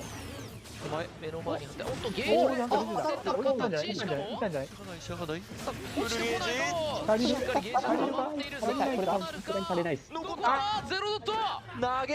しっかりフォロワーに入れ。よかったっす、よかったっす。中盤を入れて前に出る。むしろ爆破からのスタンまで持ってましたね。死でもいい。さあ V ゲージはまだあるがゲージ切れないからのおおチャージ。ガードはできないな。どこから針穴を通すか流星。リーチはかかっている状況。残り時間は15秒。大西としてはやっぱり逃げ切りたいですよね。そうですね。ここはサイクラッシャーでやり過ごしてから。いやいいジャンプだ。うまく誘い込んだ。さあ流星はもう少し。こらナイス。割り込んだ。焦んないよ、絶対焦んない。エイジスがある状況。それでもうまく当てていく攻撃。ダイバー。軸をずらして壁を立つ。今のは素晴らしいですね。鬼木は絶対絶命。この1ゲージあるか。トリガー割る。抜ける。超級流星。お疲れ。いやー、申し訳ない。いやー、ちょっと。内容はもうよかった。いや、よかったよかった。いやー、素晴らしい。素晴らしい内容。開幕を抜けていきました。お互いトリガーが溜まっているが、外側いい。ドンマイ。外端まで。ドンマイだから。境界を置いて有利奥いやータイミングがうまい。序盤はまずはお互いの使用権制はどの差し合いですか。いいよ、ドンマイね。これ流れあるな。あ、ないわ。差し返します。シコイが絶妙な前かに確認スタート。待望の8、絶望のフロストタッチから遅らせ。ワンゲージ溜まっているカード。はいはいはい。ワンゲージあるぞ。前に来る。タイマー使い切っている。崩れた。中盤選択肢投げ残らない。がないけど。おお、あ、正解か。いやー、もうすごい気持ちが楽になった。ナイスー。さすがにうまかったでしょ。いや、マジうまかった。ございました。噛み合わせそのまま走る。体力は取り返した。セーフティの知恵を生発動ダッシュ。うわー、ビッグを置いてやる。川野くん前に出ちゃダメだと。昨日違いを見せた。ただ川野側もね削りっていう手段も考えられますんで、前ステップから止めて有利を作っていく。ビットがその手助けをする。上から水晶1本降ってきている。大きめだ。10時。うまい。マジ。今のジャッキックビット職人技でしたね。いやしかもアボシュル有利抜ける。発動ですね。ここで V トリガー発動です。バックステップ通過。引き寄せてる。おー、ドットから大逆転。水晶より前に出てさあ、の知恵ここでやってきた。崩していく。おー、つらってるか。それでも最後はミット。さあ、この知恵とジェフティの知恵シナジーは抜群だ。あー、よかったね、これは。ありがとうございます。お手ありがとうございます。はい。まあ、あとはね、お任せしますわ。はい。だと思うんですけど、単純に中距離の火力はカリン。おお、なるほど。フラップスピンから入れ替えコンボ選択。画面の足前ステップ。嵐を立てて前に行く。うわー、ここはシフト。ガードが間に合う。トリツは以上。トリガー割るが発動。2段発動から強化。さあ、嫌な流れを作られているボンちゃん帰ってるか。ここ一番かなり遠い距離から踏み込んで重視中継連携。少し連携パス当てるが悪いの生から打っていく。シフトブレイクマジか。確定まで嵐チがやってくるボックスこれしゃあない。入れ替えさらに入れ替えまだチャンスあるいやお互い鳥が高橋は強いぞ三角跳び警戒しているケージはマックス無限の可能性を秘めるグッドエスカット最後はリーダーガチ君が本リーグ首位通過を確定させる投げられといてこっちが県内。強い。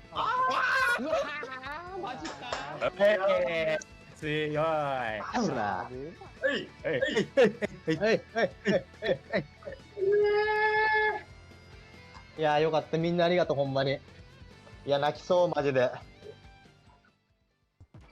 いや、もうめっちゃ大声出したいんですよ、今。ちょっと娘と嫁が寝飛んで出せんのですけど。そうなんですね。めっちゃ大声で喜びたいんですよね。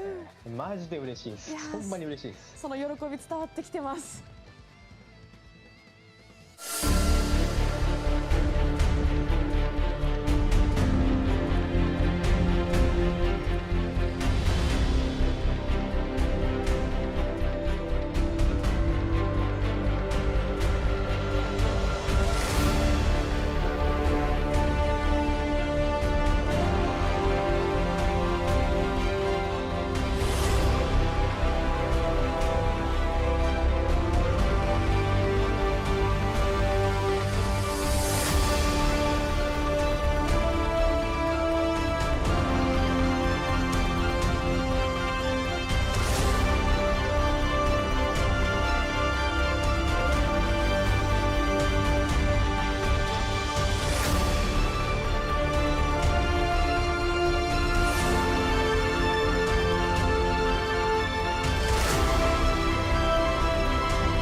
Ladies and gentlemen, we are about to see who will take it down here in Street Fighter League Pro Japan.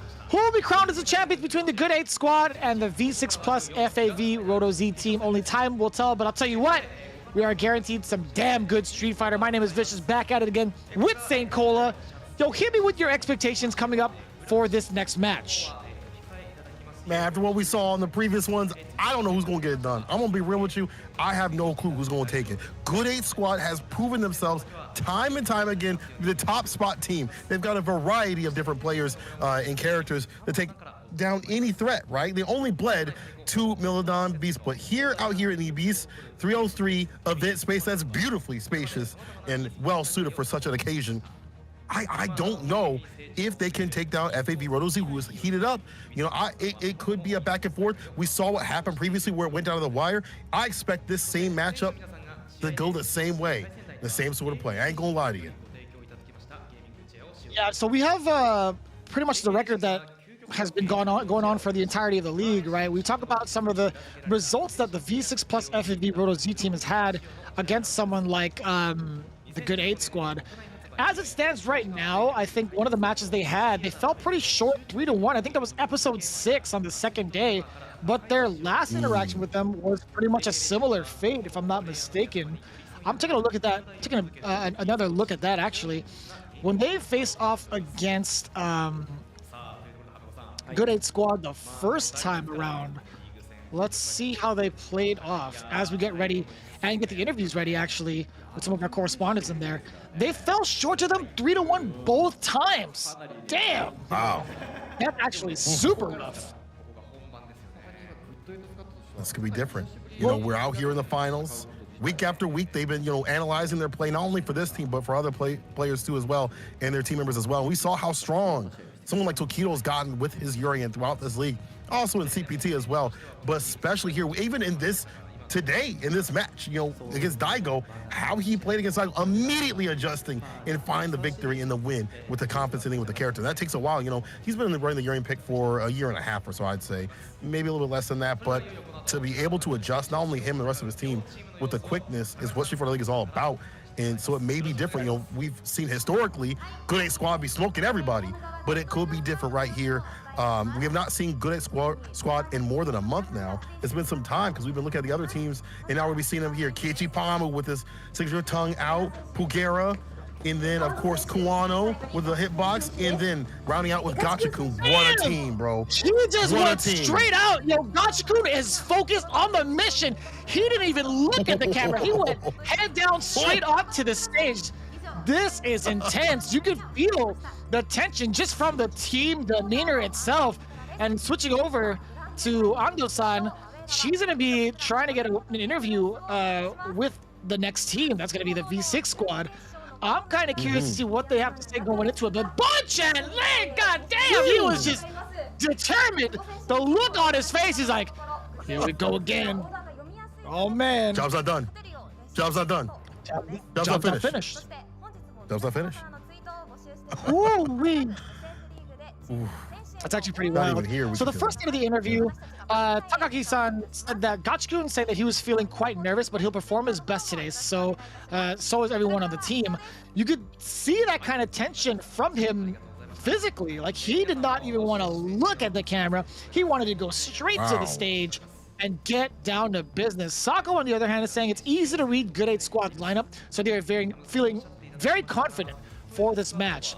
That's got to be the biggest takeaway of it all, right? Considering that Good 8 squad is going to be in the home team situation first, there's not really much that the V6 Plus FAV Roto Z squad can do about getting counterpicked. But they do have a solid squad to get as many or scrap as many points as they can and switch it up for the counterpicking position. So we'll see how this plays out. I like that. You're confident, in what you think that's going to come up when you have to set up your team members anyway. We talked about how important that is with this team play. How important is to have a strategy, not only for yourself as a player and who you go up against, but how your other team members work around that. And we already saw that Sako might be coming up with a deck because we saw the leaders saying that they want them to face off this Good 8 squad, who is coming up right here. Actually, my bad. Bonchan with the execution of justice. I look at the album, but they're reintroducing all the players once again for this grand finale. Bonchan coming up first. He has a Sagat play, if need be, but the Karen's definitely at the ready. Bon Chen putting on a lot of work throughout the team, and now coming through as the one of the pillars, I think, of the squad, you know, with that Karen pick, so impressive with it. But you cannot forget about the genius pro gamer himself, who has proven himself not only time and time again, but today with his play. Tokido with that Urian, and Boxer, if need be, you know, could see it. Making some of the fastest adaptations against some of the best in the business. Tokido is looking to run amok yet again against the rest of the good 8 squad. We'll see how it plays out this time, if he's going to be even needed, considering how stacked this team is, because we're not even done introducing this team, right? You say the eyes of desperation. He may not have gotten the W from the last sets, but I'll tell you what, man, he also is key to this squad. He knows how to get that third-person perspective. He knows what it takes to take down the opposition. I do like, we would say, being a part of this squad, because he's ever so critical in getting some of those other matchups underway. And of course, last but not least, upcoming, it's going to be the captain of V6 Plus FAV Roto Z, the strongest halberd, Sako Noko. Will we get to see him play this time around? And if we do, which character will we see? Is it going to be the Minot play? Is it going to be the Luke? Who knows? That's true. So many characters that he's got as repertoire. And that's the thing, is that makes some of these players so strong. Having multiple characters means there's so many things that you have to worry about. They're, you know, figuring out how to shore up any counter picks that may come their way. And again, the Luke could be a great factor. We saw it go down to Manchabo, unfortunately, but this could be refined. You had a couple weeks to really flesh out the character. And as you pointed out, very strong character as they figure out which one they want to go with. I guess the hand wave is the one to do it, going back to the Bon Chen special. And they're going to need all that fanning of the heat to stick away from this play right here, because good A squad is spicy hot with the red dot. Speaking of, Kichi Pamu, the massive grappler pad grappler coming through first. Let's see what we do. Let's see if he even gets to play. But even the threat of having him on that team is so strong. Like a grappler, like how many times have you played a strong Geef player in this season? You know, he's lagging a little bit, but don't let it fool you. If Geef gets close to you, it's a wrap like that. Force following up right behind him. Bugera, the unshakable boxer, who has made immaculate moves. He's made an astounding progress from his transition from Ibuki into boxer in a matter of a season, I feel like. Bugera has just been doing wonders and getting all sorts of W's with this character, and for a very good reason. Looking forward to seeing him and where he's going to be at for his matchup today against the V6 Plus FAV Roto Z squad. Absolutely. And then there's Kawano, Evo Online champ. The next generation leading the charge out here with the young guns. Definitely doing a lot of work.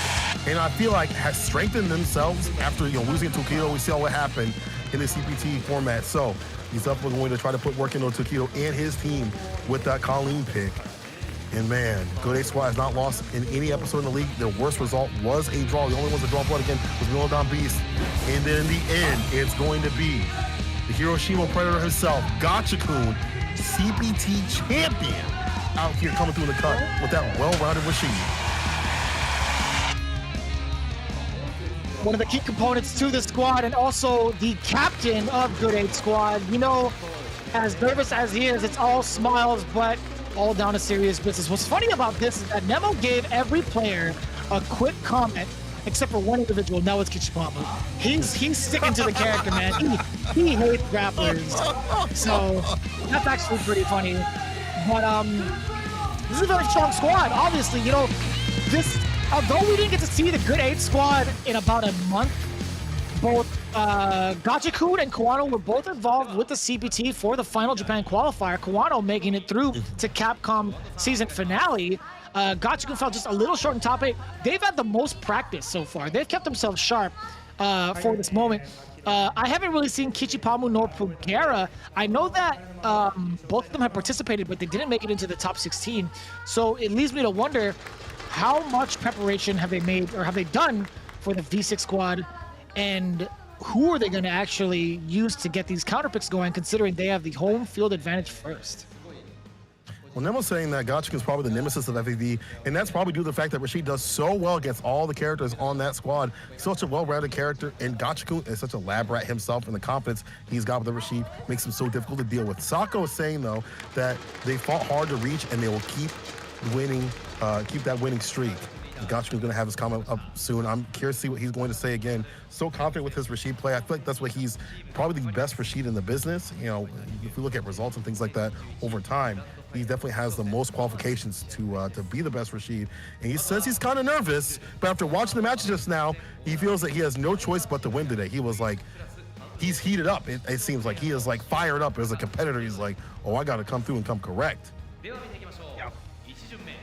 It's a very nerve-wracking situation, to be quite honest with you, man. This is for title of the world's strongest team, actually, for Street Fighter League. I mean, I would say it's for Japan, but to be quite honest with you, I mean, it would have been great to see Japan versus the North American scene.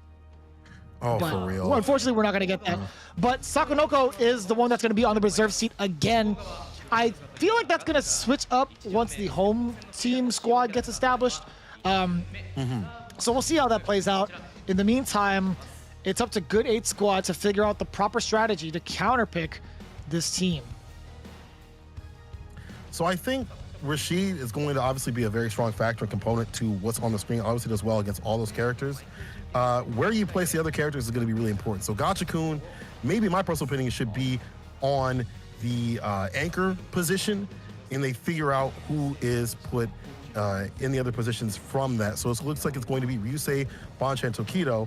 And then on the other hand, I like Gachikun to be in the anchor, but for the other positions, I gotta say Kawano gotta be up there, and maybe Kichipama gotta hold back like that for a little bit, because actually, you know what? Kichipama might do very well against the Karen pick. You know, I think he might be ready with that. This is a valid point. I think if I were the Good 8 squad, Ryusei, Zurian, I'd probably want to put, this might be a little weird, but actually no, not that weird. I think I'd want to put Gachikun up there first to kind of test the waters out. For Bonchan, I'd probably want to put Pugera, and then for Tokido, I'd want to put Kawano. Ooh, you might be right with the Kawano pick. It's either Gachikun or Kawano going up against the Urians, for sure. And that actually might be a good idea too. A lot of things they can do. That's why Good 8 Squad has been so successful, is they have so much variety in their characters. Not just like the where they're at in the teams, how strong they are. They got a grappler, they got a bruiser, they got an all-rounder, and they got a great counter character. And all those are effectively really great. We're gonna see that counter character come up on the screen first, actually, to deal with the Urian pick. And we've seen, despite the fact that Colleen Kana is a little bit weaker than Urian in terms of like the matchup spread, versus each other, we've seen Kawano pick apart Urians throughout Street Fighter League. We've seen them, deliberate against, like, if you try to do medium kick, whiff punish. As soon as you whiff a button, parry. Using the bar to get through the fireballs if you're not ready for it.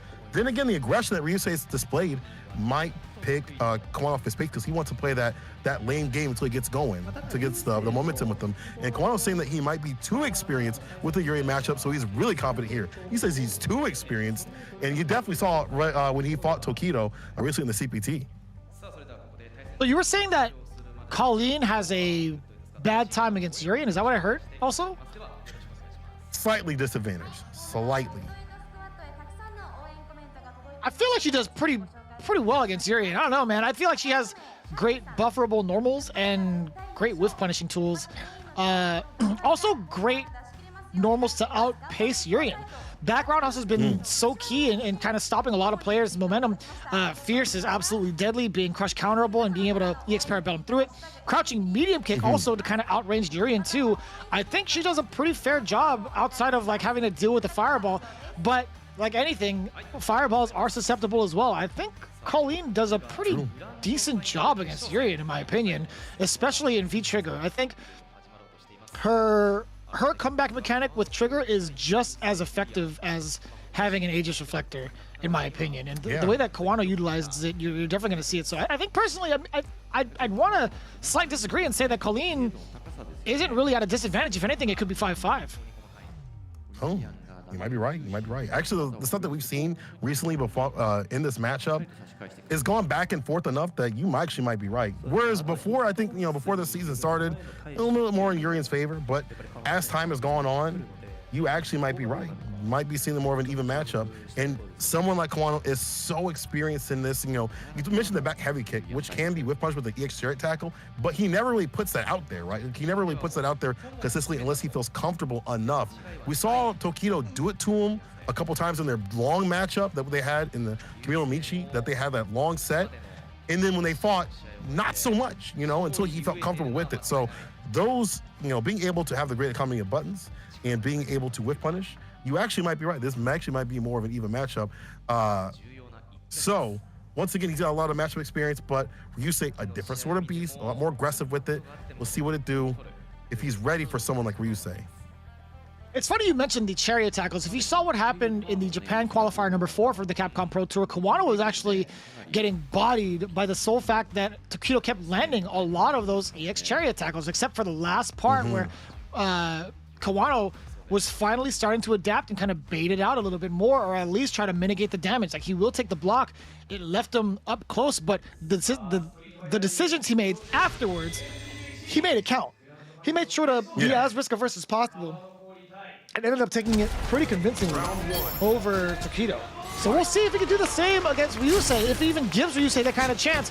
Ryusei hasn't even been that kind of cat to use EX chariot tackle as liberally as Tokido has. So we'll see how much of a difference it makes. Either way, game number 1 between Kawano and the Good 8 squad and Ryusei from V6 Plus FAV Roto Z. All right, get the knockdown right there. Round start with it. Trying to find these buffers. We saw the mistake right there from Ryusei. Probably won't make it again. But I'm walking down the corner, and you see the fear of those buttons that you were talking about, the medium punch and things like that, and the crouch medium kick also. Check that walk back. Every so often, the back heavy kick right there too as well. There's a lot of buffering that can go on with Colleen too. That medium punch just reaches so far away. And yeah, that's one of the answers against some of the fireball strategies that Ryusei wants to implement, right? Using the EX vanity step with meter, and this is exactly what I was looking forward to. Looking at how Kawano utilizes that meter, whether or not to enforce that point, want to confirm a link into the Aegis Reflector. Obstacle for the side switch instead of the damage. I like that. But look at this. You talk about the great equalizer? Well, guess what? She's got one of those too. Yes, sir. And this season, you get it spent a lot more as you get these dashes and things like that. So, you don't get it as much. But it's a great closer, and it also is fantastic for putting people in the corner and acting great neutral buttons. Runs on in, gets the win. You see reel back like that, like, dang. You got me. Oh, he missed it so slightly for the conversion. No punish from the side of Ryusei. Instead, Colleen gets away scot-free. Kawano utilizing that EX vanity step to get past the metallic sphere as well, now pushing forward, but Ryusei manages to get himself the handshake. He makes the deal. Crouching heavy punch to stop the EX knee drop. Kawano all over it in the anti-air department, tries to whiff punish. That's one of the biggest tools he had in CPT. Doesn't find the mark this time. Ryusei taking advantage of it now. Definitely pointed that out when watching the CPT, and now here, back heavy kick, trying to find the crush to get going. Anything to stop the flow from Ryusei. Look at this. Now the tables have turned. Runs the EX to get inside. But here's the crush. He's gonna start. No, the back throw. He's looking for that back throw to really put the work on him with the V-trigger situation. Because V-trigger is strong from Colleen, but really shines. He's putting in the corner and acting with fantastic normals that she's got. But the medium kick connects and stops that approach for a little bit longer. Great work in suppressing the options that Kawano had. Not even letting him get to play offense as much, but still the EX knee drop has not paid off for him. That is a great trade-off for Kawano. It didn't lead to massive damage, but overall, expending that bar to get that kind of damage against Ryusei, not bad at all. Yeah, you ain't gonna complain about that one. Back heavy kick again. Be careful with that button, but I feel like at that range, hard to react to is we'll get that EX attack before it even comes out. That's why you see Kawano playing that close range game. And them light buffers too. Parabellum at the max range, not trying to get got. Interruption on the chair tackle, are you kidding me? Was already ready. He's not gonna let those fly with the amount of times he's been hit from this last month. Never again. Never again. Ugh, he's at the forward throw. Trying to make a deal with that standing heavy punch. Yet again, just swinging with it. He's trying to counter poke against Colleen, but Kawano is not giving him any sort of refuge in that normal. He's keeping it tight. Staying all right. See the bar at the bottom, especially for Colleen to be able to get more off this. Yeah, B trigger. EX runs his own bar though from Ryusei. Walk up, crouch fierce. You feel like that? It's like that with a side switch too. EX get locked down in the finish. My man really just walked up with a crouch fierce with the confidence. Ryusei. No, he had all the resources to cover his tracks anyway. That was a setup for hit or miss Aegis Reflector, no matter what. That's just one of the routes that he goes to. True. If it hits, he gets to go full conversion. He has all the time in the world to get the headbutt. It wasn't like a guess. He was just going for the trigger. I guess I'm more impressed by the fact that we've seen him, Kawano check these walk-in approaches and things like that. Even though Crouch Fierce is a fantastic option, as you pointed out, we've seen him check that, but Ryusei still, even with those resources, still feeling confident to be able to deliberate that. But you're absolutely right. The Crouch Fierce, he has something behind it, just in case if that would have missed or been blocked and got the hit. Ryusei up one. What are the adjustments that you think need to happen here for Kawano? I think he's playing it just fine. I think there were just a couple of subtle mishaps in the counter poking department for the most part. I think he's been a little bit too susceptible to Ryusei's standing heavy punches, primarily, right? I think there's just another way for Kawano to kind of get around that. I think if he were to utilize back roundhouse just a little bit more often from outside that range, a little bit outside the range of fears, I think he would find a little bit more success in the counter poke, or at least hinder Ryusei's button presses slightly. Gotcha. But we'll see. I wouldn't be surprised if we see a lot more back roundhouses from the side of Kawano. But again, it really depends. I think Ryusei would be well aware of that. He did get the advice from Takedo, the other Urian player, the main Urian player right now, from his performance. But we'll see how it plays out. Absolutely agree. Gotta see more of that back heavy kick and play. Need some of these buttons off the table to dash up throw. It's a positioning. Back to mid-screen we go. This is no big deal, and we see the bar at the bottom for Ryusei. We talked about how the EX bar is going to be a threat against the back heavy kick. EX spent on the side of Kawano for that corner push. Puts a Barabellum on him. And the throw. Put him in a coffin. Oh my God. The crush counter is going to create that space. Does get the back throw. Not quite stunned. Jump back jab. Now releases all that tension. But still, target combo to keep the stun up into the trigger and back-to-back activations. Ryusei does get it. Reset. Back throws. Caught a little bit of the EX vanity. Dead. And the shimmy. Wow. What? Ryusei opening up Kawano continuously, especially with this B-trigger. Really getting going with it. And now he's on set point. The experience is showing on Ryusei's side with not only Kawano, but just Colleen in general. So much patience too in the neutral game. Oh, he got clipped again. Oh, but it wasn't even too much. That's fine with Ryusei though. Looking at that, yeah, it's still hovering outside that roundhouse or the fierce range, but Kawano hasn't really done anything about it. I love this patience. I mean, you don't have to go in to get the win all the time. I like the fact that he's just using these normals every so often. And that ESRB tackle, even though it didn't hit, it's still like, I will do this in the neutral. Does get the light buffer though. Kawano will answer back like that with the meaty fireball rifle on the setup and the throw. This is important. This corner pressure. He did interrupt the startup of that standing heavy punch, so I think that was deliberate. I think that was more than just a buffer, but either way, it does get the corner, creates a space off of the standing light kick to still get the throw. That's so deceptive. Using that light normal as a frame kill, also creating that extra space on the dead body. Oh boy. Speaking of dead bodies, you might just see one. Close to doing it. Don't get thrown. And the bar to find the finish. He can still crouch jab. Side switching the throw, Ryusei. Finds a finish. Wow. After all we had discussed before and prior to that match, even Kawano himself saying that he knew that matchup like that, the way Ryusei played, honestly, it's been different than what we saw even today.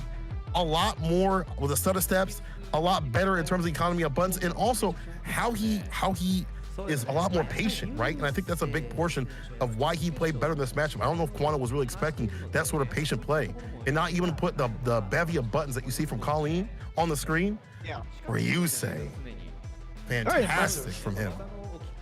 Not only does he get his first win for the team, he also avenged himself from his interaction with Good 8 Squad prior against Kwano specifically. He fell down to Kwano 0-2 and brought it all the way back to his doorstep 1 month later. Actually, a few months later, I should say, in comparison to how they were playing earlier in the season. But let's take a look right here. 2-0 in favor of Ryusei. 50% on the anti-air, 66% on the invincible reversals. On the offhand, Kwano only 40% in the anti-airs. We can see how much of an impact that really does for someone like Ryusei. If he gets in close, it's going to be a really tough time to get him off of you. But as we get ready for the next match, a little bit of a tidbit here from Nemo. He was saying that all the warm-up in the semifinals might have made Ryusei more prepared for an occasion like that in terms of facing off against the Good 8 Squad. And that's what Saint and I were talking about earlier. We had said, you know, they've been playing for about 3 hours. That's peak performance, I feel like. That's getting yourself ready for that major and getting yourself ready for pools. That is like good conditioning in comparison to Good 8 Squad, who's been iced up until this very moment. I don't know what their training regimen was like for a month, but I mean, if you're sitting for a while and not being able to really play as much, sure, they could have warmed up in like the rooms in the back or something, but it's a whole different atmosphere when you're playing in that competitive mode. Absolutely agree with that. And, you know, being warmed up is going to be so key, I think, for them. And if you're a Good 8 Squad, you got to find a different way to warm up. Like, some of these matches might be like, oh, yeah, I don't want to say data or anything like that, because you want every point. But you're probably setting up some of these characters and some of these players to be like, all right, I know that the first match we might be a little bit cold. Who's going to be able to warm up first? Who's going to be able to get in gear first? Kichi Pamu coming up next with the Zangief. Kichi saying he has done his training for today, so all he has left is to put them to good use. And not much comment from Nemo once again. He's still bitter about the grapplers. He just don't want to see those Zangief on the screen. That's what we're seeing right here. I mean, it's not a bad pick against, you know, Karen. She's got to come in to get the win, and that's exactly where Geef wants to. He's got the flex, also delete some of these sequences off the table, and if the damage is done, it's going to hurt a lot because her health is not a lot. That's a big boy, too. She's going to have to hit him harder to get things going. We'll see how it plays out. You know, one of the biggest tools that Karen has against someone like Zangief to play the keep away game are the medium normals that she possesses.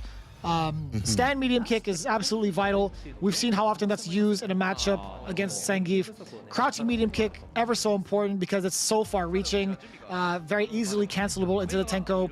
One of the more underrated tools that I like in the counter poke department is standing medium punch and how much of a buffer window you get into the Tenko.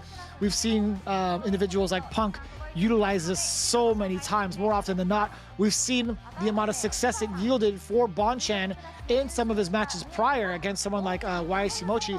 But yeah, right now it's going to be really tough, I feel like, for Bonchan if he has to play the keep away game, or excuse me, not keep away game, if he wants to like close the gap against Zangief going forward, if he's ever at a life deficit. But I will say, off the bat, I think Bonchan is going to have a pretty decent time against Zangief, IMO. I agree, not only with his experience as a Karen player, but if he is down, he does have the Sagat. You know, Nemo himself said that he has characters ready against this pick. So Kichipamu, you know, being a pick against Karen, how good is that going to be against how good is that going to be against like Nash, which he does have, or Sagat? I've been hearing a lot of Sagat players say that they love that matchup. Obviously, you got to play that damn near perfectly.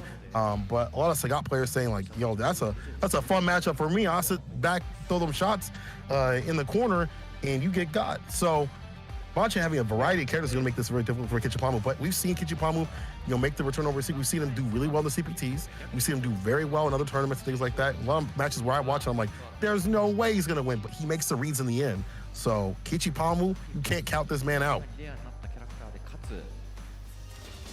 Very true. Let's see how it plays out, right? Game number 2 in this set, an ever important set here. Again, this is going to be what leads into who will be the champion getting as many points as possible as it stands right now. Ryusei is in the lead for the team. Ryusei getting that first point, 2-0 against Kawano. It's up next here for the next match. Kichipamu versus Bonchen, Zangief versus Karen. Here we go. See how the buffers work out off the mediums. There's that crouching medium kick you were talking about, and the medium kick too. Sweep right back at him though. Cleaning floors.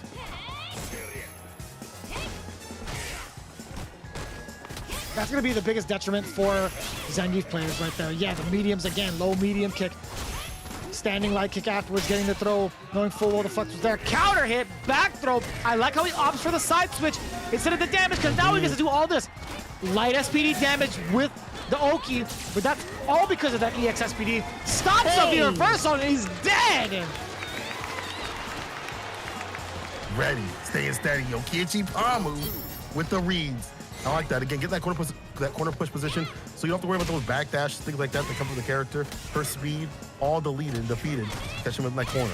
Good positioning awareness right there from Kichipamu.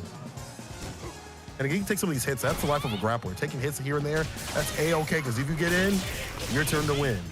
Corner push, though, from Bonchain. We talked about that standing medium punch being such a great tool in the counter poke department, but it's still checking the advances. The flex does get the hit. But Kichipamu, even bigger hit. EX SPD again. Light SPD damage, still gets the Oki. He tried to do it again! That's the way. Madman! Split the bar, though, in the corner. Even weaker this season because you cannot escape, throws with the EX SPD no more. Gets got. Bonchain in the lead. Kichipamu does have V-trigger on the lock. Lets it loose on the fierce, on block. Don't get caught. Vacuum on max like that. Still looking for that counter poke. Well, wherever he does get the tornado, but he doesn't get anything off of it. He can't. EX for Senha fires away, big risk, giant reward. He went for the Tundra Screw. But that move actually was out there. But again, try to get something for the medium kick. The crouching kick does it. And you see the distance that he was at. You definitely pointed out the crouching, the medium kicks from this character, the medium buttons actually just in general are so strong. Outside the distance for any of the command grabs or grabs to land right there. Bonchain tying it up. Standing medium kick still the normal of choice. Roundhouse as well. How can we ever forget about that roundhouse? Big conversion off of the counter hit. Even bigger damage there. Utilizing that meter, the V reversal comes out from Kichipamu. He's still trying to flex his way out of the corner, but Bonchain gives him a little bit of room to breathe, but that's just a trap for the counterplay. Exactly, as you saw with the crouch, heavy kick with the crush, V reversal, scoot steps underneath, and that should be defeat. EX addition with the Senha to seal it. Bonchain with the quickness, that was a quick download. And all that was, as you pointed out before the match even started, them crouching medium kick to do it, poke away, get the counter hits in play, and not much could come from Kichipamu. Nothing to grab. Yeah, it's been a really tough time. You could see the kind of adaptations being made from Bonchain. Kichipamu had a very explosive first round, but Bonchain kind of pumped the brakes a little bit. I think he's had the right ideas overall in terms of playing the keep away game with those normals. Again, we mentioned it earlier.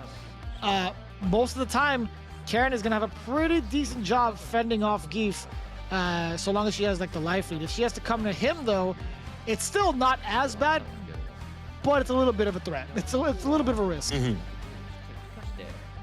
But look how risk averse Bonchain is just in general. Again, stay outside that distance, that crouch medium kick, like right at the tip too. And that takes a masterclass level of spacing and play to continuously be in that area and just fade in and outside the area consistently and confidently. And then the heavy kick too, because we see the medium punch being thrown out, the crouching light being thrown out, that gets crush countered. And those are the tempo of the footsie plan for Zangief. That's deleted off the table for a bit. Bonchain definitely with it, has the first game on the board. It might not be more in store if he keeps playing this way. I mean, we'll see how it plays out. If Bonchain can secure another W for the D6 Plus FAV Roto Z team, that would be absolutely great going into the next set. Okay, does get the throw on the flex. Flexes again, but still nothing really of it. You backdash from Bonchain too. Stay away from danger. You're a stranger. Don't come near me. The medium kick again. Fantastic poke button. Look at that, getting the counter poke game. Again, little by little. I like that, checking the neutral jump appropriately. There it is, there's the flex, let's go. It's a rip, back dash away though. Heavy kick activation. Caught the hit in the corner carry. What Bonchan's looking for. A reversal put him in the corner, but does get timing extensions to eat the armor, but not enough. It's a big boy.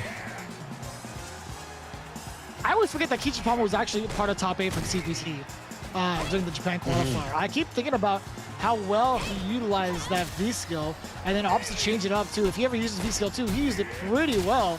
But as it stands right now, oh, that would have been a huge idea. Yes, sir. We talk about that V skill usage. Kichipamu gets the right reads against Bonchan. That's all he needs. Another first round start, but let's see if he has what it takes to close it out this time.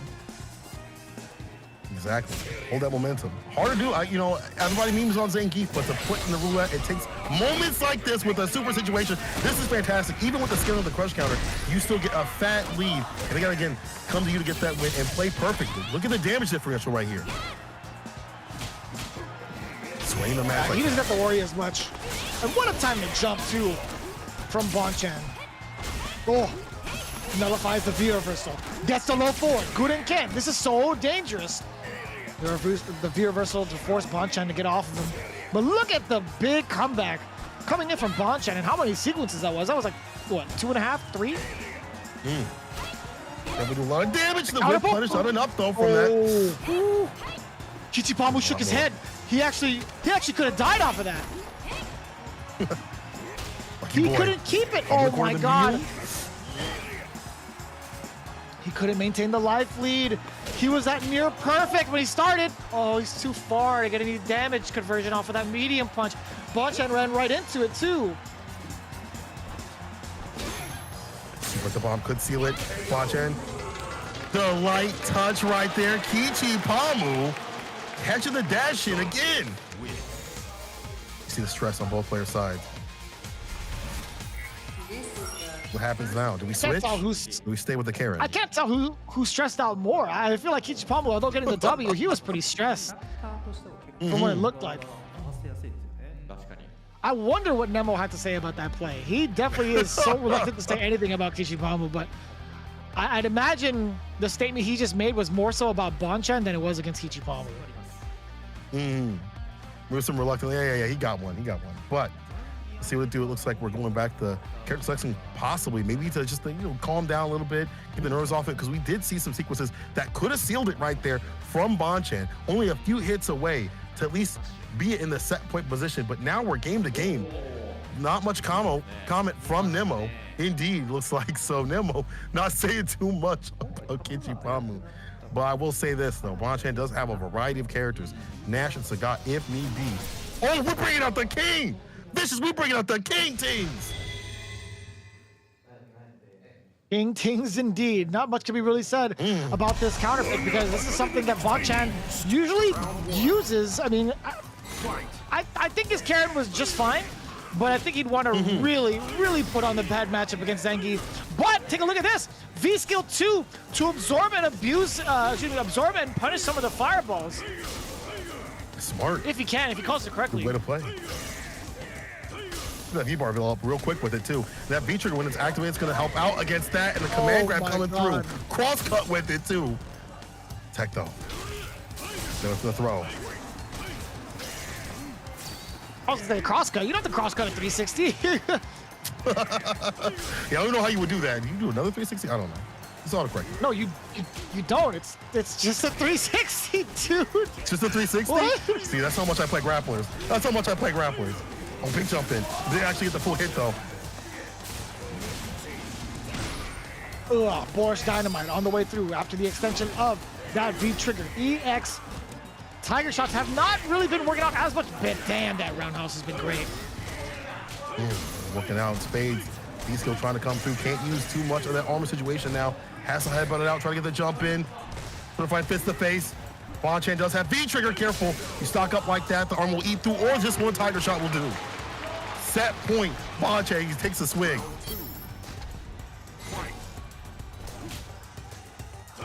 He's looking way more relaxed, at least in the neutral. I mean, he's got really less to fear, letting the Tiger shots really speak for themselves for the most part. Look at this. He can play at a comfortable range and control so much of the space behind him without even having to worry about stuff like the V skill. Sure, it hit him. He's on his way out, and it builds him that V gauge too for the V shift. So I think he's okay with taking the hits right now. He's definitely in his groove and in the right mindset with Sagat. Absolutely. Well, these Tiger shots are real annoying for Keith to deal with in the armor situation. Here we go, though. Vacuum on Max. Tucks him in close situation. Meaty. The pickup. So maybe trying to hold North right there. The dash up super. But Bonchan's aware. Big DP right to V skill. Needs to find the finish, though. And again, when Sagat has the lead, he's actually really difficult to deal with. The knees on him. And the throw Bonchan. Sagat seals it against Kichipamu. Man, and that was nothing but confidence from Bonchan too. You could see how he's deliberately sitting there and waiting for Kichipamu to move forward. He wasn't even going to try to contest with a normal. He was looking for that specifically. I bet you he was telling Tokido, he's like, you know, I knew exactly what he wanted to do as soon as he had critical art, and I'm glad that he did it, and I'm glad that my reads came true. Because overall, like, as soon as he saw that critical art happen, or I guess as soon as he saw critical art being built, he was chilling back. He was like, all right, I'm going to let Tiger shots rip. If it's too close, then I'm just gonna wait. I'm gonna wait for him to spend it on me. I want him to actually spend it on me off of a combo, because he's not gonna get it raw. That was very nice, actually, from Bonchan. Yeah, very fantastic play. You can definitely tell he was happy to be able to play the King. That's one of his favorite characters. That's the one we know him about in Street Fighter 4, and bringing in 5 and bringing 2 to the board. FAV Roto Z doing fantastic with a very big lead. And something different than we saw before in the previous matches throughout the league. They definitely are coming correct today. Yeah, I mean, 2 points straight on the board. We talked about how important that is. If Tokido could run away with it and get a 4-point lead going into the next set, that's going to be so good for them. I mean, obviously, it's going to be so good, right? It's the race to 7 points. But yeah, it's going to be Tokido have that lead going up with against Gachikun. We could see how well that went for Bonchan. 100% record on the EX reversals, a little bit lacking on the anti-air department, because we didn't really get to see Kichipamu take to the skies. He is a ground game monster. The anti-air definitely there. We saw that neutral jump being punished with the lariat against the Karen, so that's where that statistic lies. No invincible reversals from the side of Zangief outside of critical art, but best believe he uses that meter for a lot trickier situations, such as dash up critical art. Didn't pay off this time, but we'll see how it plays off in the next set. As it stands right now, Gachikun still has his game to play as the anchor against Tokido. Tokido has won against Gachikun. I'm sorry, has won against Tokido. When they met in episode 3, Gachikun also defeated Bonchan in episode 10. So Gachikun with a fantastic record, and it kind of makes sense, at least when it comes to Tokido and how Urian is played. Rashid has many of the tools to defeat that character. V skill underneath the fireball. You know, you got the best buttons, some of the best buttons in the business to push people in the corner, and that's where Urian really suffers. You don't have a 3-frame. You have a very slow DP that can be baited off a jab, and so those things can blow up the character. However, Tokido has been different today. This is a different sort of Tokido. That one that's been fast with the deliberations and maybe quick with it when it comes to figuring out how to deal with Gachikun. You know, I feel like you've been fighting this character for so long, you definitely have something different. We've seen Tokido fight Kami players, Guile players after today, and have a different game plan. And even though it may not be in his favor all the way, he finds a different way to figure out the matchup, whether it be, again, against a person or against a player in some minute areas. And my bad, it's episode 6 and 13. So y'all can go back and kind of catch that in the VODs if you want to see how things went. But now, we're at the finals. Again, Tokido been playing different. And we'll see how that kind of plays off into the scenario, right? Tokido being absolutely warmed up and getting his adaptation skills revving up to the max. Gachikun as nervous as ever. You can kind of hear it too. He's mentioned being nervous twice over, not even just to the commentators, but also to the reporters, right? Takagi-san was actually in charge of getting the interviews going for the Good 8 squad. And everything that Gachikun has said is, you know, his nerves have been shaking him a little bit. He's absolutely nervous, but he's going to try his best. I wonder how much of a factor it's going to play going into a team who is fully revving on all cylinders right now. especially if we look at how they've been playing. I mean, not only before this match or these sets right here in the semifinals, but also in the grand finals, already having 4 points or already having get some points on the board. The fact that they're already revved up and you, with your nerves, have to stifle this, you have to stop this steam, is going to be difficult to do. But again, someone like Gachikun, he's a CPT champion. He knows how to play. He has won dozens of tournaments. He's been on hot streaks before. He plays a character that, you know, a lot of people are like, they don't like, you know, seeing Rashid or fighting Rashid and all stuff like that. But it does take quite a bit of work to find the minute things that make this character so powerful, even in matchups that he wins. And that's someone that Gachikun will lab that stuff out. Gachikun versus Tokido in this anchor match. Let's just find 2 points on the deck. Let's see who grabs it.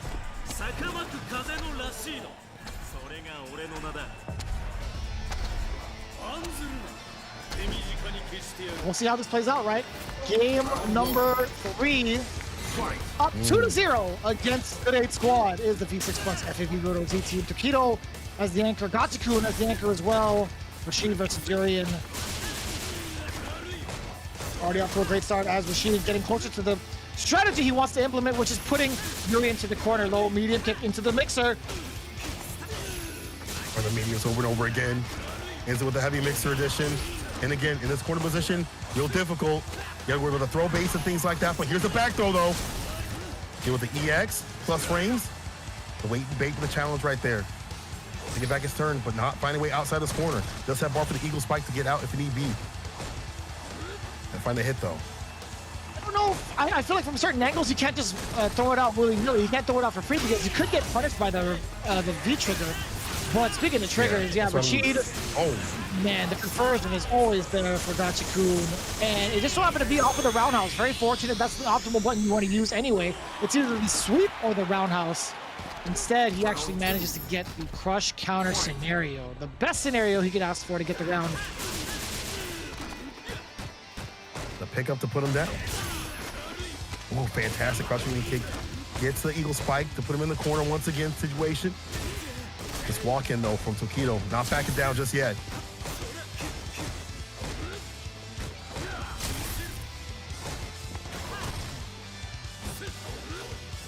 It's been such a heavy burden to even try to contest Rashid in the neutral. But Tokido still trying his best. Low forward into the spinning mixer. Now pushing more towards the mid stage. A little bit of the whirlwind shots to deter Tokido from moving forward. The chase down! Wow. A slight delay there on the cancel 2. Very smart. Good awareness there from Gachikun, not letting Tokido move for free. The standing heavy punch does get the critical art in there as well, off of that stray crush counter. I can't believe the amount of damage this character gets off of solo hits. It's actually ridiculous. It's kind of wild because you don't expect it, especially mid-screen. But every so often, when there's bar at the bottom to cook with, she will do so. And the buttons that he's got is so hard to contest with. You gotta worry about crouch fierce, standing fierce, and things like that. The crouching medium kick also get the eagle spike to put him in the corner. And gets Oki if it's still mid-screen. So a lot of things that Rashid has are just strong and well-rounded and perfectly suited, in my opinion, to fight Urian. To them talking to their team members. It's so crazy how often he gets that kind of meter, right? He's so prepared to cook. All he needs to do is just light the fire. He's been so adamant about getting his strategy going, at least being a bully and neutral with some of the normals that he uses. In some of the episodes, we've highlighted Gachikun's defense. You know, he's been very well, or he makes all the right choices in terms of movement, in terms of throwing out the heavy punches when he needs to. But I will say his meter management has been top-notch. And we really see that exemplified, especially in that last game. He always ended it with a critical art, just because of the situations he put himself in. It's actually rare to see a lot of Rashid players have enough bar for critical art. I mean, we're seeing a lot for conversions, things like that, eagle spikes, side switch, but not Gachikun out here. He's able to save and spin. That's true. Let's see how that plays off again. Again, Tokido falling short because of those 2 critical arts off of the straight hits. He got crush counter. But again, Gachikun doing so well with that V reversal. Punishing Tokido's movement, or Tokido's choices. Met him in the skies with a jump, fierce. Put him down to the ground. Still, Tokido with the lead. Nice. Use the crush medium kick in the mixer. Again, put him in the corner. So hard to catch these buttons. But again, a toe tap like that. The quarrel kick, he got beat with him. Gets the win, Tokido. Round 2. Fight. I was actually mad far. Did get the counter hit conversion too. He tried to steal his turn again. Crouching jabs. Didn't opt to. He opted not to go for any sort of conversion after that. He tried to get a back throw, maybe for the situation, but Gachikun was well aware of it. And that walk down pressure. Every so often, crouch fears or standing fears, or the forward medium punch too. Also sneaking that in. Sometimes just completing that sequence, or just spinning out a fireball. Nice neutral jump right there to catch him unaware. The dash. Back to mid-screen. He's gonna back throw now. Tokido does have a pretty decent, sizable life lead. Does get the throw bait and the stun. This should be more than enough. He does have the meter as well. Ugh. Wow. Nice. Tokido. I do like that. A huge turnaround, right? Already getting 2 rounds straight, tying up the games. Had meter for himself as well. So even if that tackle didn't kill, he was buffering critical art just in case, no matter what. So that was a huge tide turner for the team. Tokido making the right adjustments, and in record time, I feel like. Coming from that match against Daigo, he was making those adjustments slowly. In this one, he got 2 rounds straight, Senkola. And some of that was just how he is playing against Gachikun's button press and things like that. The economy is being spent. Crouch fierce, cool. I'll just neutral jump preemptively, or I'll do toe tap at max range and things like that. And he's doing this after he feels like Gachikun, or before he feels like Gachikun's going to press. It's rare that now Tokido is taking the offense too much. He's waiting for Gachikun to make these mistakes, and then he's getting the big boy damage that Yurin can pump out. So I like this play again, fighting the person. If the matchup don't always work, you fight the person. See how it plays out here in game number 3. Tokido, yeah, he's been throwing out a lot of those medium punches a good amount of the time to test whether or not Gachikun has what it takes to whiff punish it. Look at that, just occupying that space. He's willing to throw out that medium punch more often than not. I'm more confident with it. Cover that crouching medium kick though. Oh my god, he got the counter hit conversion. Did you see that? Crouching light kick counter hit from Tokido. He was still able to convert that. That was pretty slick. I think he was so ready with it, so confident with it. Almost got the charge at the ready. Oh, the JB, the burglar with the dive kick coming through. V-trigger edition too. Tokido's been really good about getting outside these corner positions. Let's get the throw. Even after the EX Chariot tackle, Gachikun is hanging back just a little bit. The trigger is winding down for Rashid. It's a matter of how he's going to go in. It is trigger 2, EX Chariot tackle. There's the activation. He's just trying to wind down the rest of the trigger. I do like that from Gachikun. However, this is a little bit on the table. A critical art actually can kill. Gachikun is in a kill position. Tokido also has that second mirror, and I told you, you are not allowed to make any sort of mistakes because a single hit will take you down. And Gachikun with Rashid has plenty of those scenarios down pat. He was waiting back like that. You saw him ready with that V skill. He said, if you throw out this fireball, you're going to get got. And the dive kick coming through to deal with the stand fierce every so often too. Now you see him just putting more and more options on the table against the Urian play. Some of them risky, but with reward. Even Tokido. Actually kind of wild. Tokido hit himself with the R. Kelly, right? His mind was telling him no, but his body, it was telling him yeah. He went for it anyway, no matter what. I still can't believe he went for it. Oh, the slight fadeaway and play. Nice jumping heavy kick right there too as well to keep him locked down. Coming in the skies, no surprise though. Tokido calling him on 4-1, gets a full conversion of the corner. Stops him with a beast skill. Oh my god! The dash, counter situation, and the stun.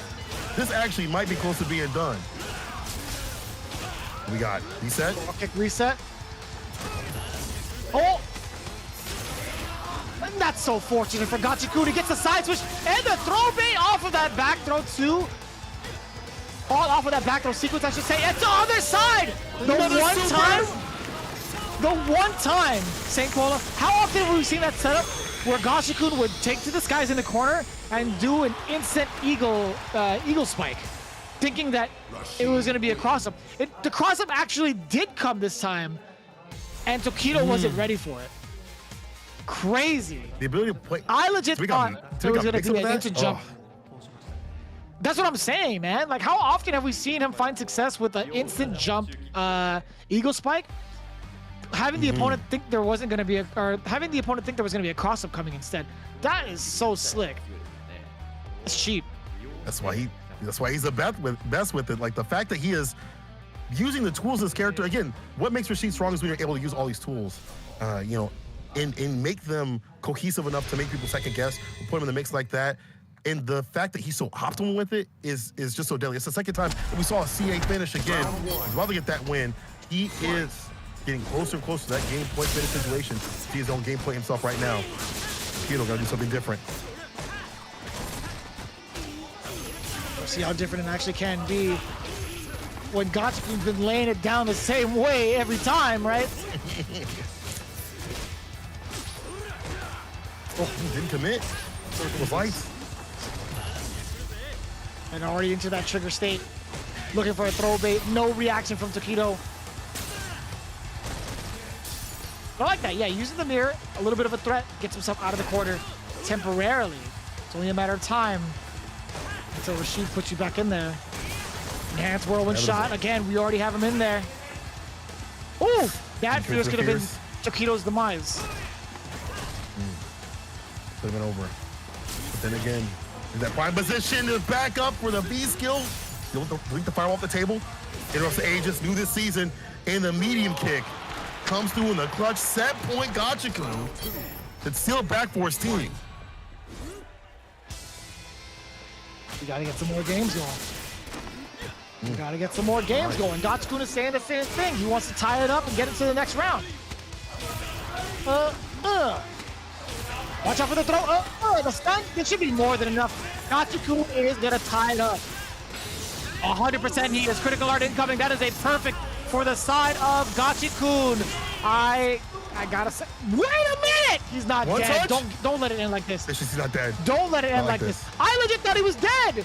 Bro, we all thought he was dead. Magic Pixel. I thought he was dead. I thought he was dead too. I ain't gonna lie. I ain't gonna front with you.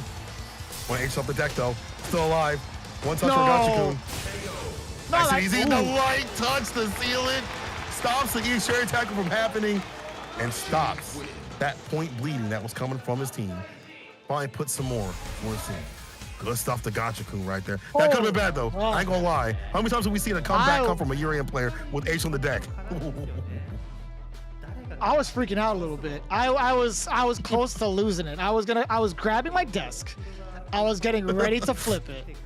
I kid you not. But luckily for Gachikun, the crisis has been averted, all thanks to one thing and one thing only. Crouching light kick, man, that thing is mad far. It's a little ignorant in times. Can you believe off of hit or block, he used to get 3 of those crouching. It's actually kind of insane. But I digress. That's going to be tying it up for the squad, the Good 8 squad specifically. 2-2. We are guaranteed that next set. The most that a team can accumulate here for the following set can be 6 points. So without a doubt, we are going down to the wire. We're actually going to see a third set no matter what as it stands. If I'm not mistaken, if my math is correct, I could be wrong because it also is 5:42 in the morning. But we are going to get the side switch. Good 8 squad is now going to be on the away side. Yep, we got the appropriate teams. Let's go look back right here as they are tied up in the points 2-2 right here. You know, Kichi Power with the surprise pick wasn't able to do it because the Sagat came out to play though. Kawano going down the Ryusei, did not expect that as much Urian practice as he had, but Gachikun showing what to do against Urian with that Rashid pick on his side of things. But we are definitely gonna have that third set. You were definitely right. We're gonna have a third set regardless of in the end, but still, all the points to stay fine. Stay above that line. You know, you don't want to, you know, be lacking out here or have to come back from the brink. You want to have as many points as possible so that you're not like having to just scrape away any points of play and, you know, stress out your team as much because you're already in a stressful situation. This is grand finals out here. This is it, you know. So as many points as you can have for that lead to do it is very important. And I'm very curious to see what Good 8 Squad is going to do with their way. Is they're on the way side of things, what they're going to put up for their roster because they're going to have to showcase their stuff first, which is going to be good, obviously, for the side of FAV. Get to deliberate a little bit on how they want to maximize their Urian play or if they want to put Sako in finally to get a win. So here's the thing. I think there was a slight discussion between the members of Good 8 Squad. Pugera actually looked over at Kichipambu with the clipboard. He's like, hey, from what I can assume, I'd imagine Pugera would want to tag in and try to get those points for the squad and try his hand at the away side, because Kichipambu is so susceptible to being counterpicked because of the fact that he plays Zangief. Sure, he has Abigail on deck as well, but I think Pugera would be a lot harder to manage in terms of being on the away squad. So we'll see how that plays out. In the meantime, we're going to take a look at this replay and how it went down between Kawano and Ryusei. Not as we expected, I feel like, in terms of how Kawano wanted to utilize some of the normals that he had. We didn't see a lot of any sort of contention. I feel like in terms of the normals that Ryusei used, he just got to get away with it pretty convincingly. Talking about how the fireballs might be getting got, he just took it off the table, put the shimmies on him, and I feel like that the lamer play that he was exhibiting is partially the reason why, right? Like, you take those buttons on the table, less Colleen can do. And so we saw Kawano put themselves in bad situations, and then the momentum, which is ridden right here in the end by Ryusei, that walk up after that EX, look at that pop off. As soon as he got that hit, he knew what to do. And this match was super sick. The back and forth, Kichipambu, the secret weapon against Bonchance Karen, and just getting into him every so often, right? We saw, the EX come through right here, and then as the match went on, just knew what to do against all these situations, V reversals and the normals of the character, and just whittled down Bonchance. And we saw, he did get that first game. It wasn't even like a bad draw. I think what he wanted to do, like, yeah, in this situation, Kichipambu was starting to get the rhythm of how he wanted to play against Karen. But this is the moment that Bonchan just made the right decisions overall, right? Using that enhanced V-skill powered up uppercuts to push Zangief back even further. He knew what was happening, and it was just all Bonchan, man. I gotta say, his transition into Sagat for that particular round was such a smart decision. He didn't want to worry as much. Sure, he did all right with Karen, but it's like, I think I can just play the zoner. I'll be fine with it. Yeah, better safe than sorry, having a bigger health pool.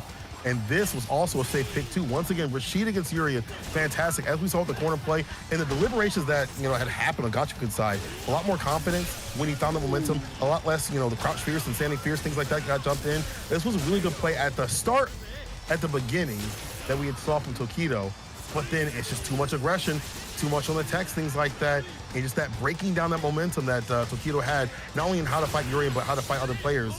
Because Gachikun is just so strong, as you point out, with the meter that he had. Also, where he would stand too, waiting for the fireballs, getting the nice easy V-skill punish and things like that. Just again, knowing how to utilize this character. He's a strong character, but you gotta know how to use the tools in the right sort of way to play. Right.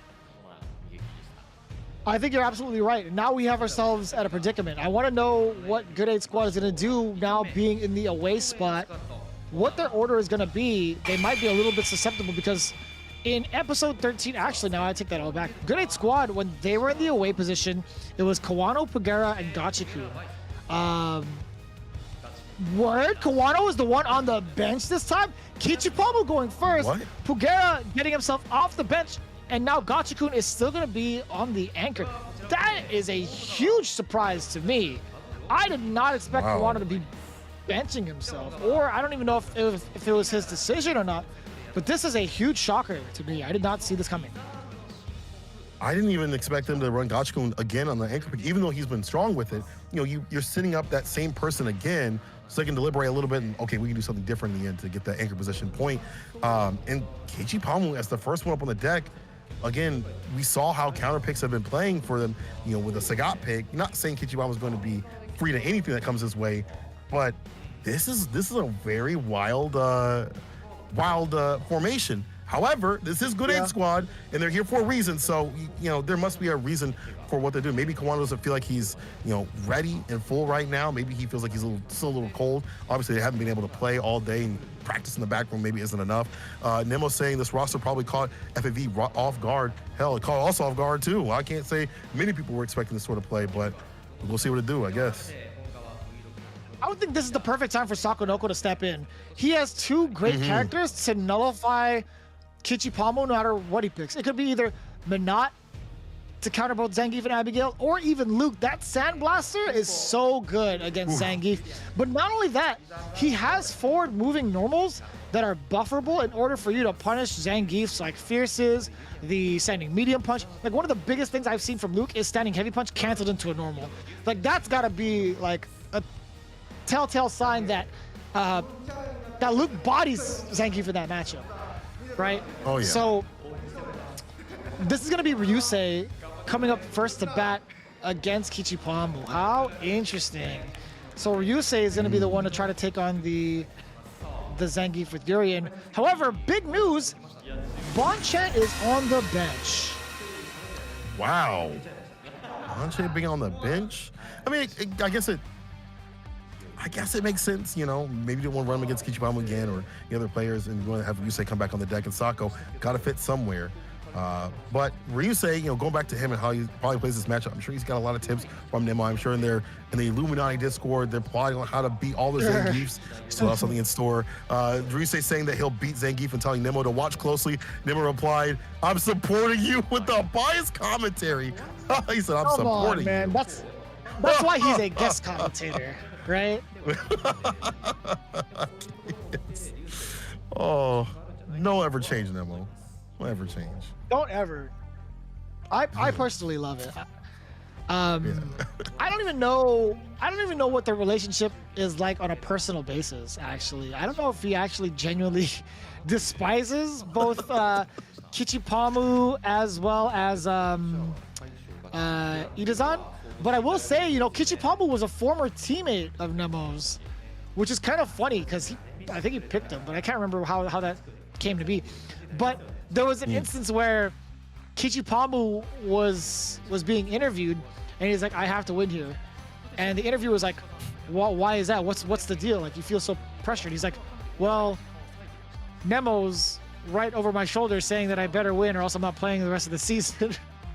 And then the camera panned over to Nemo, and he had the most serious look on his face. It was the funniest thing. It was actually so funny. The reason why he was on the team is actually because Nemo drafted Kichipamu because of the fact he wanted to get rid of another grappler. He didn't want to face off against any sort of grapplers in that season. So he's like, I'd rather him just be on my team. That's so funny, though. Like that was such a comical season for Nemo. It was so good. Oh, they ended up winning too, so was the right pick in the end. And I guess by having one grappling team he gets to fight, or one less he gets to fight against. But let's see what knowledge he has imparted upon his Urien brethren out here. Ryusei going up and saying that he will beat Zangief. So I think with that confidence, he knows how to fight this matchup. And same thing though, I guess on the side of Kichipamu. I'm sure him and Itazan and the other, maybe two other Geek players, because there's not many in Japan, I would assume. Or anywhere in the world, really, left roaming around, have gotten together to fight out this matchup, see what they can really do. Yeah, R.I.P. the character. It's probably gonna have to be like that close range game where you stop all that V-skill stuff and there's Gachagun cheese in a little bit, enjoying the festivities. But I'm sure inside still very, very tense. But I'm curious to see how this matchup. We haven't seen it in a long time, so I'm very curious to see how it's gonna be played out in this season. We did see it at the CPT, right? Kichipamu did beat Tokido. But again, all these Uriens are so different in how they play. Aggressive, how they use with the bar, in terms of V-trigger. Some of them like to use V-bar in terms of V-shift and stuff like that. Let's see what Ryusei's answer is against Geef, or if he even has any on the deck. We'll see how it plays out, right? It's going to be Ryusei versus Kichipamu in the second set. This is game number 1. Will the Urien make Nemo proud, or will Kichipamu stomp on the dreams of Ryusei becoming a champion? Could be like that.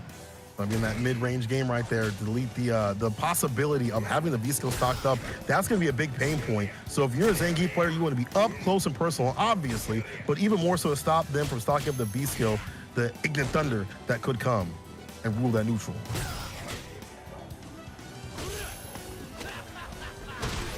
Let's get the back throw. This is going to be ever so important because Zangief is just that much closer to the corner because of where Ryusei got that throw off.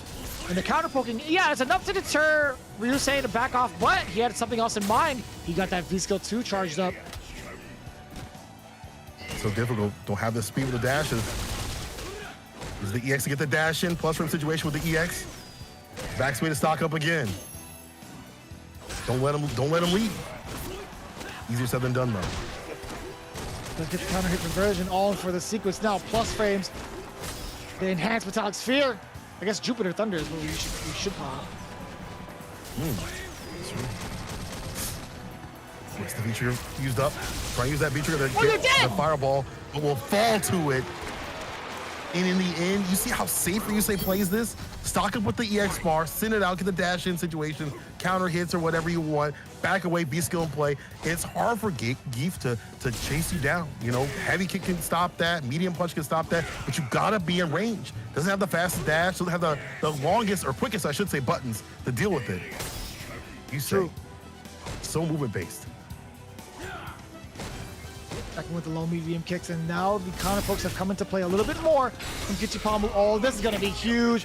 A big punish against Ryusei. Saturday Night Slam Masters. Into the corner. The dash in though from Ryusei. Get aggressive with it. Crouch fierce, catches the V-shiv. Now caught in the corner, V reversal. Get some distance, but he's still in. And that meter is buffed out with a V-trigger, but it may not matter though. One touch after this. And that was a light SPD, so he doesn't get Oki. It gives Ryusei another chance at life while having all the trigger and meter locked in. This is gonna be huge. If Ryusei gets a solid hit while dwindling his life, or dwindling Zangief's life right now, he still has a shot to take it all the way back. Could happen just like that. Aegis on the deck. V reversal. Yeah, gets the Aegis away. Only one in play. That walk down was even more dangerous now. Yeah, a little bait right there to get the position. Gets the cross, no dash up though. Oh no! He didn't get the conversion. That was a crush counter fierce. Oh my god. Ryusei could actually chip him out. No, Kichipamu, not like this. He's still ran into the jump roundhouse. Oh my god. You see him pop off a little bit. The smirk on his face. On that jumping situation. How did that happen? Ryusei wasn't expecting it. I really don't know. That was Ryusei's game to win.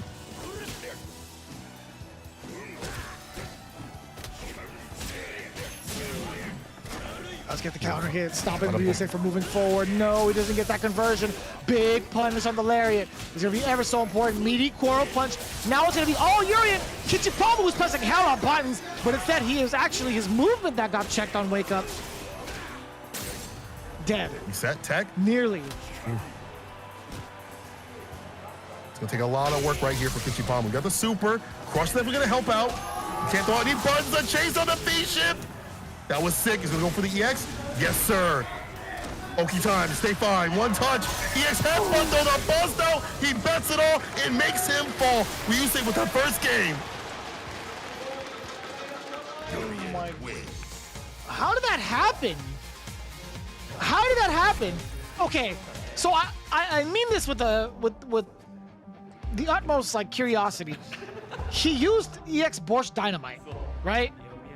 You get meaty off of that, right? There's so many ways to counter EX Headbutt on Wake Up with any character. Yet he still ran into it. Like, crouching jabs would have been more than enough to apply pressure. And I think hit or block, he would have been in a favorable position. No matter what. Because if he blocks the hit, he's still susceptible to a grab. He blocks two hits, still within range of an SPD, and also being able to block the headbutt, right? If it actually hits on Wake Up, he gets converted into another light into a lariat, which would have killed Ryusei. I'm thoroughly confused by Kichipamu's decision making in that final segment. Yeah, I am a little too. To get hit with that is a little unfortunate, and I think it's rattled Kichipamu enough to go back to the character select screen and chill a bit. I feel like a switch would not be a good idea. I think Geef might do a little bit better than Abigail in this matchup. Abigail anti-air is not as good this season. The flex is such a fantastic way to delete some of the buttons off the table for a bit in terms of like the rhythm of the buttons and things like that. That the parry is such a big bet for Abigail. And you know, the limbs of Urien can just deal with lights and mediums and things like that from Abigail. So I feel like that's not the best matchup, especially this season. So I feel like he's just taking some time, and yeah, I had to take some time to catch the screen and say, why did I do that? What happened there? Maybe that's all it takes, though, Vicious. Just be like, okay, not again. That's cool. Everybody gets one. Everybody gets one. That's a little tough. Hopefully he gets to clean it up. If he gets himself in that situation again, hopefully he doesn't make the same mistake. We'll see how it goes, though. 1-0 from the side of Ryusei. That was a very long game, by the way. That was hella long. Crazy. Yeah. Ryusei. To walk out of this corner. One thing that Keep does very well is the crouching light and the medium punches to challenge people dashing in, and also in a footsie situation. You gotta be careful of that. So, that fierce could be a crush from Ryusei side. Let's get the back throw. Ryusei has so much room to work with now. And such an advantage in terms of life. Still taking all of these risks. Still being very, very aggressive. And I like that answer from Kichipamu. Now actually countering the headbutt properly. Here he goes again. He's not grab! He's not dead, though! He's not dead? Ryusei backing off. One more chance at life. You never want to leave Yuri alive. You said that he's got a lot of health to play with. Off the backboard, the throw. Oh, no. Reset situation. This is so close. Still so close. Just one touch away. That nuisance, that crouching jab does so well as a round closer. Just a matter of chasing down Ryusei to bring him to his inevitable death. He does so successfully. Nice and calm from Kichipamu. The crouching jab finds the mark. A little bit of a gasp, or a sigh coming from the side of Ryusei. He's able to stock up with the V skill. Round start with it. I think that's one thing that he take off the table that previous round, and he knows he can put it back. But he's got EX bar. Plus frame, lets him get going.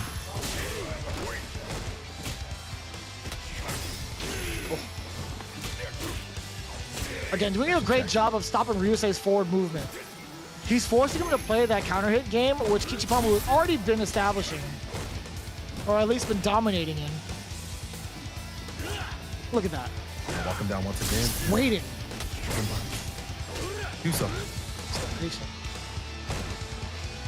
Yeah, that's fine. He's willing to be within that medium kick range. That's totally cool with him. It gets him going anyway. He gets that flex going. What a trade combo for Ryusei. That's going to be so great, getting himself charged up. Oh, the super, yeah, yes, that sir, is the a punish.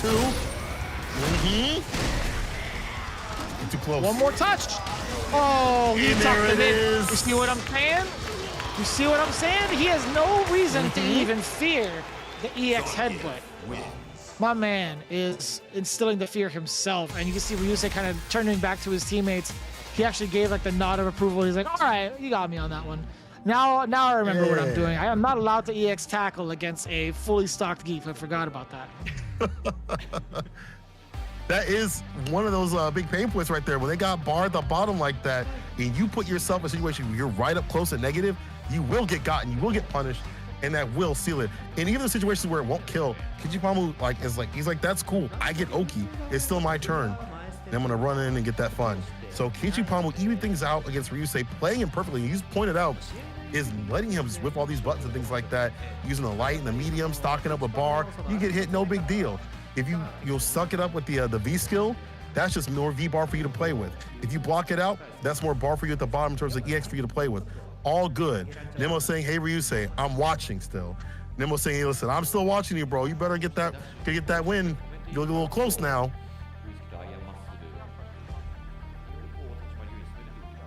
I feel like that's a little bit intimidating, if anything. I don't even know if that's supposed to be like a words of confidence or trying to be reassuring or not.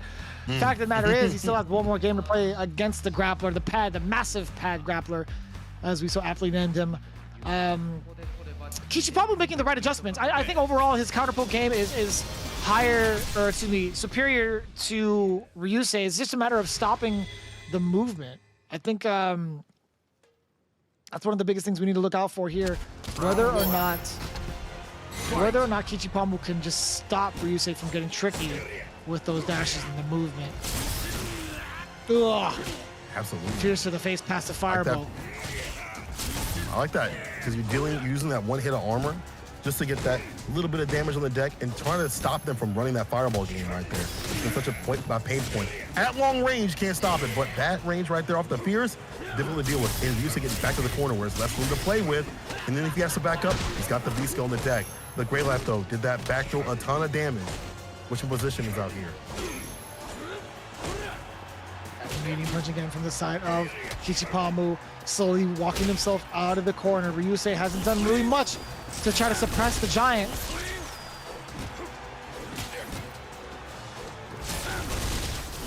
Trigger. Talks up with the V skill, yep. But then this is hard for Geef to challenge. Again, doesn't have the speed. Patience. All right, opts out to go for a Kichipamu. second V skill. He just tries to go in. Oh, but you can't stop him. Kichipamu with the patience, stopping that movement. Again, doing such a fantastic job of controlling Ryusei and just walking him down. Crouching jab is going to be the main tool again, causing all of this anguish towards Ryusei. This is going to be huge. No reset, gets the knockdown instead. The wake up super vicious. Come to my loving arms. I don't know if Ryusei got caught towards the end of that dash or not. I feel like he was still within animation, but maybe I'm wrong. Either way, that is a hefty amount of money to cash to spend for that round. Kichipamu about to take him down. Set point for him. He walks him down. I feel like the confidence right here is real good on the side of Kichipamu, just poking away every so often with the Fierce. Even if he's not doing a ton of damage, it's just whittling away. And Ryusei getting antsy. There's the crush, the pickup with the Lariat at the end. Meaty situation with the headbutt. Whether it be the stun and done. The wake up super. Oh boy. Kichi!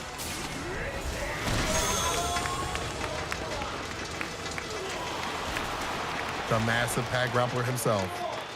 Already up before the animation was over.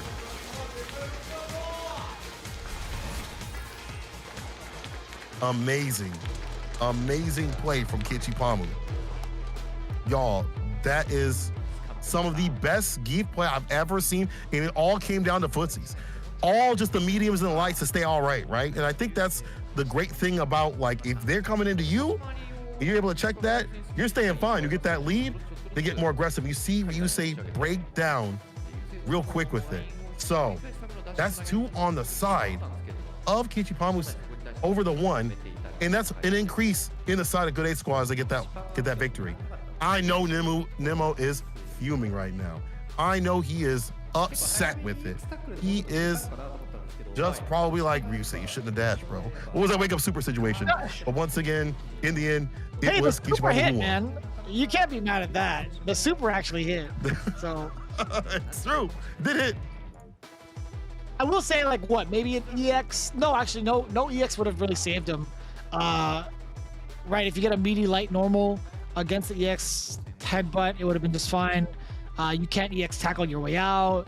So I think that was his best decision to really get Kichipamu off of him. But either way, 100%. Dear God almighty, Kichipamu with the utmost patience. He's got the defense on lock.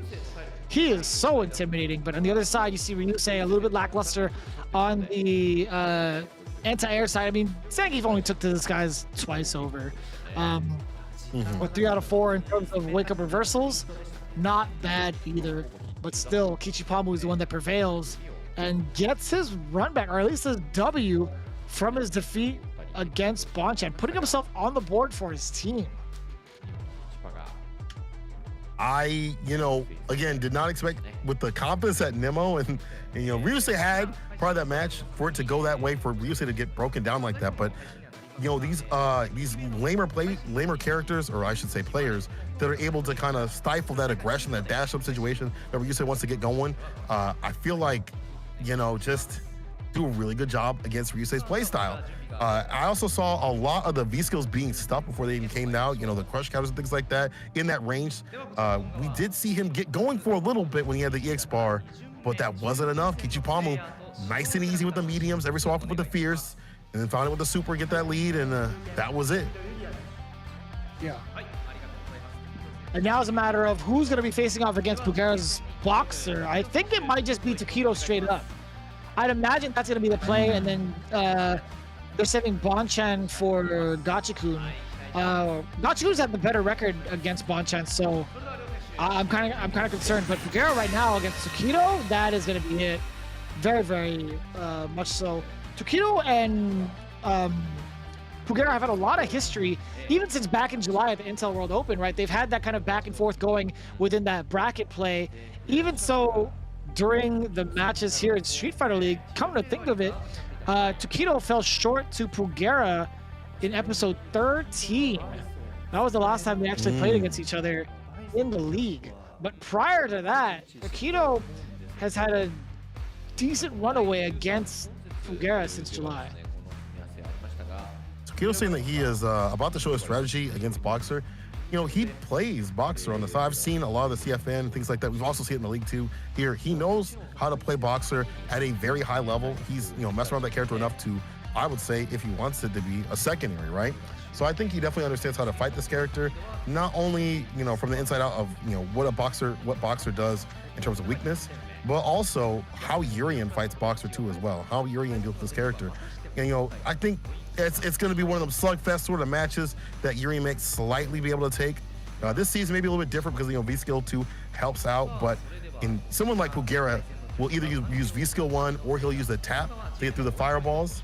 So you still have to worry about the anti-fireball approach, just in different sort of ways. It might have some buttons taken off the table for Pugera, but he's able to work around it either sort of way. So Pugera just exploding on this scene, I feel like the last year, has been fantastic with the Boxer pick, and probably the best in the business, really putting the V-Skill 2 on the map, if not the character itself.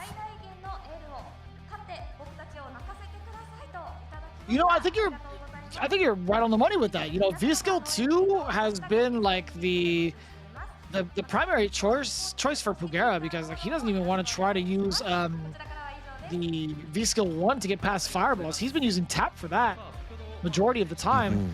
But in terms of putting the character on the map, I think he's done a fantastic job with his transition. I think you're absolutely right. I think he's been one of the more dominant boxers in the world, right? Following right behind him are some of the players in the American scene, even like some of the players in like South America also rocking some of that boxer. I've seen like a handful of boxers from around the world, but I think right now Pugera is the one leading the pack. Oh, for sure. Like he influenced so many people to go to Boxer. We saw Oswald Ace also in the CPT. You know, taking with Boxer, he used to be a Laura player. He switched to Boxer, and he found his gloves on that character. And again, Pugera leading the pack like that. Let's see how he does against Tokido's strategy. See what Tokido has in store for him. And if Tokido says he has something for him, that means we're gonna see something sick with it.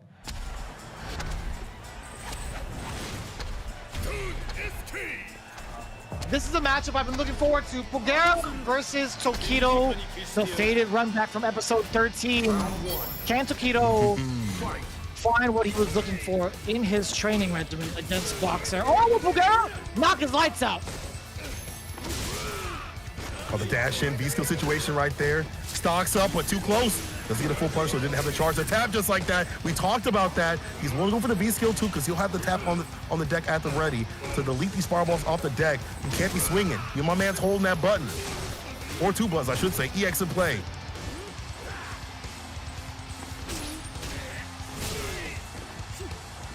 Very much so true. Didn't let anything rip after that counter hit, crouching strong 2 times over, but after that one does get the dash swing low.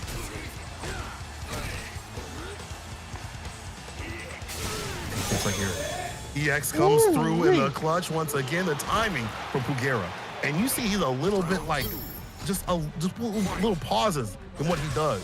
You know, every so often catches Tokido off a little bit. Pugera seems like he has a strategy for Urien. Oh boy, counter hit for the side of Tokido, getting that crouching heavy punch. Now does it via air to the throw bait. Does get the stun. More than enough damage and seals the deal with a perfect shake my hand. Let's make a deal. Make a deal. And the great thing is, he walks away with a deal with a lot of bar. None used to finish the job, too. Looking at super. EX used on the side of Pugera to get the sweep off the feet right there. Pushing Tokido to the corner. In the -4 situation with the rush punch. Getting in. That space was in the right sort of way. Tokido can't punish. The exterior tackle gets the bust out and does get the side switch as well. Another throw bait. Oh no! A slight mishap, a critical mishap. Oh boy. It's gonna be all Pugera. Let's have super ability to it. Wins it right now for the EX. Another one. Don't press the dang button. It's my turn. The dash up throw. Tech though. He'll does that bar for V-Trigger, but it's a long road still. Fist to face. One more put him in his place. X again. And it was Shannon Sharp. He was like, it's my turn. You told me it was my turn. It's my turn. Bison wins. I still can't believe it. Pugera, man, he got that single opening and spent so much bar to just keep that momentum. Pugera taking, or doing what it takes to keep all of his offense going. That was really impressive, actually. And it's just that EX bar, as you're pointing out, to be so hard to read. Like, cool, you're looking for, you know, the dash punching back up, so maybe try to find a whiff punch, things like that. But Pugera every so often puts that EX on there and then presses buttons, obviously, because it's still his turn. And it's like you're getting pushed more to the corner, even if you're blocking. He has a long fist with the fierce, just pressuring you back and back and back, and the damage differential too, that can be outputted. Not saying Yuri can't do no damage, because we definitely seen him do a lot of damage. It's just the access, though, for Boxer is a little bit more straightforward. And we'll see how it plays out right now. Pugera doing a fantastic job of suppressing the threat of Tokido for his team, a Good 8 squad. As it stands right now, what is it, 3-2 in favor of Good 8 squad? I think so. If I'm not mistaken. Yeah, I do believe so. Either way, we're going to see how it plays out now in the second game. Again, this is only the middle match. We still have the anchors to go through. That's true. Bump off the medium, gets a cherry tackle on the throw too as well. Or medium with the fireball, taking that approach. Caught the dashing with the throw. Tokido still fighting back like that. A lot more aggressive, a lot more buttonsy, using that medium. And we talked about how strong he is utilizing that button. In the dashing situation, oh my God. I can fight back like that. He dashed into him, trying to enforce that stun or catch Pugera off guard, but instead the back throw is what came through. Activation route off of the, oh boy, it's off the tap. But of course, the EX tackle finds the mark. Eventually it does, right? Inevitable. Want to snap that health out of existence. And Tokido uses some of the same similar strategy that Pugera is using. Every so often, put out that EX bar along with the dashes and the mediums to kind of stuff things and then also make them just feel uncomfortable and unusual. Either way, it's all aggressive play from both players. Facing him down, Tokido is just unafraid. He's going straight in for some of these dashes, knowing full well that Pugera wants to back off. Now finds himself in a precarious position in that quarter, but uses the EX dash point to create some space a little bit. Tokido looking to counter poke. Pugera just doing a slightly better job at the moment. EX slow, hits the toes. Get back to mid-screen. Pugera forced to get more, I feel like more aggressive with it. Can't stay back, get the B-skill like that. That's been a big pain for him. You know, he's got to get in. Tokido will switch on the EX bar. The tap throw in the upper puts him down to the ground. Pugera on set point. That was sick, God. He held that for so long. That did hella damage. He was saving that since yesterday. He said, let me just hold this real quick. Come back with it. Oh, he's been holding that thing for a month.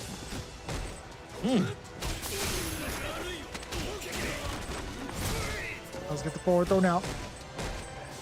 Still trying to really lay it on Tokido. He's throwing in some of these dashes to kind of test the reaction to Tokido. He's been really throwing him off. Hasn't been able to stop it.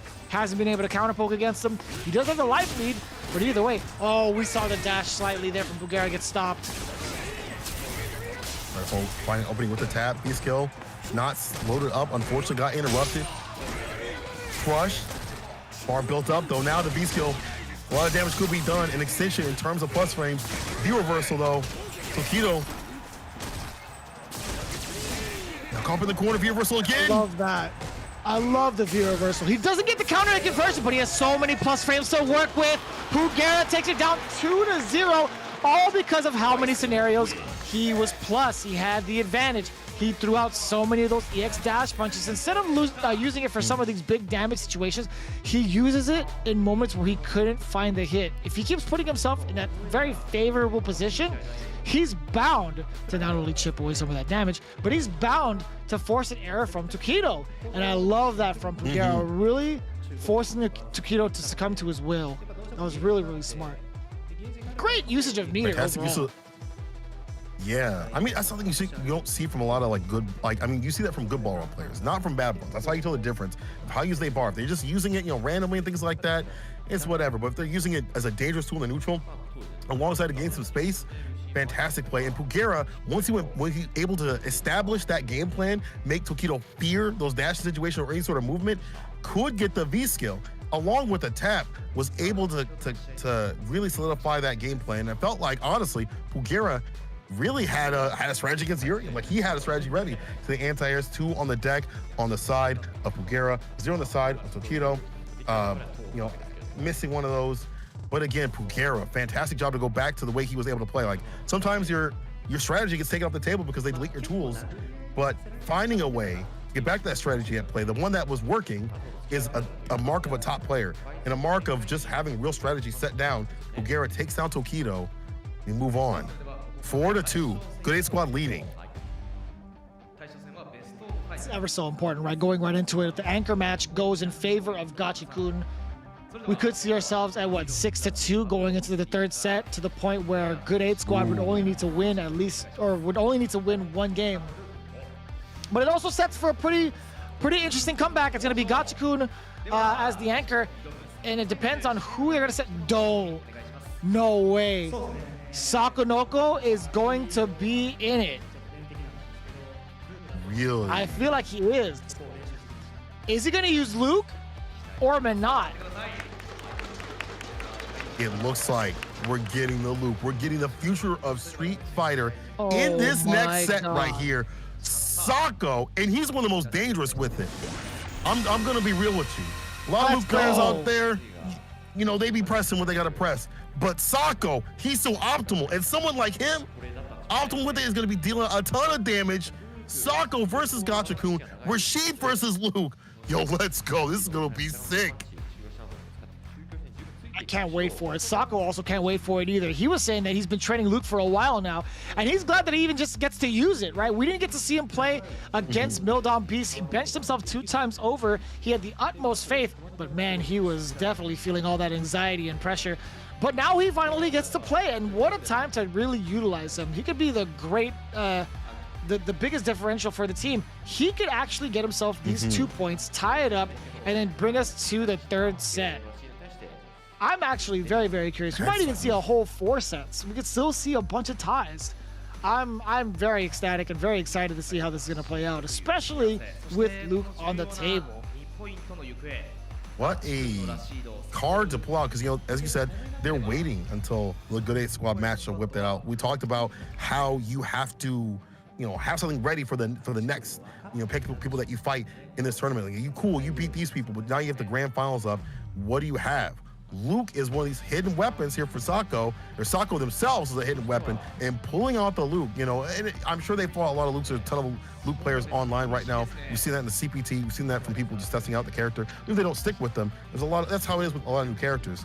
But Sako has been putting in a ton of work. If you watch his streams, it's just hours and hours of not only just the Monot play, but a lot of Luke play. He's very interested in this character, and again, as you point out, Mr. Optimal out here knows how to really get the most out of a character. So you're definitely gonna be seeing a lot of the most optimality with this character, and with that optimalness comes a lot of damage. Like, Luke dumps it out. He is well rewarded with his charges. We'll see how it plays out, right? Luke is somebody that I've been looking forward to, especially in the hands of Sakonoko, and what it's going to be like on the stage of the grand finals of Street Fighter League. And now we get to finally see that situation. We get to see all of those questions answered, especially against somebody who is a Capcom Cup champion. Gachi-kun with that Rashid, the tried and true Rashid. I've been running this match for a while. I feel like with that range with the heavy punch TV, you have to be very careful about slinging out the fireballs. And the fireball pressure just in general from Luke is really good in the neutral against many characters. We'll see how it goes, though.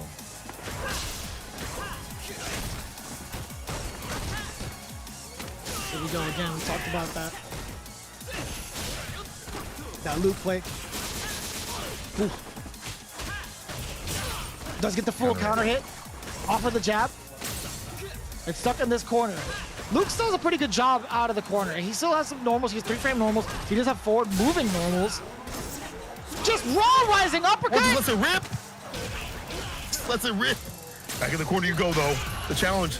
Remember, he's got some of the best he's set in the business in terms of the lights. They stay all right. Oh, one touch and they can knock his you're lights actually out. gonna be hitting him for so much damage. Yo, check the red. Even with activation, the scaling still a lot. The throw, too.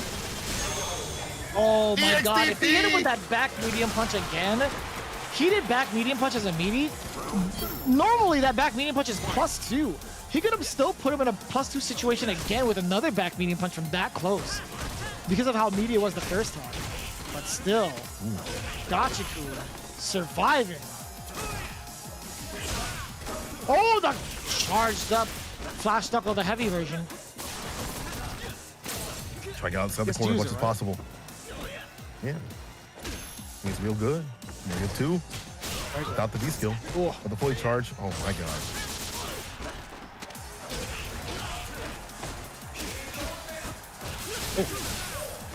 What a buffer! I like that. Standing short into the flash knuckle. He's ready. Forward throw now. This is gonna be so tough. The EX to get through. Oh, I see you, Sako. Optimal and understanding what to do in the neutral too. So thanks saying right there, EX we out of there. Yeah, using the enhanced EX to get outside the corner, back to mid screen, and the dash up throw, or V skill throw, I should say. One touch to do it. And you know that crouching light kick will seal it. As we said before, the range at the toes. This is so scary for Sakonoko too. There's been a couple of developments in terms of how he wants to play Luke. I think there is good things coming right with the low medium kick and the light flash knuckle, and opting to go for the Oki situation more consistently. I think, you know, Luke has more than enough normals to kind of keep you guessing a lot and getting some of these big counter hit moments. The problem is, I don't know how susceptible to counter hits Gachiku really is, or frame traps for that matter, because he's one of the most defensive players we've seen. On top of an impressive array of offense with that Gachiku, don't get us wrong, he is a powerhouse on offense. His defense is bar none some of the best we've seen in the business. So I don't know how susceptible he's going to be to Luke frame traps. I don't know if he's going to get opened up like that. We've seen him real solid with it. And the heavy kick at that distance, real good to delete the fireball before it comes off the table. He's reading Sako saying, okay, you want to throw projectiles? I got the heavy kick crush for you. Get some bar built up like that. The forward momentum with the forward medium punch too. Just making sure that before these buttons come out, he's going to clip them. V-ship in the break. Don't wait. I see you. Uh-oh.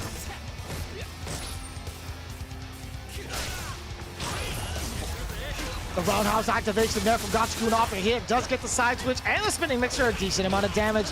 A little bit of a tick throw coming in. And the fake out from the Eagle Spike on the same side. It was enhanced. A kick into the activation. Caught the dash on the medium. Oh, he actually got hit. EX with a mink. The thermal barrack barrage only getting it after that Sand Blaster. Sakonoko getting a gang of damage off of that. So beneficial. It's so good about him for knowing that's going to find the finish too. Again, Mr. Optimal. When he gets going, it's hard to stop. It's the punish though from Gachiku and the corner push too. Letting him breathe. I like that confirm. Does get the Oki after the flash knuckle. Trying to get the sweet big punish there from Gachiku. You see the trigger on deck. How will Sakonoko actually go into it? Is he going to go into the target combo, or is he going to just go off of a hit? Can't wait too long. I feel like now you got to spin on the medium kick just to activate to do it and get going to release some of the pressure off of the crouch. Pierce comes through with the crush, and the mixer picks him up, puts him down. See the amount of stress Sakonoko is going through with this character. Not even Luke, but I mean like facing off against Gachiku. It is just so difficult. Does get the back throw also. Just swinging away with the fierce. Hey, hey, hey! animation's so cool. I love Luke's animations. Yeah, no, I agree. Gosh, I think they did a really good job.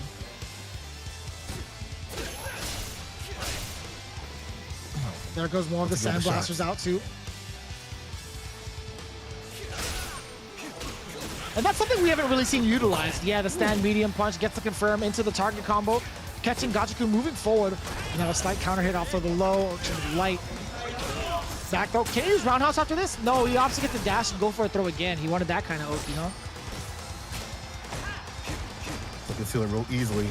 At the bar at the bottom to do so. B shift into the break. I like that. Get that great life up. That chip no dip. No necessary. Not even necessary. Target combo. And that standing medium punch with so much range is such a good party starter. Not only is it a good party starter off the medium, you know, having that medium is a good party starter, but you have other buttons that back that up. With that being, you know, the template of his game plan, it's letting him a lot more success with that medium punch being introduced a lot more. I think also him implementing that Sand Blaster finally, I think that's what's really kind of changed the tide and it really gave Gachiku a little bit more to think about in the neutral. I think just having those is so hard to even react with the V skill. Like traditionally, Rashid would counter fireballs with V-Skill 1. I think Luke's fireball is just so much harder to tell because you could also fit that animation with back medium punch to make it look like it's the start of Sand Blaster. So that's a little scary. Let's see if he kind of uses that a little bit more in this matchup. Rising Rocket, why? Was it input error? I mean, 100%. Yeah. Definitely didn't want it. Jumps in right here again. This quarter situation was able to deal with. EX lockdown. Gets the counter hit, the stun, and done. Gachiku swing it back like that. Ridiculous. Already off to a ridiculous start, but again, it is best of 5, so Gachiku still has a lot more to work with. Despite getting that first perfect, Sakonoko was not deterred. Not at all. Rocco definitely has shown us that he can make the adjustments in this match itself too. Utilizing more of the tools, gets the crouch beam kick in the EX, the knuckle, heavy addition. A couple of those Sand Blasters too right in the face of Rashid, but now the crush counter might have stopped Sakonoko from throwing out that other Sand Blaster. I don't even know what it was. Another crush counter, a throw will do it. So I got you. Back throw addition. So how many additions are there? Talking about the optimalist. How many? Quite a bit. There might be infinite out here. I'll tell you what. Is this infinite play right here from Gachiku when he's mixing people up. And the fact that he like saved that bar shows you how optimal. We talk about how optimal Sako is. Look at how optimal Gachiku is. Only use one bar for the finish. He's always thinking. And I feel like he's thought about this matchup too. I feel like if you're playing Street Fighter 5, you've definitely thought about this matchup. How do I beat Luke? What can I do to beat Luke? And one of those problems right here, the Sand Blaster that's been ruling the neutral is getting got. We see the timing of the buttons from Gachiku, heavy kick, crouch fierce, the crushes and things like that.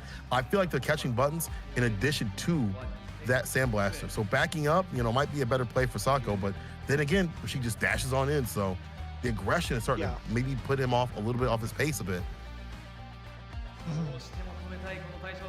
I'm really curious to see what Sakonoko has in store for the Rashid play from Gachiku. I think Gachiku has been doing a great job of transitioning from one strategy to the other to stuff Sakonoko pretty well. So now it's just a matter of what Luke has in store for someone like Rashid. A little bit overzealous to have an extra dash in there and let the damage go for free, or at least let the Oki go for free.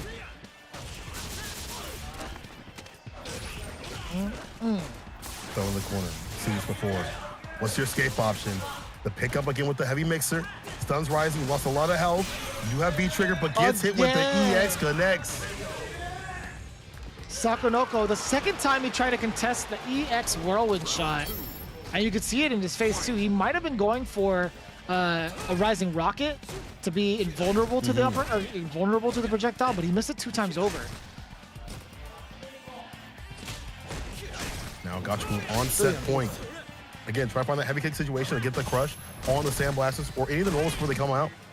Just ruling the neutral right here with the crouch fierce, all the heavy buttons, finds the EX. Again, the quarter put situation. What's your exit sign to stay fine?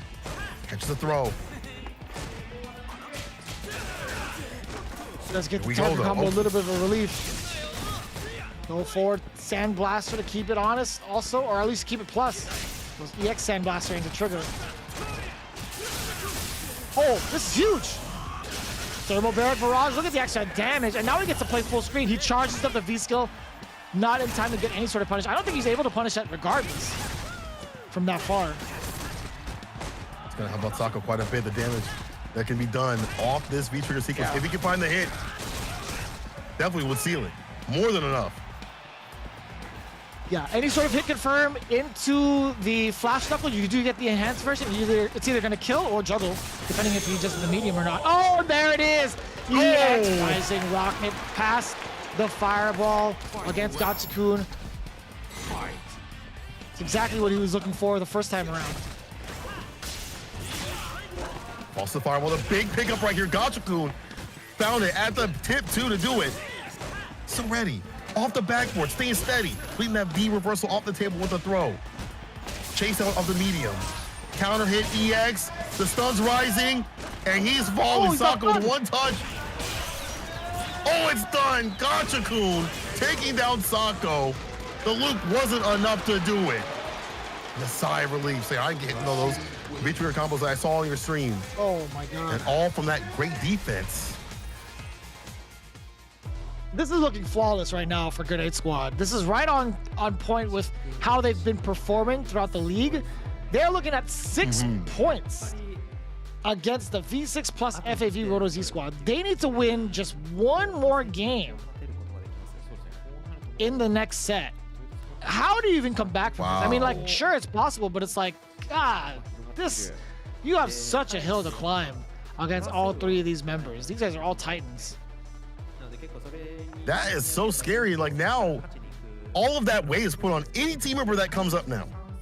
Literally, any point is going to definitely do it right here with the 6-point lead. Grenade Squad has. This is looking very dire for FAV Roto Z. You know, and Grenade Squad has shown us why they're so strong throughout the season. They show us why they're strong out here, having the ability to be ready for Luke. And we see right here a lot of anti-airs, perfect DPs on the side of a Rashid friend as Gachikun. Not so much in terms of the anti situation from Sako. Just wasn't able to stave off those jumper situations. They're just, Grenade Squad just so well calculated. And even when we've seen them draw blood, even in these matches in the FAV, we've seen Bonchan be able to do so, and a few other players. It's not enough. They cannot lose any of the games. FAV has to play on the away side now, and that's even more of a detriment to them. My God. How are they gonna get that win? I don't know, Vicious. I don't know, man. I can't call it, but this ain't looking too good. It's a little grim. Yeah, I mean, you're not wrong. 6 points to 2. We see how much of a blowout it was in the second set. Kichipamu taking it 2-1. Pugera taking it 2-0 against Tokido, a warmed up Tokido. And then you see the finality of it. Gachikun versus Sakonoko taking it down 3-1 against that Luke. This is going to be so difficult going into it. It's just a matter of who is going to play. I think for the away portion, I'd imagine it would be Ryusei, Bonchan, Tokido again. I don't know if Sakonoko would want to be susceptible to a counter pick. Especially even if there's more only so one now that game Luke. left on the line. That's true. I mean, all of this is going to be detrimental. Like, whoever you set up always is going to have like a quote unquote issue, right? Because they have the ability to be counterpicked. Are they going to be counterpicked as a player? We've watched you and understood you. For someone like Tokido, we've seen them get blown up continuously in these matches here. This is not looking good. Whoever you send up has to be perfect. And again, there's so much weight on them. Ryusei, if they go up, I think it's actually a fantastic choice. But then you have to worry about who goes up next right after that. And after that, all of this is even more dire than it was in the previous set that we had. And man, you gotta keep your spirits up high. Oof. This is going to be so tough. I'm really curious. But again, it's very much so possible to see it happen. I mean, as we take a look at how it played out, I wouldn't be surprised if, well, okay, I'm lying. I would be surprised if V6 plus FAV Roto Z managed to take it all the way back. But in the current highlights right now, Grenade Squad has just been playing so dominant. has actually been ridiculous. Even in the matches where, like even this match we saw right here, how Kichipamu played so dominant, it broke down Ryusei just walking in, you know, lights and mediums, and then the super to get that big lead right there on a minor situation. Like, why would you do that, he says, with his play. Even making Ryusei break down with the super situation right there. You know, it hit, but that wasn't enough to do it. Again, the challenge on these dash-ins just showed me how dominant not only the team was, but Kichipamu himself, who hasn't been playing that much in the league, still fresh with it. Oh my God, and of course we saw one of those taps. Just like a handful of these taps in general from Pugera has really dominated the space of Tokido against Tokido. But I wouldn't be surprised if they ever matched up again. I think Tokido might have the proper adjustments. It's been kind of like that so far. In the best of 3 situation, Pugera has had most of the success early. But in the run back, I would love to see Tokido line up, or at least Pugera line up against Tokido yet again. But we'll see how it plays out. Again, we saw how much of an impact that tap is. Sorry, go ahead. I was gonna say, like, it could definitely be different. You're definitely right in terms of like the adjustments that could happen, but they gotta happen soon. And especially if Sako has to go up too, because this Luke Pig did not do it. He was so close in some of these instances, but again, the defense that you've been pointing out time and time again, over and over for Gachikun, has found him to win. He stays out of trouble. That EXDP was the start, I feel like, of just these decisions of being the risk averse in a way, and sometimes some of this was Sako's play and able to find the finish. That was a great combo right there, but things like this, the sweep right there being punished and not canceled into V-trigger, and just Gachu just being ready for it and shifting right over to offense was fantastic. Yeah, you can see how dominant it was for Gachikun even further out, right? That throw, we were talking about it. We were saying, don't get thrown, but it was inevitable. We talked about it so many times. That was the 3rd game going under the belt of Gachikun, and then, of course, just ran away with it offensively. There wasn't really much that Sakonoko had in mind. He missed 2 times over trying to get past the tornado shot with that rising rocket. This is one of the instances where he actually tried to do it again, I think, if I'm not mistaken. Yeah, he does find the mark that time. But other than that, like, he's been giving away a lot of extra damage for free. Yeah. Attacks just like that. Gotcha. Ceiling for their team, only 1 point is necessary. Only 1 win on their side to get it in. Same side, FAV Roto Z got a long hill. They need a lot more in store. Every match right now matters for them, obviously, because it could be their end. Like, and who they send up is going to matter so much. There's so much pressure, so much weight to become the champions of Street Fighter League Japan out here. There's so much on the line. So every person coming up, FAV Roto Z is going to put up Bonchan first, Ryusei second, and Tokido third. I like this group. What about you? It's still so tough because Bonchan, okay, so Bonchan and Tokido are both susceptible to Pugera because of the fact that Pugera has taken them both down in episode 6 and 13. And Pugera is looking at his teammates like, yo, you guys should just definitely put me up there now. We only need 1 game. So I'm kind of nervous about this. Again, being on the away side, you're still susceptible to any sort of counter pick. I think I think Bonchan facing off against Pugera might happen. I think they're looking for the kill now, as they should, but I think it'll be in that way. I would also say put Gachikun up. If you really wanted to take care of business, just put Gachikun up right now. And I think Gachikun is also thinking that same thing. Think he's gonna go up? He might, dude. He absolutely might. Look at that face. He's confident. He's ready. The way he's been playing today, definitely think he'd be a very fantastic choice. And I think you're right. Get him now before they get that momentum, right? Let's say they get a win under the belt. They start to feel that momentum, that win back underneath their sails. Like, we can do this. We can see the finish line. Another point becomes another game, becomes another, into the victory. They get that past that finish line. So you want to stop them now, where they might be feeling a little bit down, or feeling like they can't do it, or if a little bit of doubt is in their mind, right? So I agree. I think Gachikun should definitely go up. Bonchan going up is going to be difficult. He does have the Karen and Sagat, but still, Rashid does fantastic, and Pugera, if he needs to, also go up. I think that's also like a secondary, decently good choice right there too. Could take care of the character too as well. So Kawano is actually going up with Claw. Why? Why? I agree. Why? I'm gonna be honest, man. I'm gonna be honest, straight up. We've seen his Claw in CPT qualifier number 3, as good of a player as Kawano is, if you are up 6-2, you'd want to finish it off like immediately, right? Like you'd want to just kill it. Just don't even let him escape. What are you doing? This is when you were like, you know, the bad guy in the movie and you're revealing your plot. Like, you don't need to do all that. You don't. You just gotta go. I got stuff to do, man. I'm nervous. Finish me off for what? You know. This makes me very nervous. If Bonchen gets this W, this is gonna be a huge momentum swing. Yusei as Urien also, he is coming in from a loss against Kichipamu. I don't think he's gonna be doing that or making any sort of mistakes again like that. This is gonna be very important for Kawano. He needs to take it down now because I have a really bad feeling that V6 is gonna just run over everybody after that. Like as soon as Bonchen gets rid of the Claw, and I'm gonna say it right now, I think with the utmost confidence, I don't like Karen versus Claw. I think Claw would get kind of smoked, to be honest. But we'll see how it plays out. I mean, on the other side too. I 100% agree. I mean, yeah, you know, just went out real quick in the matchup. The medium punches is fantastic for Claw, but you don't have much else, right? Anything that whiffs or is negative, that's full damage for her. And her jump in, fantastic jump heavy kick, and she just outfoots you. She keeps up with your walk speed and things like that. Kichipamu's on the bench, so the remaining players on the home team will be Pugera and Gachikun to come up on the deck next in whatever order they please. But please, I don't know.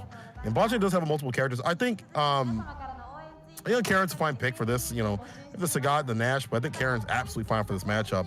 But it could be different. Yeah. Maybe we're in a different time period where Claw suddenly does really well, or Kawano has something. He says he's prepared, so he has something. I don't know if he's learned something from Punk in that match when they met up and you know, earlier this year at Red Bull Kumite, and they talked about it or played some sets, but we'll have to see. I gotta be a believer. Gotta make me into a believer, Kawano. Oh man, I'm just not a fan of the pick. Like, I don't ever really see Kawano using this kind of pick against someone like Bonchen on this kind of stage. I don't know, man. I hope it works out well for him. I wish him the best of luck for it, but at the same time, it's like it makes me very, very nervous. And look at that, yeah, counter poking already going through Bonchen, making quick work, or trying to make quick work of Kawano, closing the gap immediately. Strongest form of Claw is definitely going to be the Claw, right? You know, when you have Vega with the Claw, there's a lot of these poking situations like you're to keep up with Karen. But again, you're not landing a ton of damage. It's all footsie play. Anti-air right there. I like this control, at least from Kawano. Make me into a believer, bro. But if you do so, you're going to seal it for your team and be the winners of Street Fighter League Japan.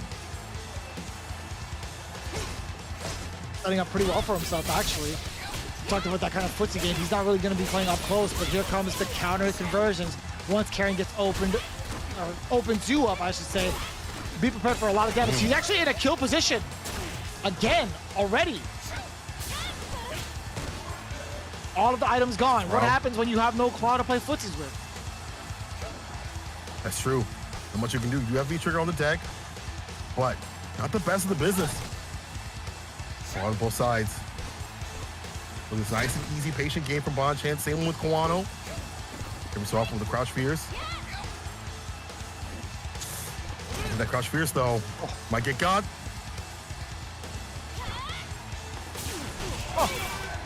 He tried to go for something super cheeky. Man, there was an opportunity for an anti-air with the Rose. Maybe from that distance, it'll be a little shaky. But still, man. Oh, boy. That risk, that risk with this character. A little. And again, I feel like Bonchen has had a lot of practice. If you look back at some of the CPTs, he has also Claw players, so I'm sure he's done a ton of homework on not only how to fight Claws, but the tendencies of how to fight him in both stances and things like that. The confidence is definitely there still. What was that matchup? Wait, he lost to Claw? Was it Riketsu that he lost to in one of the CPTs? Remember You going might to be the right, he had lost the actually. claw. It was, that's true. He did lose the weight capsule. That's right.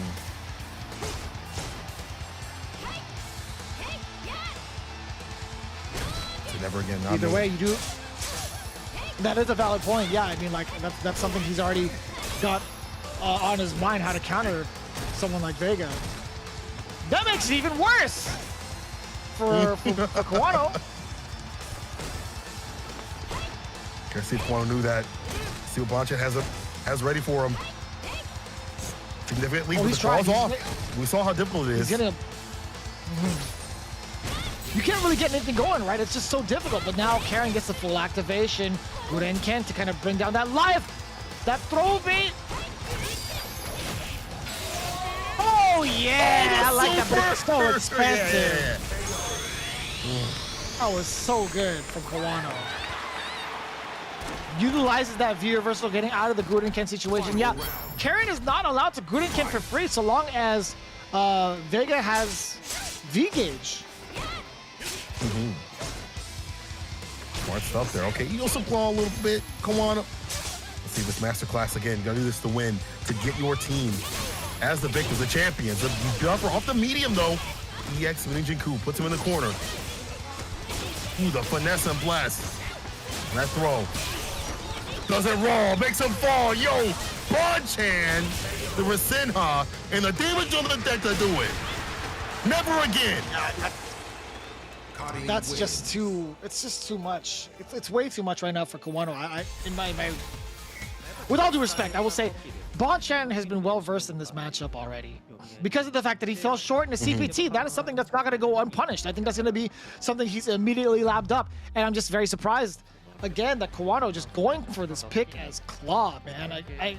He did pretty well in getting that punish with the V gauge into critical art. That was very fancy. That was very good matchup knowledge, specifically against the V trigger. But how long will that last? How long will that last going into the next match? Alrighty, Bonchan has proven himself past that strategy. Kawano needs to go for a character select, and now.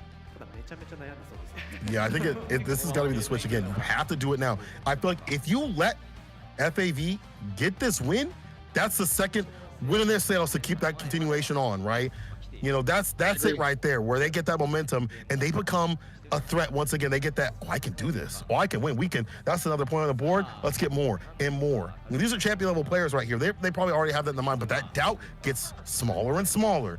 Just a little bit with it. And Kawano thinking about it, honestly, it's time to switch. You got to go back to character select screen, my friend. Don't do it. Don't go back to Claw. I would love to kind of hear the conversation. I would love to be the fly on the wall to figure out what the decision making is from Kawano, having so much confidence in this Claw against someone like Bonchan, in regards to what he's possibly seen on CFN, what he's seen from maybe that Reiketsu match. But it's interesting. Kawano has had a couple of remarks, right? Kawano apparently wasn't really feeling confident, I feel like. With that Colleen he played against Ryusei, it was 0-2 and kind of got shook. He didn't even play in the second matchup, so this could be like the change-up he needs, but at the same time, Bonchan has not really shown that, or actually, Kawano hasn't really shown that he's ready for the Karen Bonchan. Yeah, definitely already getting jumped in on, and that's the pain point of the character. Anti-air is not so good. You have to use the walk speed. That's something you have to learn year after year with the character. It takes a long time to get that space EXTP at his place right there. Deny some of that pressure. Bonchan willing to go for it. What a whip punish, too. The feet right back at him. Yeah, he's ready.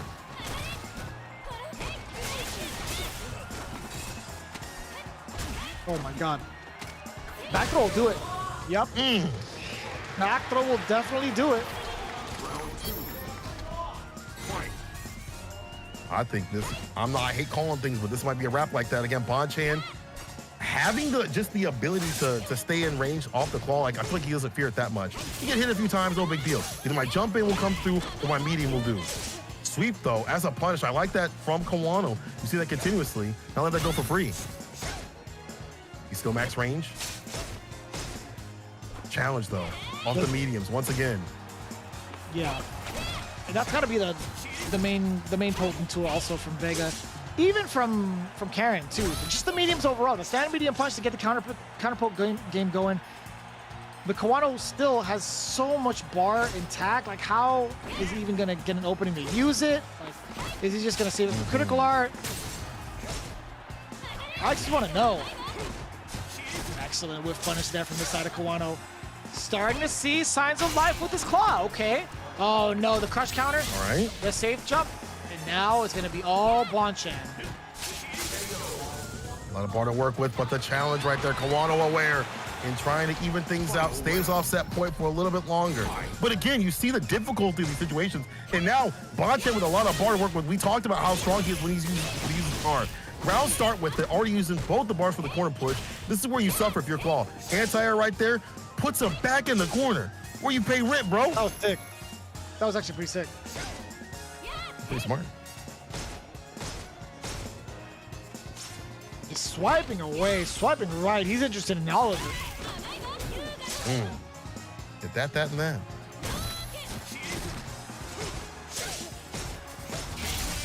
The mediums.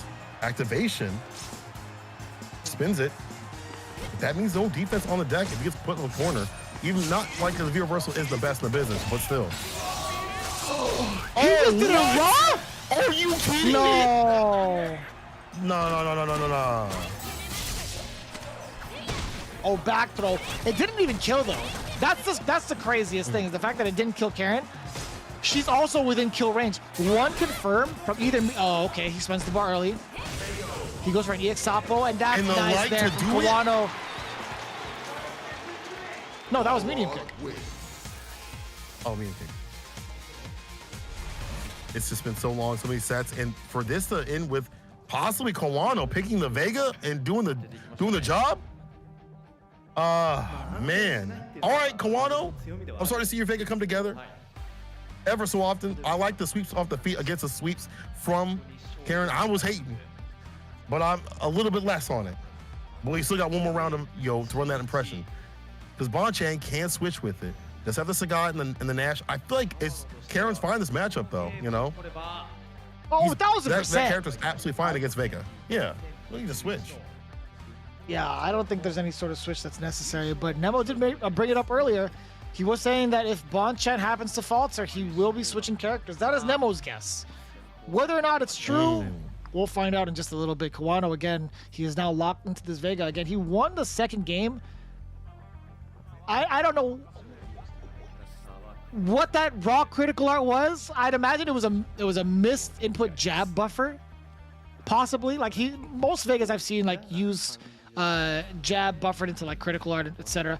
But just doing it raw, you are very much susceptible to a punish. But this is indeed tournament point now for Kawano. He just needs one more game to get it, to get the championship and be called the champions of Street Fighter League Pro Japan. Can he do it though with Claw? That'd be pretty impressive if he did. And that would definitely shut me up in my bias. Yeah, you ain't lying, but here comes the king himself, Bonchan, letting it rock on a character that some people have dropped, some people have said is too weak to run. But Bonchan, this is his character. This is his spirit animal. The Year of the Tiger coming through. Game point for both. But V6 plus FAB Roto Z needs this more than the other squad. I mean, they need this to stop the approach, but they need this to stay in the game. DP right there, the anti-air on the deck. I like that, using the V-skill 1 to get himself past the fireball, but still Bonchan well aware of it. A slight throw bait, and even more damage, spending the bar. EX Tiger uppercut. Bonchan is looking to make that uphill climb with this team off of this single round. He's looking at match point now. Can he do it against Kawano's Claw? Can he get himself that momentum, the ball rolling for the team? Wow. Two fantastic punches on these fireballs. Now the sweep on the feet does it raw. Once again, Bonchan knocked down. And again, the mediums with the fireballs coming into play. You got to spend some bar or get that right spacing for Vega to deal with the fireball situation from Sagat. Fantastic jump-in situation. Don't usually see Sagat players get these jump-in situations, but it works on a character like Vega. Not the best anti-airs. Oh, you're absolutely right. I think that's just one of the key components that Bonchan has been taking advantage of. But he has to keep it tight. The back throw does alleviate the pressure. Now, Kawano gets to reset and play with as much of the room as possible. But Sagat's fine with that. He does a fireball to kind of get rid of all that, all of the pressure that Kawano could present in neutral. Oh boy, what a V6. True. Kawano in the lead. This is hard. Sagat not having the health lead is difficult for him to make the return overseas. He doesn't really have the tools to play Street Fighter V all the way. You gotta make it nice, and I wouldn't say honest, because that DP did a ton of damage. The grip, the chase down, the DP with the hot pursuit to do it. Yo, FAV Roto Z still in the game. Recovered in time to stay fine. Amazing. It's kind of funny. Our producer actually said, you know, Bonchan's nickname is the Executioner of Justice for Street Fighter League. That's appropriate. It's aptly named because of the fact that he's keeping the dream alive for the V6 plus FAV Roto Z. I've seen these kind of things happen before, St. Cola. You know, there's certain times where it's just like you need just one win away to finish the entire set and finish the series and be called a champion, but that is not the way to do it. This is going to be quite the predicament. Now you have Ryusei Zurian, who's fired up. We know how he gets when he's at a deficit. He's definitely one to make the proper adjustments. He's already on his phone right now. He's been watching footage this entire time and trying to gather notes for the next match. This makes me very nervous. Who are they going to put up next to face off against Ryusei? It's got to be perfect. As you said, Ryusei, one of those cats that we've seen, not like, I feel like really today, more so than the league itself, come with those adjustments that are you know, on point. You see Bonchan switching up right here, having two anti-airs to the one right there on the side. It's really difficult to anti-air with Vega / Claw. Good stuff for Bonchan to come through a little bit more correct, and the EXDP bust outs too as well. But back to Ryusei, who has, I feel like, has been really showing out this right here, this today in this part of the league. I feel like he's really found his place, and part of that's just finding a better play style. Instead of just being very aggressive and active with it, he's shown the lane play. He's shown what happens if there isn't anything to punish and where he breaks you down. That being said, he is susceptible to breaking down himself, as we saw the Kijipama match. But then again, back like that, this dude will look at his phone and say, okay, I did this and this and this. Let me come back even stronger. So, and this, I don't know who you would send up. Maybe Pugera. It looks like they're already talking to him, and Pugera is coming up with a boxer pick to do it. And again, first two situation might be even better. You know, you try to slug it out with things that Pugera, very frustrating player to play against, as we saw before. Yeah, and Pugera has definitely taken out the likes of Tokido convincingly 2 times over. Like, in their matchup in regular season play, Pugera has taken down Tokido Zurian 2-0. We literally just saw that happen in match number 2, 2-0 against Tokido. And the only person he's actually lost to was Bonchan in regulation play. But Pugera is looking to end it all here, as he should, as the entire team should. They need to send out their best and their brightest to the front lines and make sure they play their proper characters or play their mains, because right now, you do not want to toy with V6 plus FAV Roto Z, especially in this position. Absolutely. The fact that they're getting warmed up right here, and I feel like after Bonchan had made that return right there, they're going to be even more powered up, right? Anybody that gets hit up is going to be in that super mode right there, that ultra instinct to see everything. So you better be clean. Pugera definitely can, you know, put the work in on any of these players. You know, he does have probably the best ball runners we said in the business, and we saw the adaptations in his own set previously that he had played, where he was able to go back to that V-skill play because he enabled himself to. He made the player afraid to get the dash-ins. He had the EX dash-in punches, so he can back up with the tap or get the V-skill too like that. So he also could make those adaptations. So it's going to be a back and forth match of that. And I'm curious to see how much play Ryusei has had against baller players across the board, right? There's been a lot of them, right? There's a lot of them. I think the name is Samoa Street. Has been a really big one that I've been seeing a lot, you know, play with Daigo and a few others too. So I'm wondering how much practice Ryusei has had in return. Fight those same people. Very interesting. Very valid points here. Very, very interesting. I would love to see whether or not Ryusei has what it takes to take down someone like Pugera's boxer. This is going to be a do or die situation, and I mean that with the utmost importance of the fact that Good 8 Squad just needs 1 point to become the Street Fighter League World Champions, or actually just Pro Japan Champions. My mistake. But yeah, they just really need to end it as soon as possible. I'm so nervous for this because we've seen these kind of things happen, man. It looks like Nemo did point out a very good point. Ryusei has a good practice with a boxer. That's Tokido. Like Tokido learning the character, being strong with him is enough to at least understand the character. But do you understand Pugera? Because Pugera's playstyle is so different than Tokido's, right? Pugera's playstyle is so different than any other boxer. That's why I feel like he's leading the charge again. The V skill 2, the tap, the understanding when to force people to tech and put them in that lull sense of, oh, you want to maybe tech up tech my throw right here. I'm gonna not only hit you with like a shimmy, I'm gonna hit you with a tap that I've charged up for 7 days straight. So Pugera's a different sort of beast, but again, as you said, you gotta win right here. I feel like if you're Pugera, you gotta finish it now. Do it now. If you're Good 8 Squad, you got to do it now. You should have done it earlier, actually. I feel like any of these cats would have been a good choice against Bonchan, but they needed to play their mains. I'm just saying it right now. If like, imagine being in Kawano's footsteps, how crushed your confidence would be if you ended up losing this set because you went Claw. Yeah, you're right, because that all led into that momentum. It could be like that if they get that window. Let's see if Ryusei's able to seal it for them and continue on this long road to the finish, or if Pugera ends it here. Street Fighter League Japan. Let's see what happens. Here we go. The second game of set number 3. It's going to be Ryusei versus Pugera, Urien versus Boxer. Let's get it. Round number 1. Here we go.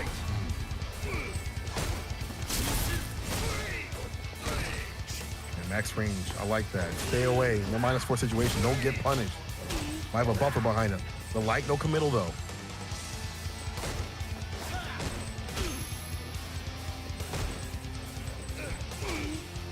Nice and calm for the most part, coming in from Pugera especially. Oh boy. You say trying to activate a little bit? Yep, now it begins. The thunder. Look at the amount of damage. Stocked up. The Quarrel Kick reset. Ryusei. Oh no, we didn't get to kill him.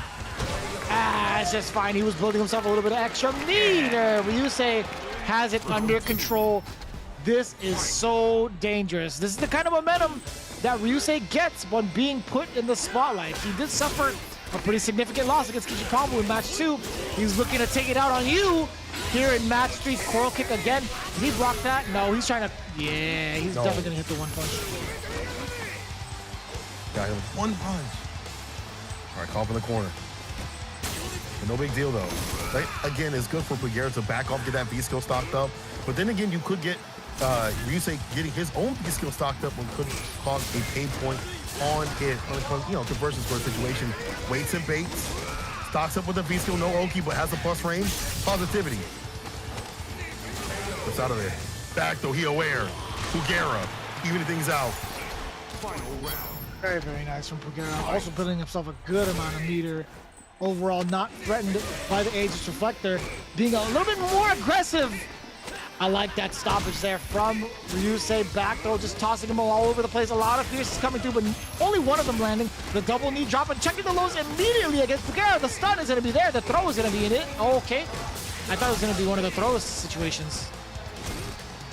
Plus range situation right there with the knees. Activation, view reversal. I like this from Pugera, or Ryusei, because he doesn't need V-bar to find the finish right here. He's got 2 bars of meter. Could just do it nicely. He's in the crouching meter kick. EX connects with a chariot tackle. And Ryusei up a game. We talked about this. The momentum. There needs to be a counter for how many times EX chariot tackle lands for Urien players. That should just be a special counter in and of itself. But yeah, no, I mean, this is the very predicament that I wanted to avoid for Good 8 Squad, right? You're giving that momentum away for Ryusei, and he's definitely the kind of cat to swing for the fences every single time he's up on deck. Like, what do you... Well, you can't... There's no way you could give him any sort of chances here.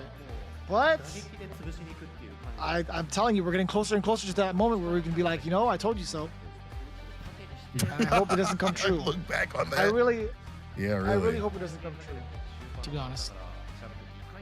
It'd be such a weird, like, whatever's above, please don't let it be like that. I'm saying. You know, you don't want to get that momentum though. But here we go. Ryusei with a fantastic round start, and his corner carry gets a counter hit with it too. Oh no, not like this, Ancola. He's deader than dead. Nah. The drop. Oh, he let him drop. You know, he up, just though. walked up to him. Oh my God. He spent the meter. Nice. Okay. Pugera actually was getting the comeback going. Ryusei, that would have been so scary if he had dropped that or actually just let it go. Ooh-wee. Ryusei now on set point again, trying to earn some more points for the team to stay in and try to get that win. And it's looking more and more likely as Ryusei not really, I feel like he's gotten better about, you know, not swinging out the buttons when need be.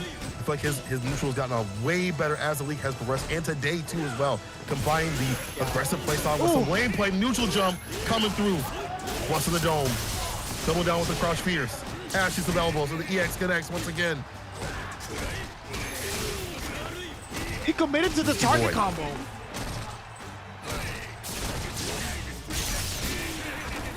Yeah, what a time of year versus that from Pugera. A good amount of damage, but he's not out of it yet. There it is, the light conversion into the screw upper. Finding signs of life, Pugera fighting right back in there for game 2. Pugera interrupting the fierce, gets the crush, stocks up with the V skill instead of going for the Oki. I like that again. You get to put more pressure on him, and you have the tap just in case the fireball come through. And we haven't seen Ryusei do that too much too. He saw what happened before. He saw the tap that happened when it was stored. He was like, I'm good, I'm good. But if you go close range, harder to deal with, let it loose like that.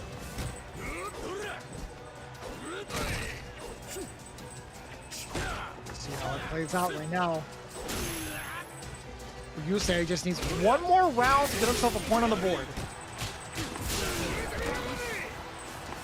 Still again. Whole board. The dash in. Oh, that's gonna be more than enough, Pugera. He even looked at the camera too as he blocked that. He's like, are you serious? You're gonna hit me with that? Dang. This is a very interesting predicament now. More so now than ever for the V6 squad. Now we've gone back to the original timeline. It's looking like Good 8 squad has a firm understanding of what the mission needs to be. And I gotta say, man, it's getting pretty close to that ending. One more game for Good 8 squad to be dubbed the champions of Street Fighter League Pro Japan. Can they do it? Or will the V6 squad take the rug from underneath them and make a massive, massive comeback into set 4? We shall see. That'd be one of the biggest, I don't want to say upsets, but biggest turnarounds in Street Fighter V history. I'm going to be real with you. The fact that they'd come back from the brink, but all I feel like Good 8 squad has to do is less risk, right? That's been the name of the game, less risk. We see Ryusei breaking down in these critical moments still. Like, it's still not something that he has solidified in terms of his defense and his emotions and things like that. It's still not there, right? He's still working on it. He's gotten better as these matches have gone on, but you can see him winding down a bit and making these big bets. If you're Pugera, all you gotta do is hold back like that, apply them plus frames with the V skill, and frustrate, as ROG usually does, to get your victory, right? Obviously, it's easier said than done in some of the situations, but that's the name of the game. I feel like that's how you're gonna take down Ryusei. Ryusei, however, stop taking these big bets. You stay solid with it. I like that confidence that he had with the forward momentum, the forward medium punch too as well as he's walking forward, the stutter step, and stop a lot of the dash punches. That is his way to victory too.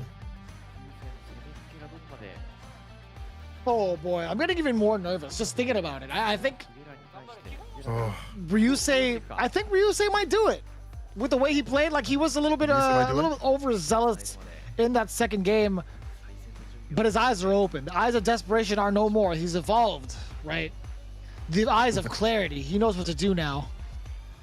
He's no longer gonna be the desperate young man that we just saw throwing out those EX headbutts willy-nilly. I think we might have ourselves a very interesting outcome. very, very soon. We'll see how it plays out. Can Pugera close it out? 4 good 8 squads to become the heroes and champions of Japan for Street Fighter League, or will Ryusei have something else to say about it? Here we go. Ryusei, are these the eyes of hope? These are eyes of sorrow. Let's see. Again, back up that distance. And it's so hard because he backs up just enough for you to think he's going to go for the dash punch, he's going to go for the V-skill stock up. Isn't able to stock up right there. He's hit with the fireball, though. Ryusei with that walk-in pressure. Once again.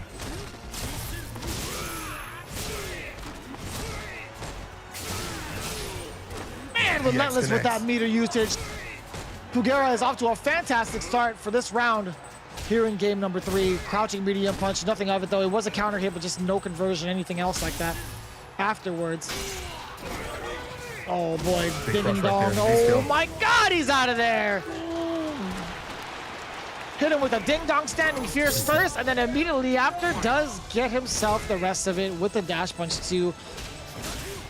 Even after that, match point now, game tournament point for Pugera. Can he close it out against Ryusei right here and right now?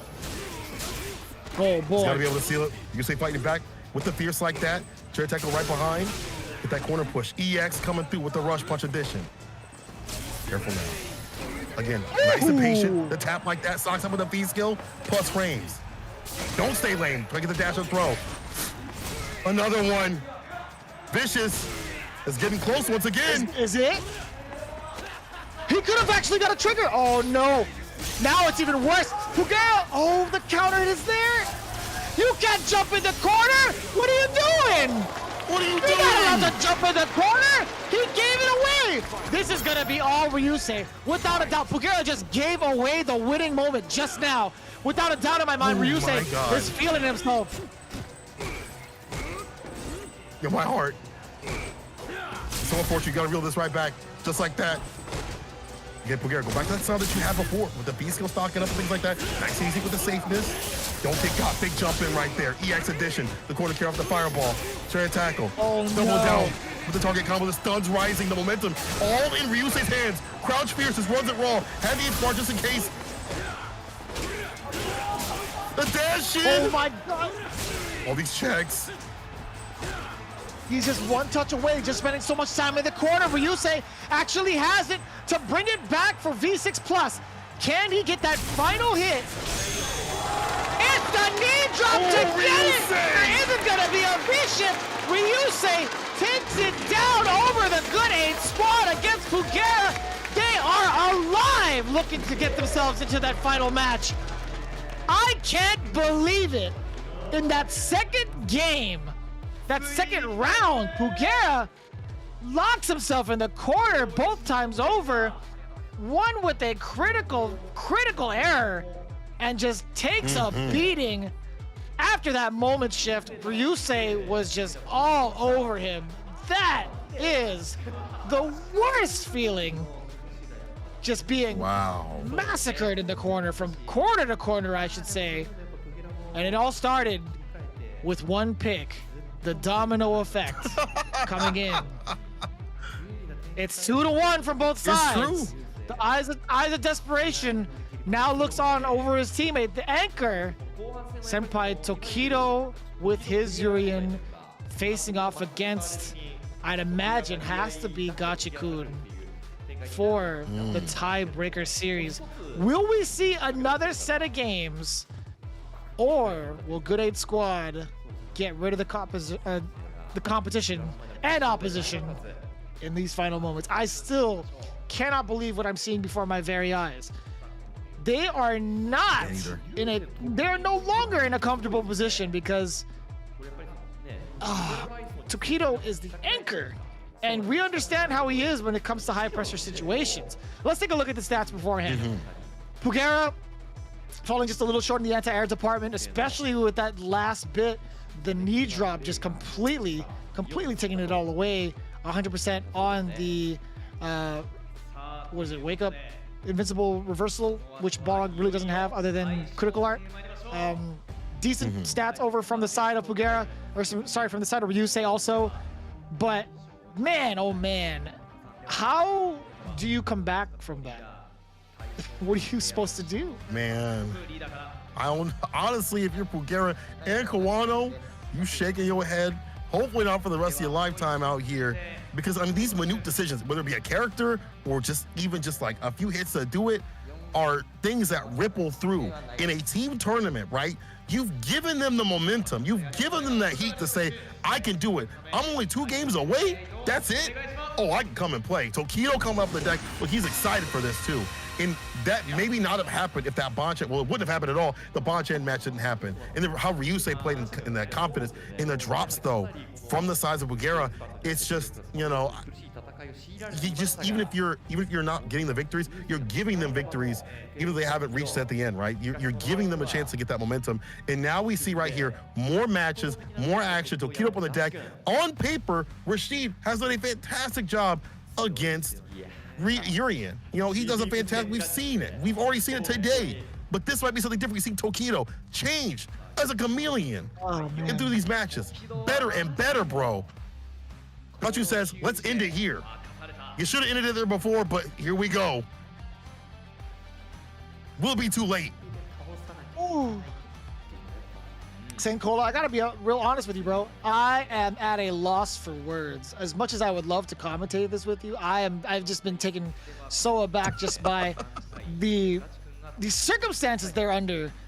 Right? Like I'm sitting here and watching some of these games unfold and just some of the tactics being employed, and some of the times I'm thinking to myself, man, it'd be a real shame if they dropped here. And look at where we're at right now. I'm thinking to myself, you know, Tokido is he's got all the momentum on his side. This is going to be critical. If he gets this W here, I don't know how good 8 Squad is going to come back from that. Set 4 is something they've been trying to avoid this entire time, but if it comes down to it, I will say, if set 4 happens, I think V6 plus FAV Roto Z will have such a dominant performance in there. I do too. I agree. I think at that point, you're definitely seeing them come back to the original sort of, you know, fever that they had before. Gachiku has not lost to a Urian in the whole time of Street Fighter League. This would definitely be the time not to lose a Urian at all. And I definitely agree, if we look at these parts of these matches, it's so hard to like get the words out, because you know that one thing goes wrong, and how critical it is for any of these bits, these moments, whether it be a character again or just a combo or whatever, how critical it is. It's just so overbearing, but right here could be the end once again. Gachiku going up against Tokido. Remember, Gachiku has not lost to Urian. He says, I don't want to lose to one now. This could be the end, or it could be a continuation. Let's see what it do. We'll see how it plays out, right? The end for who exactly? Good 8 Squad right now is trying to keep this from being an utter disappointment.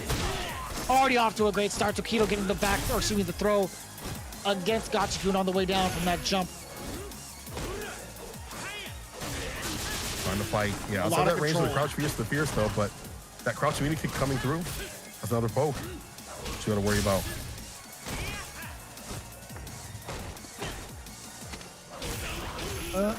Does get the forward throw. Now Gachiku is trying to get himself started. The coil punch is there. It is a counter hit. Also a low medium kick does get the link. And the throw bait, that's all she wrote. Tokido off to a great start. Following suit from Ryusei's performance. Round 1 in game 1 going to Tokido. Pretty convincingly, I might add. Yeah, that minute walk back like that, we've been seeing that time and time again this entire day with the crouch fierce in play for the shimmy situation. Runs the EX right there. Obviously, you see Gachiku taking back his turn. Tokido still willing to press in some of these situations. Try to get in that distance. Again, fight outside the crouch fierce and fierce range. Get the whip punch. Would love to have that. But you gotta be careful. The heavy kick right there from Gachiku, or any other blessed buttons the character has.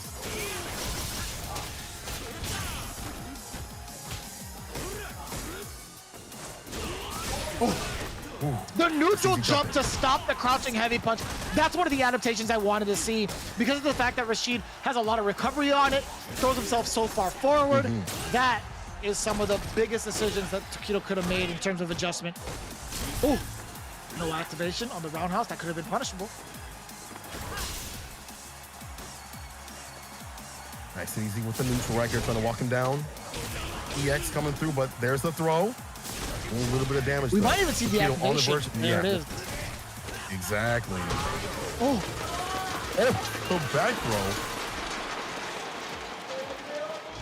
I like that exchange too between Gachikun and Tokido. Gachikun opted not to go for the V trigger off of the roundhouse. Even though he was susceptible to getting punished and possibly killed, it is punishable, right? The roundhouse is -4. I think that if he had activated into trigger and if he lost any sort of momentum, he was in the range of getting chipped to death. So he was very reluctant in even trying to find that opportunity to get the V-trigger activation. However, in the offhand, Tokido had all the resources in the world. It looked like, you know, the percentage of victory was definitely going towards him because of the amount of resources he had. So just that nice and easy kind of play with the Aegis Reflector was going to be more than enough. So I like pointing out that interaction between those two because Gachikun was deliberately not trying to go for the V-trigger too because of the scenario that he was going to get potentially chip damaged out. Get ahead. Gachikun's some of the best in the business. Unfortunately, did not find the finish though. Tokido up 1, doing a fantastic job of what we saw differently from him. Crouch Fierce comes through to link the Fierce off the table. I like some of this more forward movement from Gachikun. I feel like he's been pretty stationary. That's why he got jumped in on before. Now walking in with the Crouch Fierce and Fierce situation.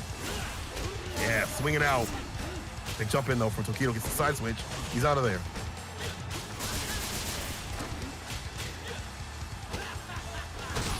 No, the back throw. And he also has mirror. There's the Aegis Reflector. He actually got the hit. He has critical art on deck. Oh boy, the short's gonna get swallowed up by the turbulent winds. This is gonna be Gachikun striking first blood of game 2.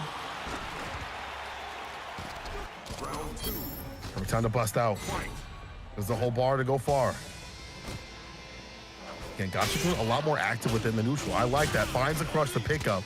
Eagle spike to get the Oki to stay all right, and the throw in the corner. I want to see more of that corner play, that typical Rashid play that we saw before, and less of the crouch fierces when he gets caught in the corner, because we've seen the side switch from Tokido consistently on that crouch fierce with him.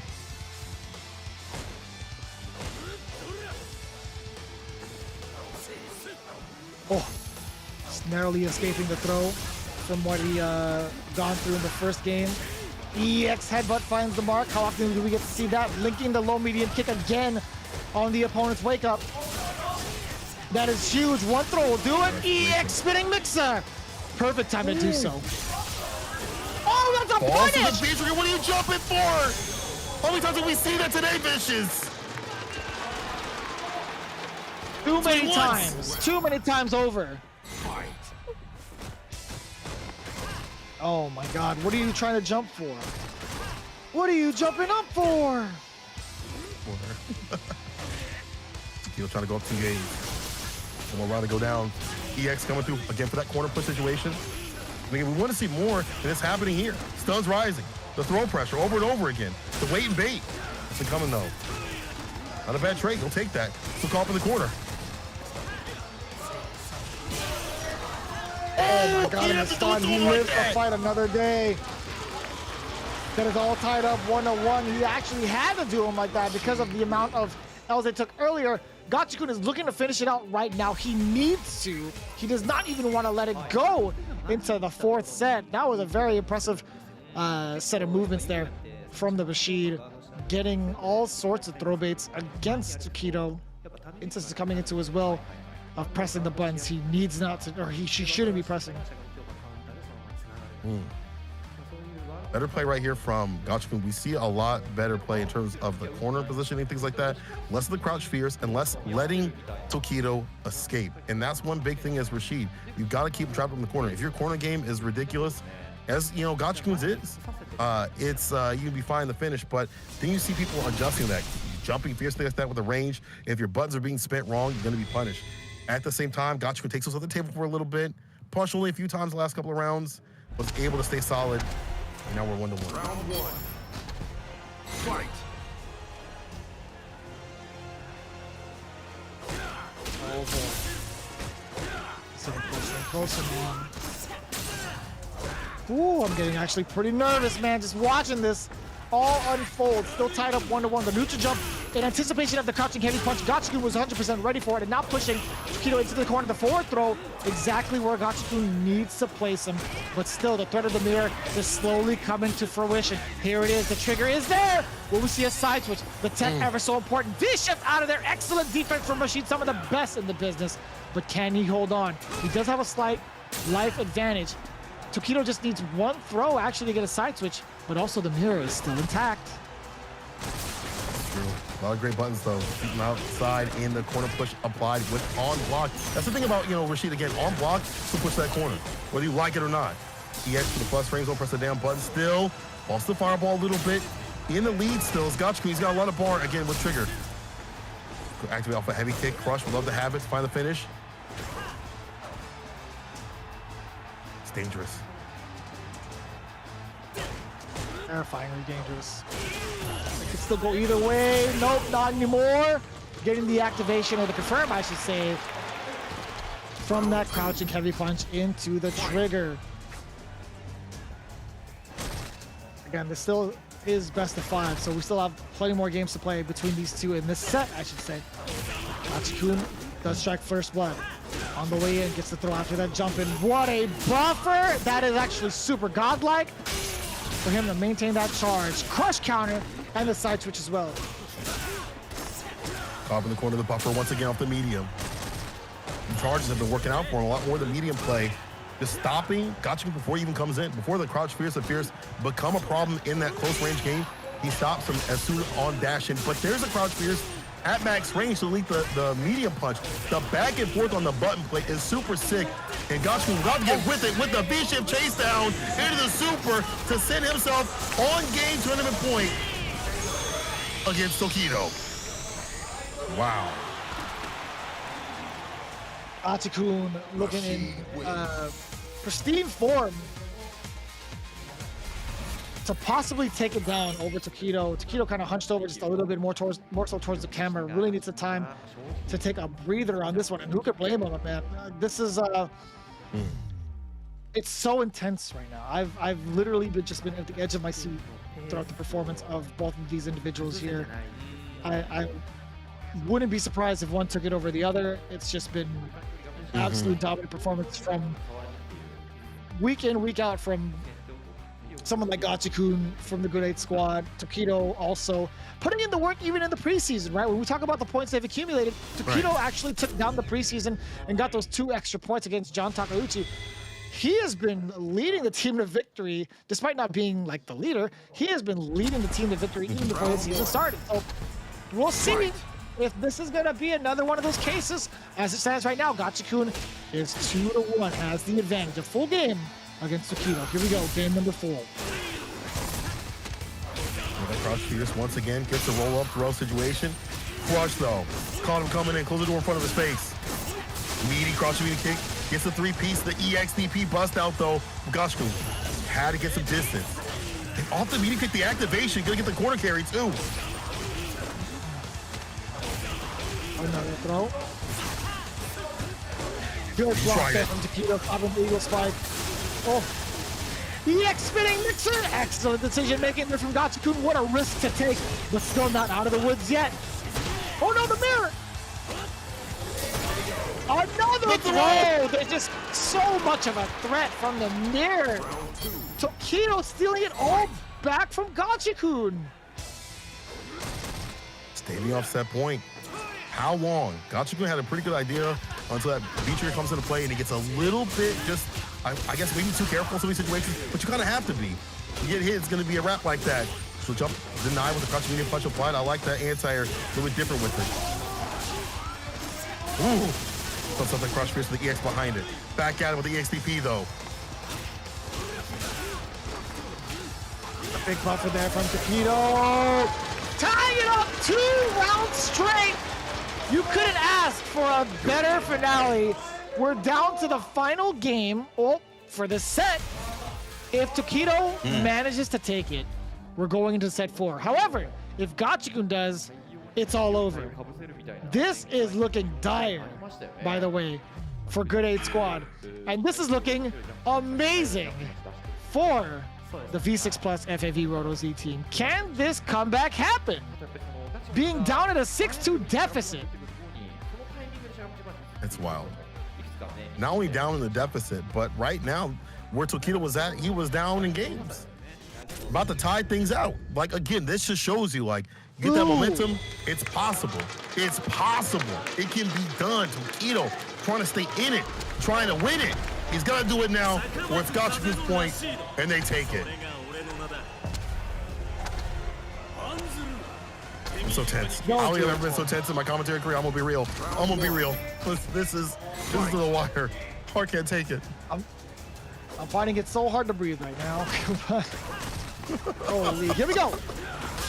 Potentially the final game of this season of Street Fighter League Pro Japan.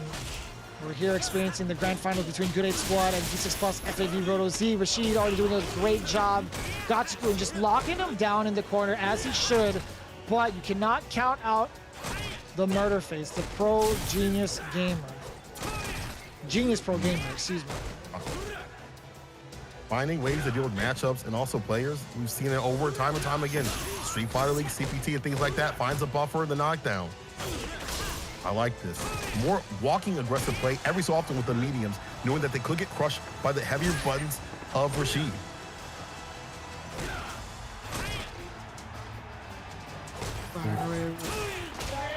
Oh my god, the jump in anticipation for Tokido trying to counter poke. Moving himself out of the way from the throw with the roundhouse. So smart. Genius gamer. The V reversal chase down. There's a call from the corner. Second mirror in play. Trying to find something with the shimmy off the backboard. Doesn't get it. Dissipates in time to stay fine. The wake up buttons in the mixer and the throw. Go for the chip, no dip. Oh my god. Or close to it at least. He knew it was coming! He knew it was coming! He did the jump back, punishing the Eagle Spike. Tokido is looking to take it, at least bring it back to set number 4. Can he do so in this round, or will Gachikun have an answer or a response for him? The critical art is on deck for both teams, for both sides. Any sort of hit could lead to massive damage if they spend the bar. That is an ever important side switch here from Gachikun. The first bar already being spent. Another one from the side of Tokido this time. Doesn't find the mark with the EX Tornado, or excuse me, EX Tackle. Walking in once again with the mediums. Didn't get the full conversion, so Tokido not answering back like that. Crouch fierce. And you pointing out some of these jump ins have also been real money. I like the jump in medium kick 2 from Tokido. Has a little bit more range. Maybe not the best conversion or damage on the deck that you get from it. But I like that he's implementing that every so often. And he does have V-trigger. We know that's the equalizer. This is so dangerous though. One confirm off of the mirror can get a side switch and possibly at least, you know, another high damage combo. We'll see. Can Gachikun get rid of the threat now? 33 seconds on the clock.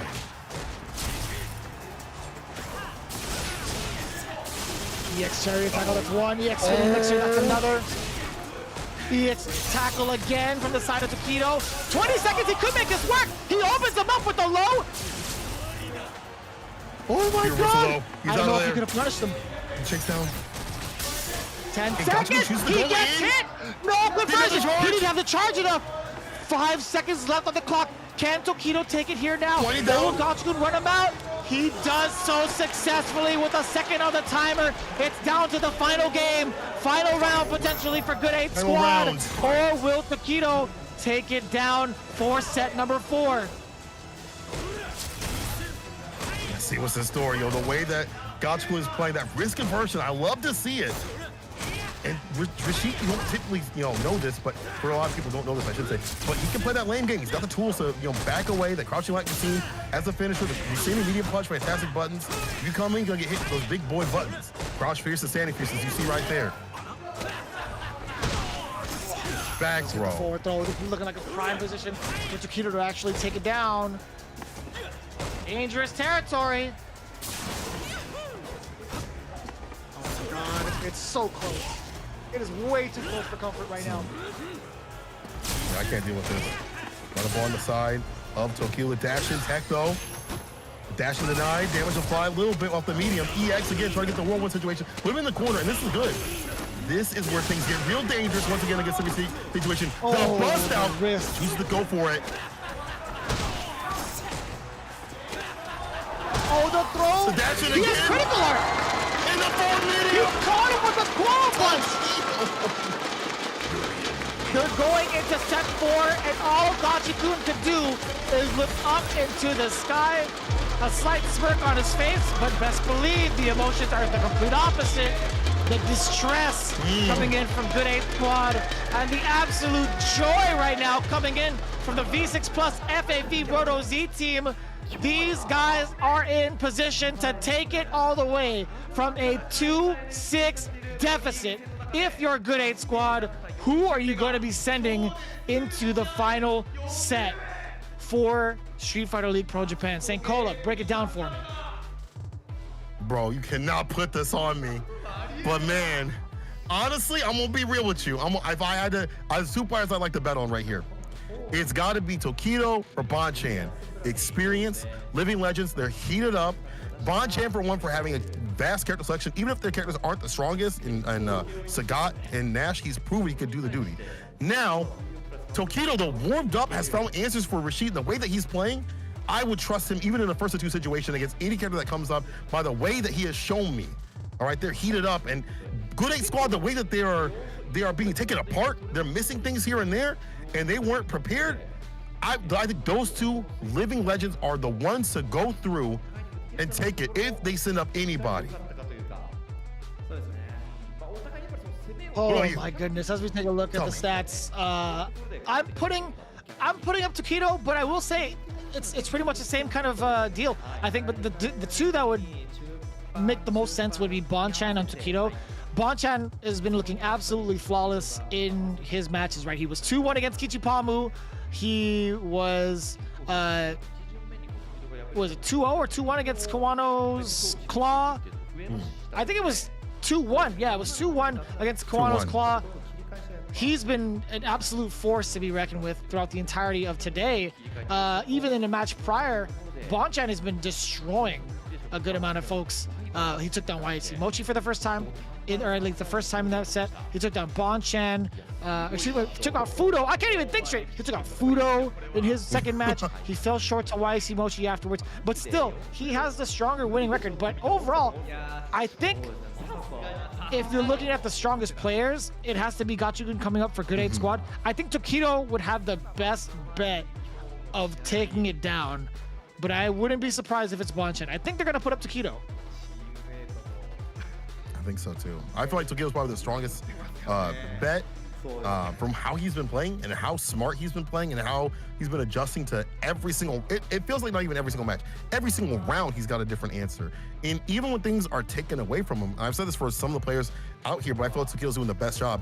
He still puts it back on the table in the right sort of way, right? The medium punches that we saw from Urian were getting crushed. He's like, okay, cool. Let me take this off for a little bit. Let me back up a bit, use a little bit of the shimmy space and things like that.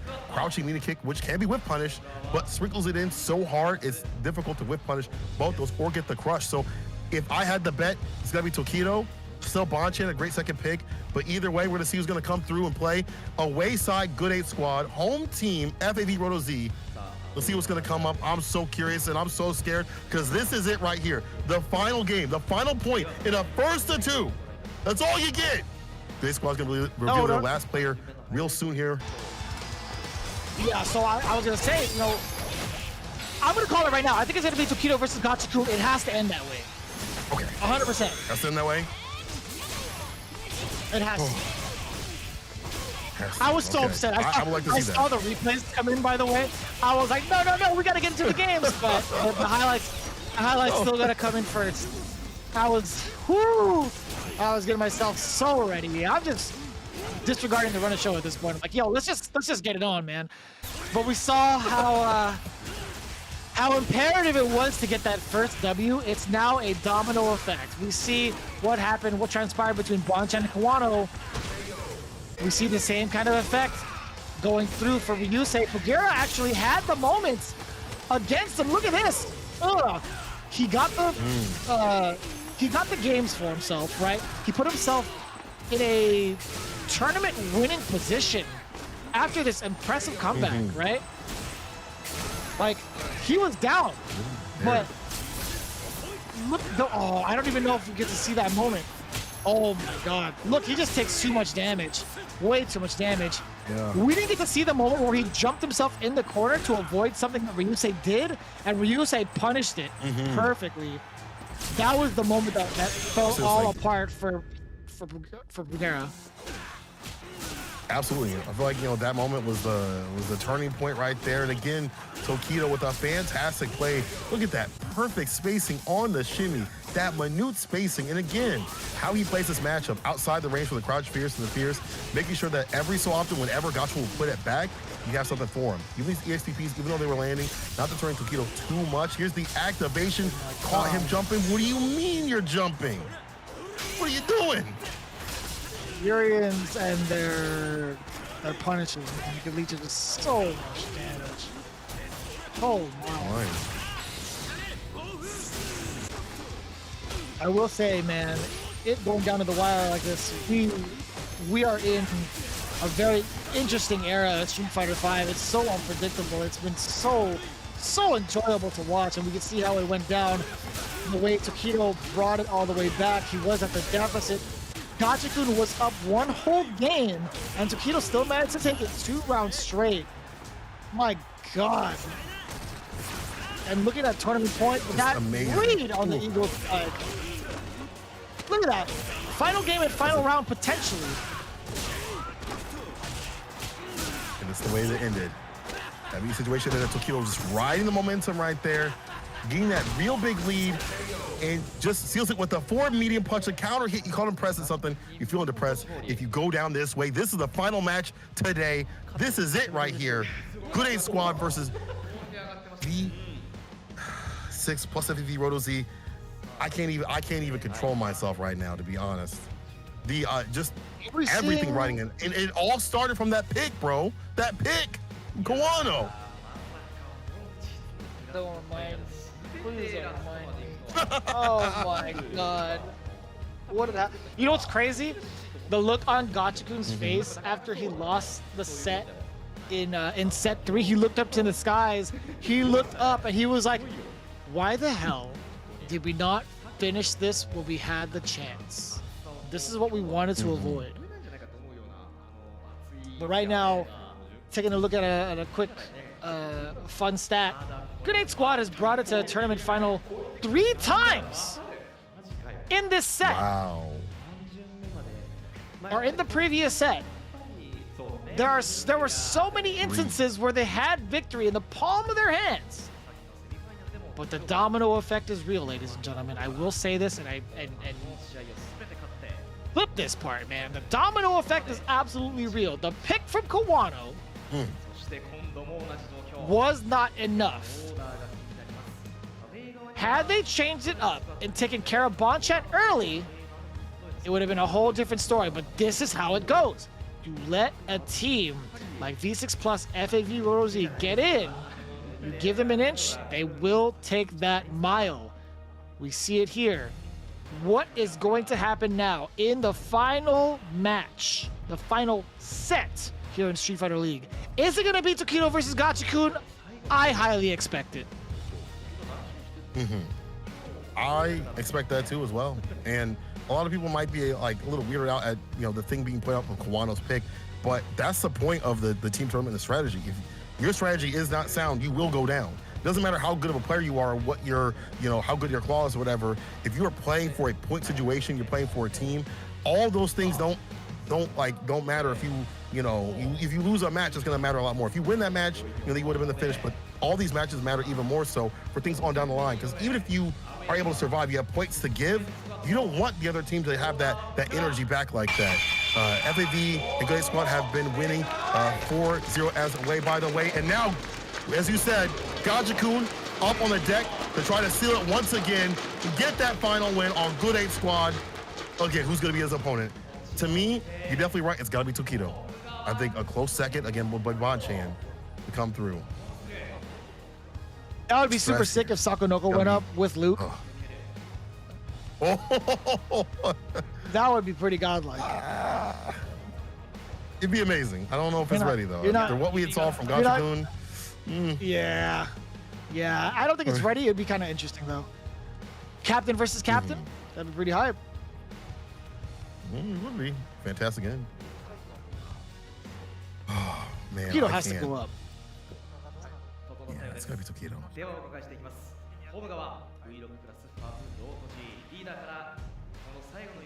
Hey, squad with the Gachikun. Who are they gonna send up? Is it gonna be Sako? He has the microphone in his hand. He's just making the decisions. Yeah. Let's go! Oh man, Tokido being easily the #1 choice. Wait a minute. No, he's definitely giving his final moments or his final speech. Okay. His comments before he goes up. It is indeed Tokido. There's no one else they would rather send up than Tokido. If you're looking at the current record, right, Gachikun has been the one to really put a damper on Tokido's strategy. In match #1, Gachikun took it down 3-1. In the totality of the season, Gachikun has taken down Tokido pretty convincingly. So, oh my God, the zoom in on the camera too. I need to know what Tokido had said. He says, Tokido said he's been in such situations and lost to Sako. In the end, he's gonna take the revenge on Gachikun. I wonder what he means by that in the terms of the loss to Sako in the end. Does that mean like he had no choice but to go up? Either way, Gachikun, I don't know if you guys saw the camera pan out, but that smirk was pretty big. But yeah, okay, so it was from last year. It was my mistake. Tokido was put in this exact situation, but failed to succeed against Sakonoko. Now that Sakonoko is on his team, it's like, all right, the spirit of champions is within me now. I have to continue the legacy and take down Gachikun, but this is gonna be one tall order for both players. Ladies and gentlemen, we have prefaced this tournament, we have prefaced this grand finals by telling you that this is going to be history in the making. We are witnessing an evolution of Street Fighter V play in its final year, and boy, is it glorious. It is absolutely beautiful. The way things have come together, and the way things have come together throughout this entire season, throughout Street Fighter League Japan. We've seen new players, new faces, new meta changes, things like that. Things to shift tier lists on Twitter, like the Twitter fingers going and things like that. Discussions flowing. We've seen these players fight it out, and here we are, grand final, Street Fighter League Japan, Tokido, Gachikun, wouldn't have it any other way. Let's get it. I got chills. I got chills, Vicious. I ain't lying to you right now. I got chills. Same here, man. I am absolutely breathless. I have been since we started this grand finale. The Mac Daddy of grand finales. Here we go. The final game set for Tokido versus Gachikun. Urien versus that Rashid. We can already see trying to move forward. Tokido 100% ready for it. The back throw now against Gachikun again. This is a best of 3 situation for the final set. Big dude was up right there and caught the timing for the crouching medium punch. Back throw though puts him in the corner. EX, we out of there. Ain't trying to deal with all that goofy Rashid play. Backs away from the heavy kick. I like that idea. Didn't get the drop in though. Here's the activation. Reset, side switch with it. So sick. So quick with it. Oh no! Now he has to place the onslaught of the Aegis. He's sitting back. The EX spinning mixer at the appropriate time. Gachikun reels back in his own seat and is like, yeah, that was great. That was perfect. Tokido looking unfazed though. With a smirk, he was like, I'm gonna do it. Oh yeah, without a doubt.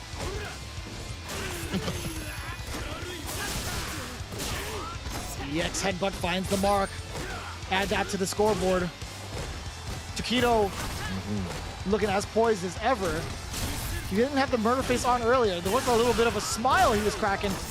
EX headbutt again. Oh boy, the crush counter? Crush. Ugh. When you need a stun, it's already done.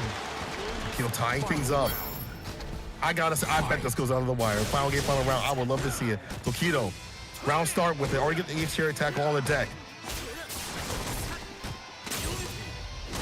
So close and important tech now. Rashid could have gotten so much mileage if he landed that throw. Either way, does get it confirmed off of the crouching jab. A full counter he confirmed with that. Tokido slowly trying to move into the, yes sir, into the space of Rashid, gets the back throw. But here is the bigger confirm from Gachikun. The reset, the chase down as well in the air, and the neutral jump away from the tackle. One more for the throw, and that'll be enough for the stun. The block is there, the punish, full on. Oh my God. EXTV, bust out the back throw. Gachikun with the first game. What a scramble situation, but Gachikun says, nah, I'd like it over easy. But that was not breezy. That was definitely a difficult fight right there. I love the ideas to catch Gachikun in the corner, even though he does these, aerial jump medium into a dive kick.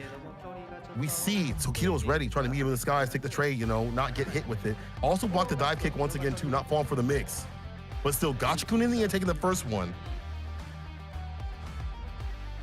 Only one more might remain. This is looking so dire. It's that same situation. Tokido stuck between a rock and a hard place, down one game in a very convincing game at that. I feel like Gachikun was in full control in the first and third round of that set. We're going right back into it. Urien obviously is going to be the choice, but still, what does Tokido need to do? What worked out for him the first time against Gachikun now that they fully downloaded each other by playing so many games thus far? How will it turn out? Will we see even more games? Will he tie it up? Already off to a great start for Gachikun. V-scaling past the fireball, getting that forward throw. Nothing behind that standing medium punch. No charge up. But still, it's all Gachikun right now. Whip punch on the medium kick. We've only seen that sparingly too. Kind of check that approach and set up shot for the dash-in situation. And now mixing up the neutral jump. You see him trying to catch that dash off that medium kick. Got the crouching, or caught the crouching fierce for the punish. And now Tokido getting the counter hit. EX, get that corner push. Stocks up with the V-skull. I like this adjustment. Could deal with the fireball if there's a gap like that. But now enhanced might be more difficult. Oh, that's gonna, okay. I was gonna say Gachikun was already moving. It's gonna get him out of harm's way. That is gonna be a hefty price to pay. Tokido knew it. The same wheel back coming in from Gachikun, just not the same results. We're not feeling that one. Back with the medium. Call him double time with a crouch fierce. The EX fireball once again situation. Trying to get that medium kick. Didn't get it. Gachikun again with the corner push, the V-skill. So smart with it, and the eagle spike for the Oki. Still, Tokido willing to challenge once there's a little bit of time that's passed. He's out of there. After the EX push, he's out of there back to mid-screen. This is where Tokido would rather fight him. You wouldn't even caught up in the corner once again. She really shines. We're seeing the medium in contention against Rashid's space. The trade-off there, better. Man, that medium punch still finding the confirm from Tokido. The A just comes out. What's the defense like? Trying to get away from it. The second one, V reversals out. Excellent decision-making from Gachikun, but the trigger is no longer available on the table. The critical art is, though, if he manages to land a counter hit conversion, okay, even closer to that kill scenario. The interruption against the whirlwind shot. Smart stuff right there. Baits out the DP, punish city. Gachikun on tournament point. But we saw this before, right? It's not over until it's over. That is correct. What will Tokido do to counter Gachikun? Another big interruption against the whirlwind shot, all from the crouching jab. It's looking so tough. Community kick. Tokido fierce. seems Once to again know in the distance. He's right outside that fierce range. He knows exactly what Gachikun wants to press in this round, particularly. Back throw. All the momentum. In the positioning. Shift for Gachikun. Oh my God, needs to jump again. The range on it. So smart. Caught the anti-air EX headbutt. And the fist to face to put him in his place. We're going to the final game, people. The final game between Tokido and Gachikun. Oh, I don't know if my heart can take it. I'm gonna be real with you. So Never intense over right till now, it's the over. way that it's playing out. I can't believe he actually let it rip with the EX headbutt yet again. That could have killed him. The rest of the team is having a great time, but it's all laughter and smiles from the V6 team. And look at how much anxiety and anguish is coming in from the Good 8 squad, just night and day in the demeanor of both groups. It's not even over yet, and Gachikun is just stern-faced. Look at how much pressure he's under right now. Both hands, palms down on the table. Kawano, Pugera, Kichipa, all looking on at their captain, hoping that they could take it down. And it's for a very good reason. They were up 6-2. They were there. They were going to win. Multiple It was in their times. hands. Literally. And again. 3 games straight, they had the match point scenario, the tournament point scenario. And now look. Here we Now go. we go down to the final game situation. He's gonna take it. Again, fantastic start right here from Tokido. Establishing limits with the medium kick and the crouching medium punch as well. Oh my. It's so intense to even call. The charged up fierce. A lot of mediums flying around. We're trying to catch a crush counter. You see it from Gachikun. Priority system. Let's get the But fierce coming confirmed. through against the crouching medium kick. You had the buffer right behind to stay fine.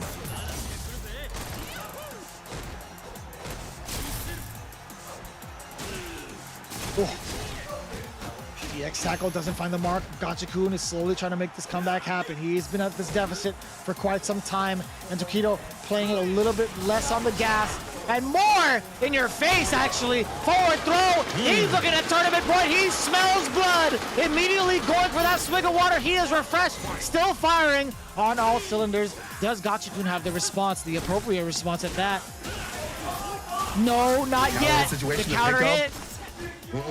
Spending that bar early. Forward throw now. He can't afford another one. That would have been dangerous. The knee drop. The stun could be there. If he gets the stun, he wins. Almost one touch to seal it.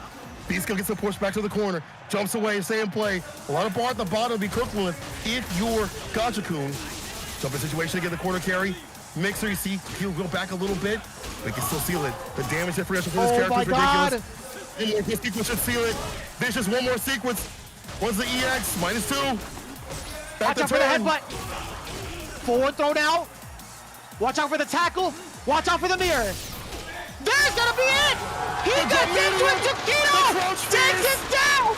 He takes it down! Tokido defeats Gachikun!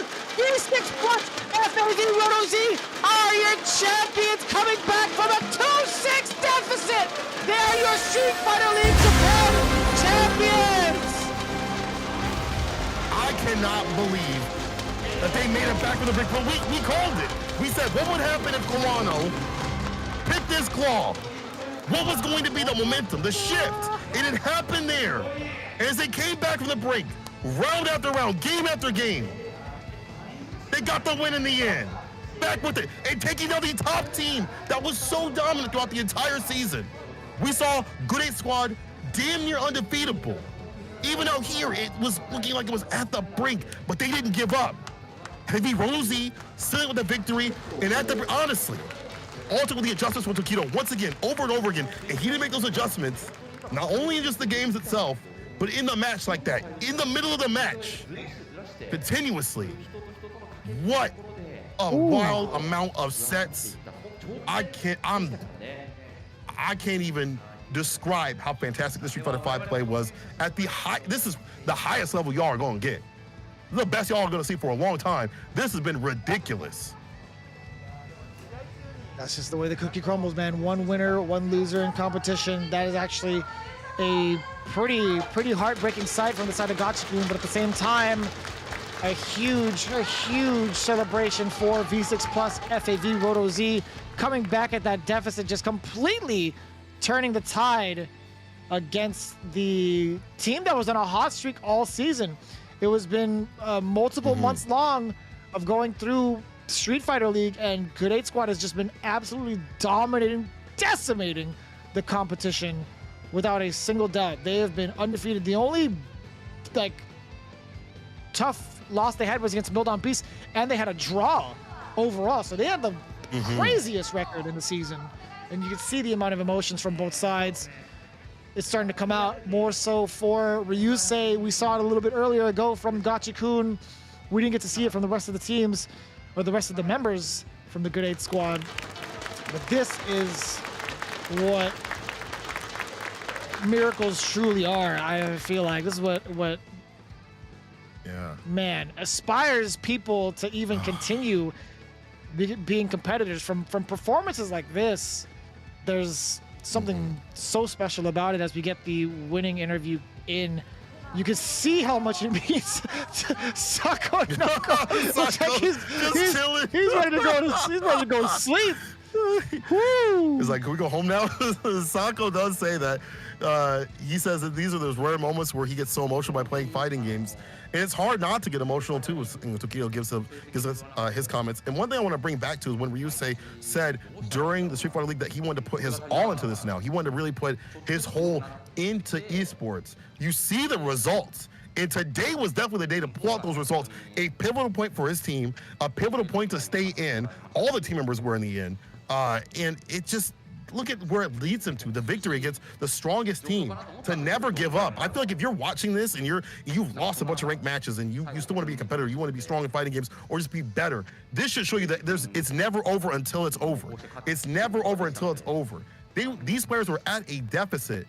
And even though Kawano did pick maybe the wrong character, the wrong choice, and things like that, they still had to go through Pagera and all the rest of the players to find the finish. And they were games away, rounds away, decisions away from being booted out. Tokido says that he has been playing many Street Fighter League matches, but he has always fallen short, and he was so lost on what he was lacking. And here he's found his answer. Here he has found what to do in the middle of the matches. And before today, he was still feeling unease before the grand finals. Did he say something like that similar, where he felt unease before going in a match, and that was a good sign? Or maybe that was a different player. I'm not 100% sure. Different player. I mean, there was been so many seasons. There's been so many grand finals moments for Tokido where he's fallen short in and out of Street Fighter League, but he's found it. He's 100% found it, and I think it helps that he had teammates like Bon-chan, Ryusei, and Sakonoko, such an experienced and diverse group of players to help him figure that light. And he repaid the favor by helping them win the championships, right? You could hear the emotion from all four players, which is a once-in-a-lifetime experience, I feel like, being able to witness this, because we've seen how stoic they can be and how stern they can be in terms of like their performances and their gameplay. They just are stone-faced, right? This is the most we've seen in terms of emotion from all of these players, really. Bon-chan's comment was that they had many thoughts about the final match against Gachi-kun, but they really weren't sure what the best choice would be. In the league, Bon-chan was supposed to be the one taking down Gachi-kun, but that hasn't been the consistent result. So after looking at Tokido's performance today, he decided that he would leave it all to Tokido instead. I really like that. And you are correct in pointing out like the emotion that's been shown right here. Like, we haven't got to see a lot of these players, when they get to play, shouts to Street Fighter League for showing us their webcams and things like that, and then bringing them off for the offline. Being able to witness their emotions, things like that, just adds a lot more. And Ryusei says he always fell short last year's Street Fighter League. He kind of blamed himself for not winning more. And we definitely did see, maybe, I wouldn't say like maybe lacking in his regard, but just not being up to stuff for what he believed himself to be. But this year he really worked hard to not repeat that. He's glad that it paid off. It definitely did pay off. Again, he was a pillar. And if it wasn't for him and obviously other players, that would have been it. Even with that push from Bon-chan, that would have been it. Ryusei stuck with it. And that confidence led him to victory for his team. And Sako says that he's grateful for playing fighting games. I think, honestly, events like this make me grateful for fighting games too. Watching and participating with it really gives you, that sense of feeling of like why we love this so much. And as we get ready for the prize ceremony, we do see Mildop Beast taking it down 3rd place with the ever impressive prize pot of 1 million yen split up amongst all 4 members of the group. I gotta say, man, Mildop Beast came from a very rocky start too. They had a pretty rough record going into that first half, managed to seal the deal and getting that playoff spot, and took down everybody in their path up until the point where they had to face off against the V6 squad, and it could have gone either way. Honestly, imagine the amount of difference it would have made if Daigo had made the right calls too against that matchup against Tokido. But either way, that's just how fighting games work, man. But we are again going through the prize ceremony for each and every one of these teams. Congratulations to, of course, Mildom Beast and everybody involved with that organization. Good 8 squad as well. You can see Daigo, Fudo, both getting their trophies as well. YHC Moshi, the living legend himself. The blueprint for Dalton, of course. Last but not least, the wild gun, Moruto. Wish we could have seen him a little bit more often, but either way, man, still a huge component to the team. But of course, I will say, overall, it's been one hell of a journey and an amazing way to close out this year of Street Fighter V in anticipation for what's to come. I think it's an amazing place, and as we get ourselves more acquainted with the teams, we do have our final words from Mildom Beast.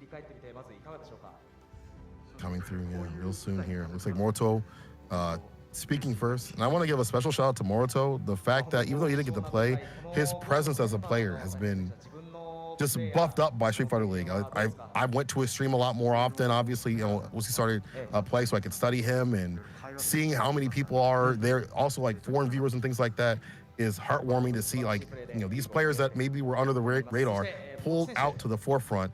And Moruto said he couldn't even imagine himself being here. And maybe that's part and parcel of like being a player that isn't out there as much, and he has learned a lot from his teammates. Because he gets to talk to them a lot. So I'm sure that as Daigo had picked him out to be a special pick, he has learned a lot and become a stronger player. And he's really grateful. And honestly, I feel like this is not the last we're going to be seeing of Moruto. YG Mochi is going to be coming up with some comments too. Again, the yoga master himself. Got to give him a lot of shout outs because, he's one of those that has always been strong, but has been really showing out the last year. Evo, Japan, and also in Street Fighter League out here as you all saw today. Fantastic play with that Sim Pig. Violent comebacks with it.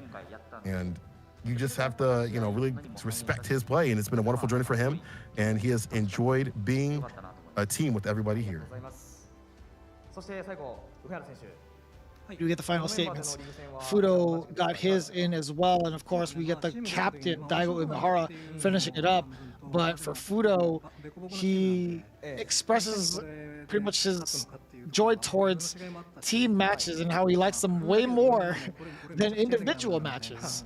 I think that's a pretty much shared sentiment. I feel like, at least, team tournaments have always been a fun exhibition, but taking it to this competitive level has always been something that's kind of missing in competitive play, I feel like.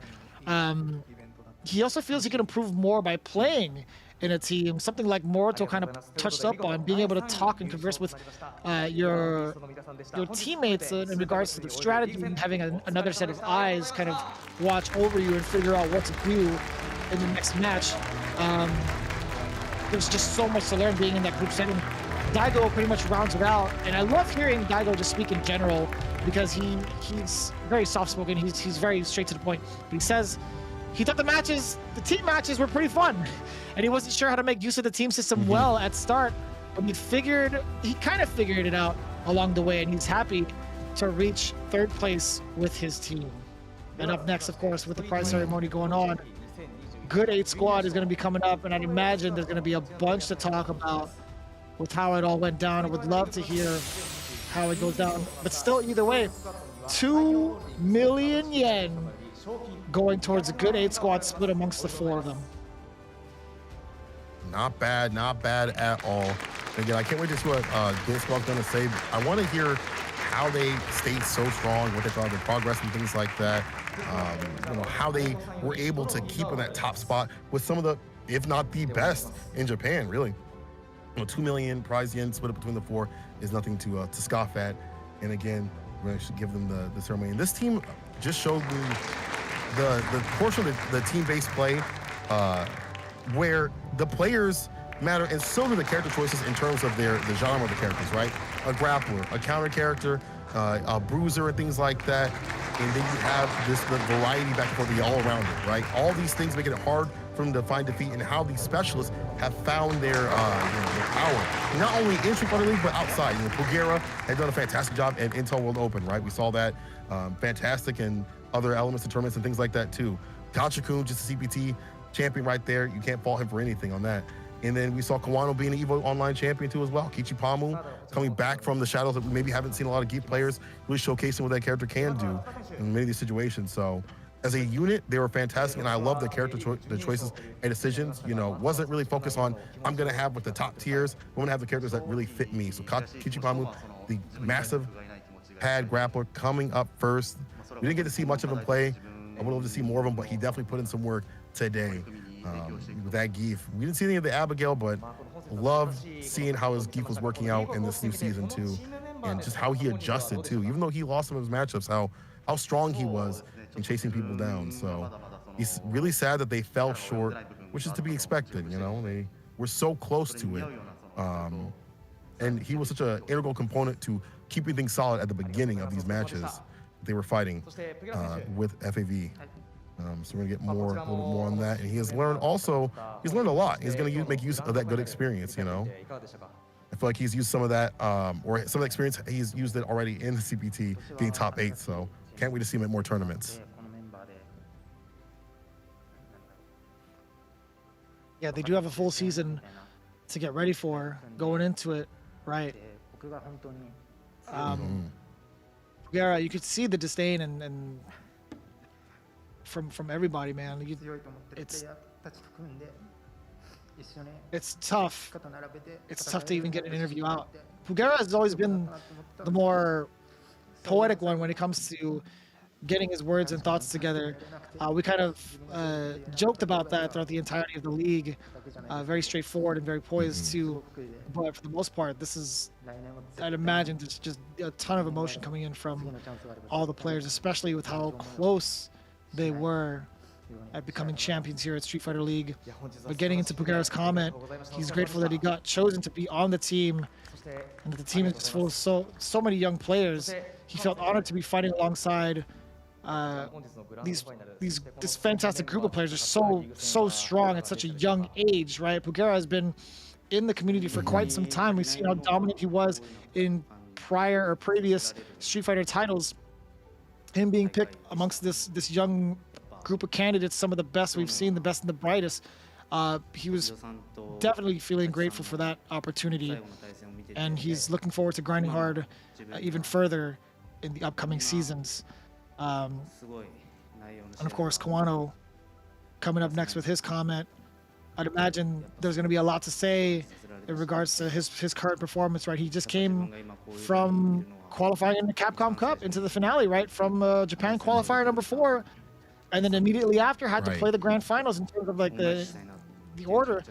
I'd imagine his confidence has been real shaky. He's found the solution against Tokido the first time, he lost his confidence against Tokido in Kimonomichi. He brought it back in from Japan qualifier number 4, only to fall just a little bit short here. But what was Kawano's comment?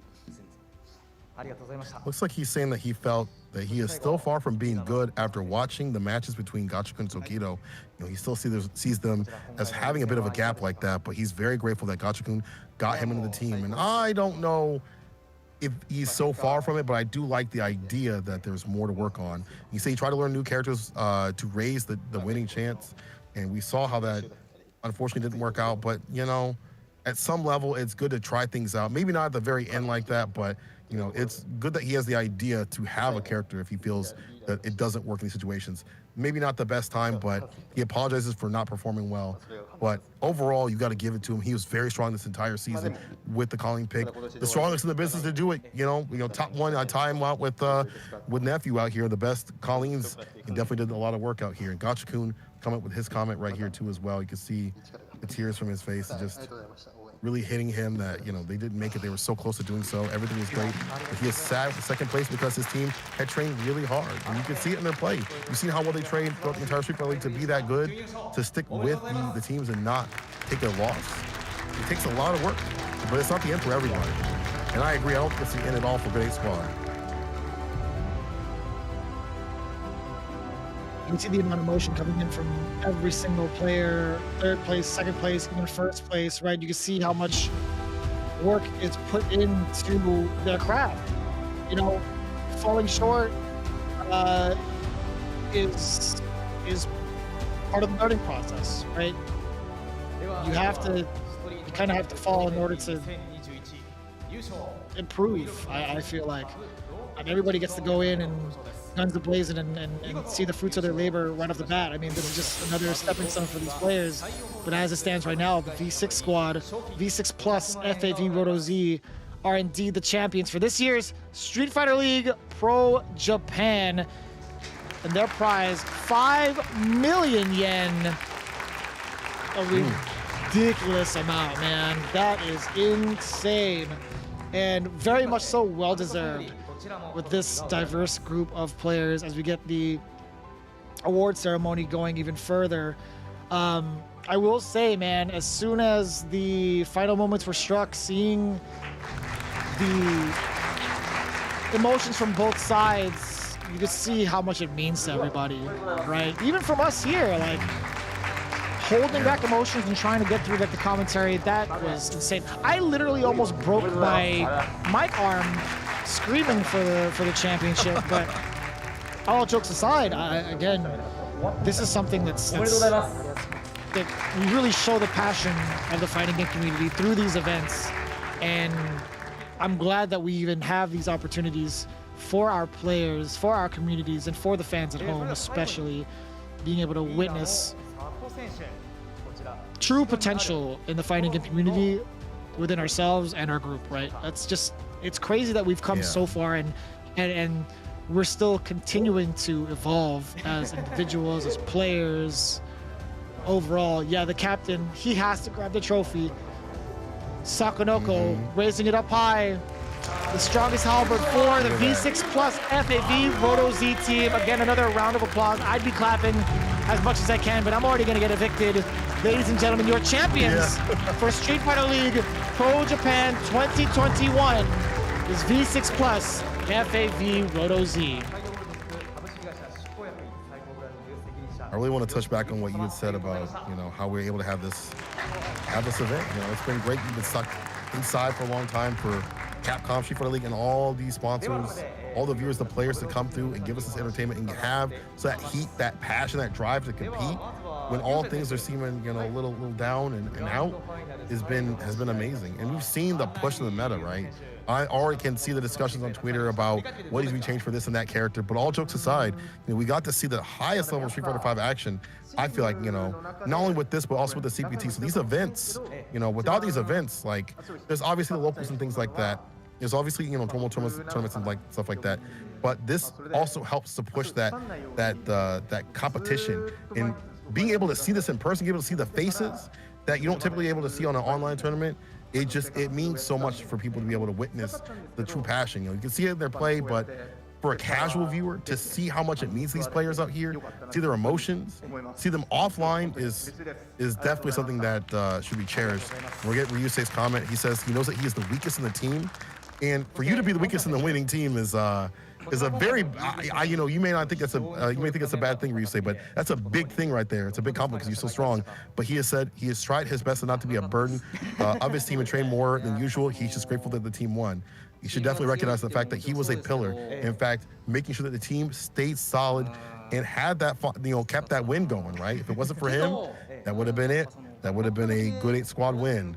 Bonchan running his comment, I'm sure. You know, a lot of feelings from him. What is he saying? What's Bonchan saying?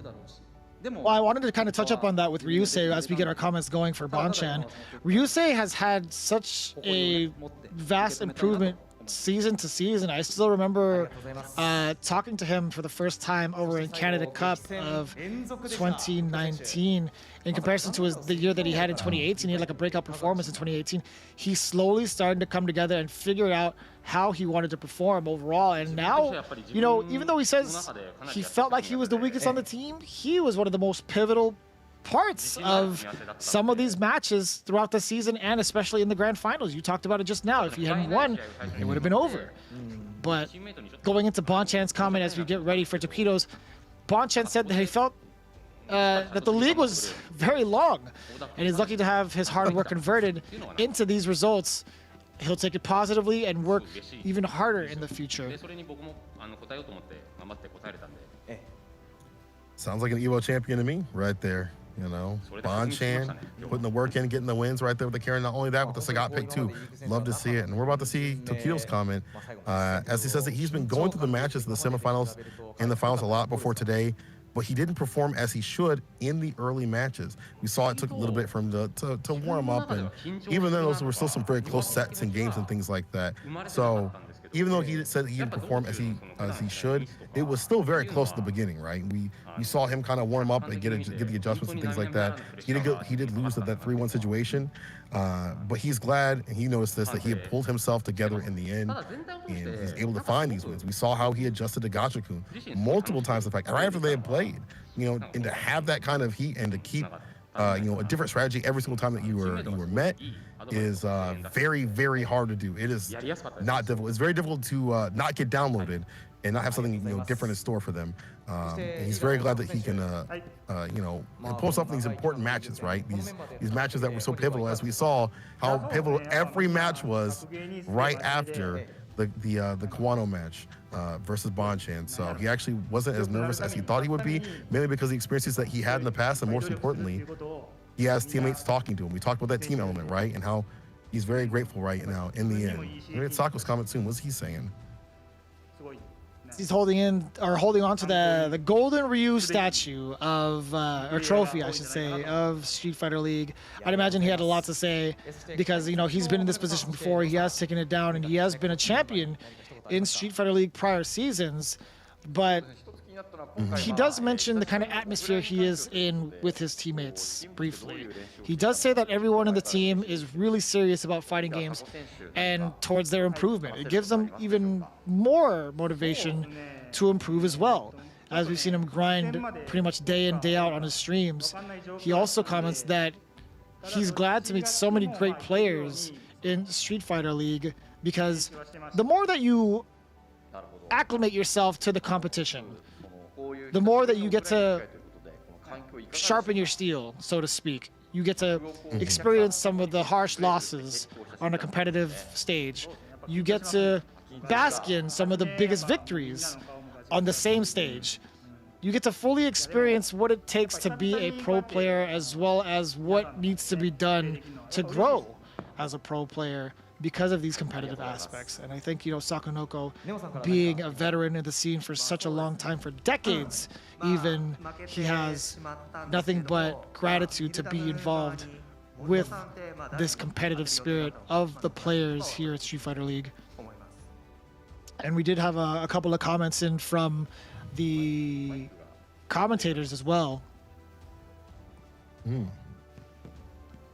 Hamako asking how the team trained differently for the online and offline tournament. Sako said, just make sure to train in different environments to get used to it, and definitely felt nervous to be playing in front of so many spectators, because it's definitely been a second since we've had audiences for a lot of these players. But in the end, he enjoyed it a lot, because it's always so different. There's an energy of the crowd and the feeling of, you know, people watching you and things like that. Whereas, you know, if you're online, you can play in your box, nobody knows. You know, you lose, you go to your kitchen, drink a glass of water. Not here. In the team aspect, adding more stress, it's definitely different. Nemo is asking who Morito is supposed to play against if they made it to the finals. Got a little bit of that extra question right there, and I'm very curious to see who Morito, you know, being a secret pick, the wild card, will go up against. Remember, he did have the Luke he's been working on. The Dan pick was the main one to do it. Daigo answered that Morito is supposed to play the away player if they play against the Good 8 squad. Or supposed to be the away player to play against the Good 8 squad, which I think is a fantastic choice, you know, mainly for Rashid and Zangief matchup. Let's see if he's going to mention what character that he's going to pick because he does have the Luke, the Seth, and a lot of other characters, the Kage, along with the Dan pick, but I guess it depends on the situation and condition of Morito. Saka's going to have another comment coming up here once again as he holds that trophy up. Confident, look at that smile on his face. The champion. Yeah, we had Yamato come in with his final question as well.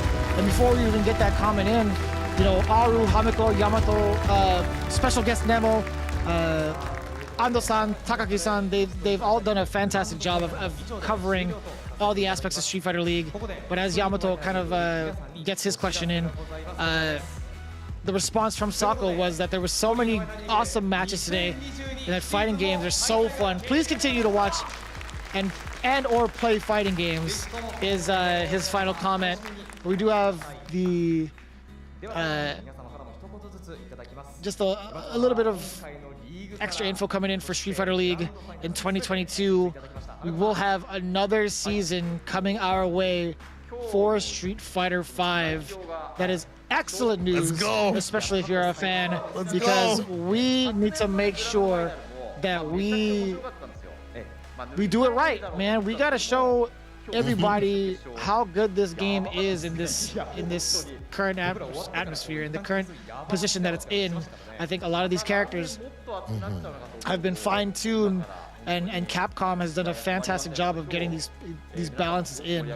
It's been absolutely amazing.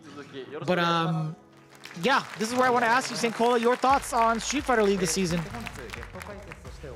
This has been some of the best Street Fighter 5 action thus far that I've seen, not only just for this season, but all the way, throughout this entire game's lifespan.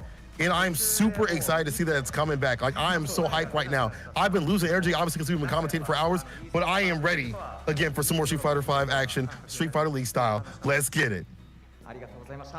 I'm absolutely excited for it. Big shout out to you, St. Cola, for throwing it down every single week, by the way, or majority of the season. You too. Also, big shout out to Cien for putting in that work. Special guest F-Word also coming in and hopping on and filling in the void when either of us couldn't go through. Shout outs to all my commentators and aspiring commentators that have been tuning in, all the fans at home that have been enjoying themselves with Street Fighter 5 and being a part of the fighting game community. We wouldn't have this without you guys. Everybody involved in the production, Kai hitting us up and being our guy that is giving us all the translations, all of the info, as well as everybody else from both Singapore and Japan. We appreciate you guys sincerely, deeply, and we do appreciate all of the hard work that has been put into this project. This is history in the making. Again, as we mentioned with Street Fighter 5, we've done so much as a community, and we will continue to do so in 2022. The next event that you guys should all be tuning into and getting your calendars ready for is the Capcom season finale happening in February, not too long from now. And again, it's going to be that week, that very, very long week, happening from the 13th through the 20th. It's going to be 5 whole days of Street Fighter 5 action. We got so much more. So again, we appreciate you all. Thank you guys for tuning in every single week. St. Cola, it's been an absolute pleasure being able to throw down and experience some of the best matches. As usual, thank you guys so much. Hit us up on social media. Be sure to follow along. Check out the VOD and tell your friends about it. We appreciate you. It has been an absolute honor for you to enjoy Street Fighter League Pro Japan. Another season in the books. But I'll tell you what, it is definitely not the end. Thank you all for tuning in. We'll see you next time. Take care.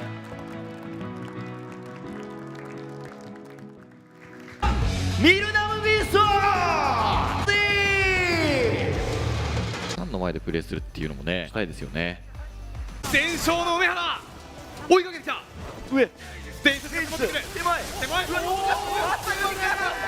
走り切った前に行く強く来た1枚目梅原をしのぐ外側完全に攻略完全に攻略完全に攻略感情を見ているとやはり30になるんじゃないかなって思うぐらい、それでやっぱ画面いるか下を千人の背中砕くゲージはマックスどうだハードルタイがいるじゃんマックスだよアスペクト当てば OK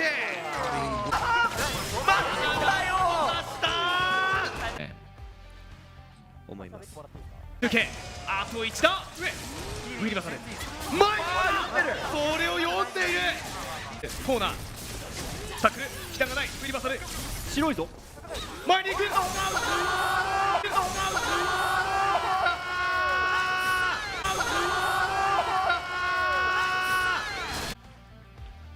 するとかなり投げれば終わり中盤まで残るがやっけすぎるドットいないドットレイム仙人の未来何を見るかシュート炎の前炎の前炎の前G が1ポイントのリードここでミルダンビーストがポイントを絶妙なタイミングトラが飛び込んできたベル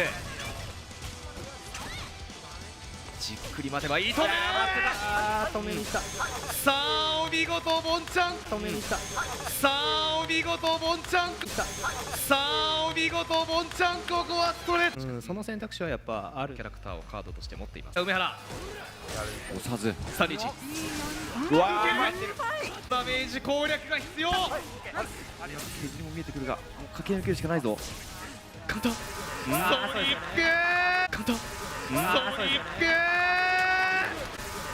ソニックさあ2巡目と変わらないが、はい時々手も精度完璧な対空さらにゲージはマックス鉄壁の要塞フードがマッチポイント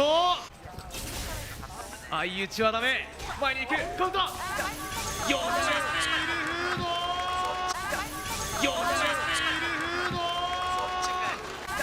スチールフードこうボンちゃんがさんの頑張りが報われます。攻めにくそうな感じにしてますよねさあボンちゃんはかなり苦しい体力はドット前に近づくことすら許されないラウンドガス入れ替え危ない燃えたから炎いやーここでガード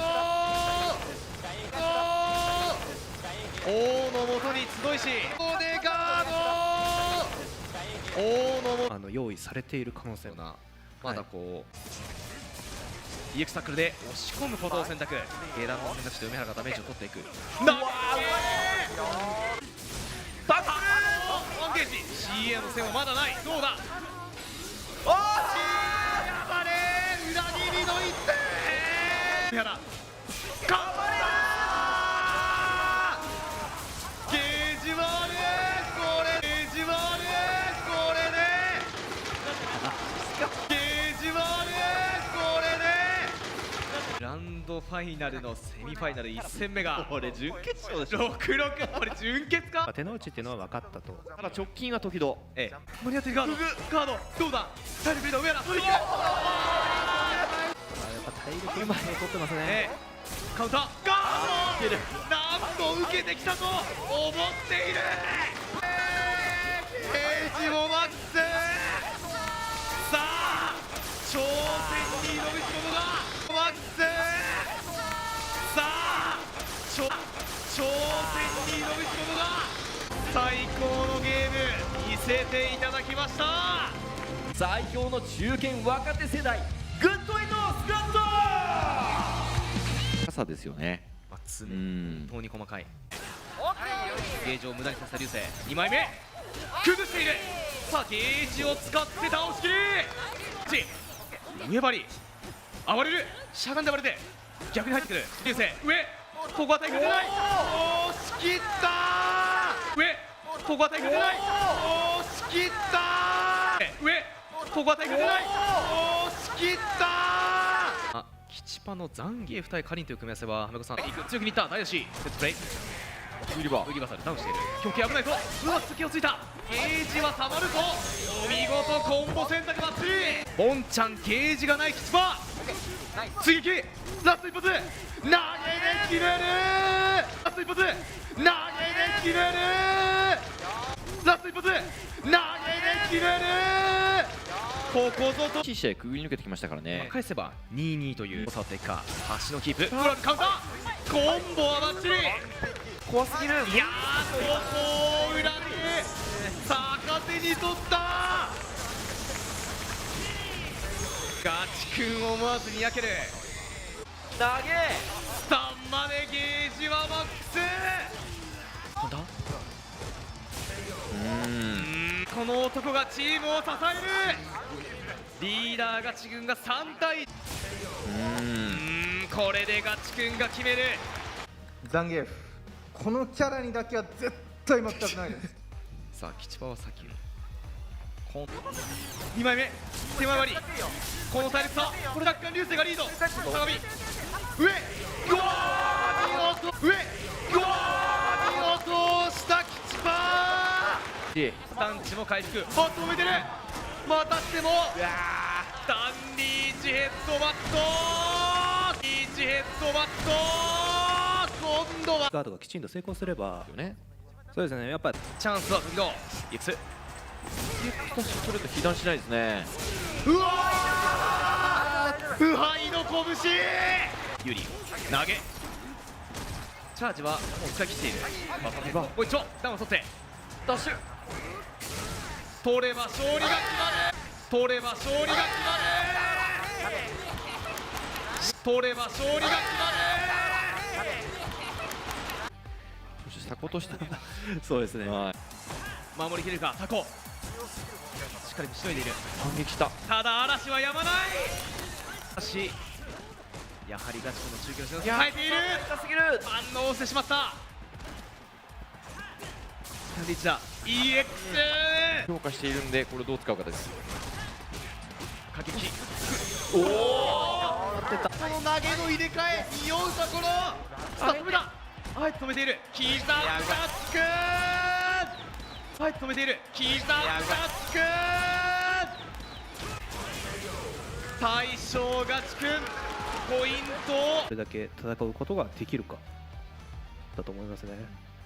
はいはい、マギスを見てからEX、おわはは強気だったまで持っていった勢いを落とさせるこの動き。これは外れましたね。V トリガー発動 V シフト、おお当たっている。まだ残るがどっち上、両拳がどっち上、両拳ここは許さず、どっち上、両拳ここは許さず V6 有利になっていくっていう。ここは攻め急がないプゲラ、逆のコーナーへ暴れている流星。ということで入ってきたユリガード、この読み、この体力は流星削れるか。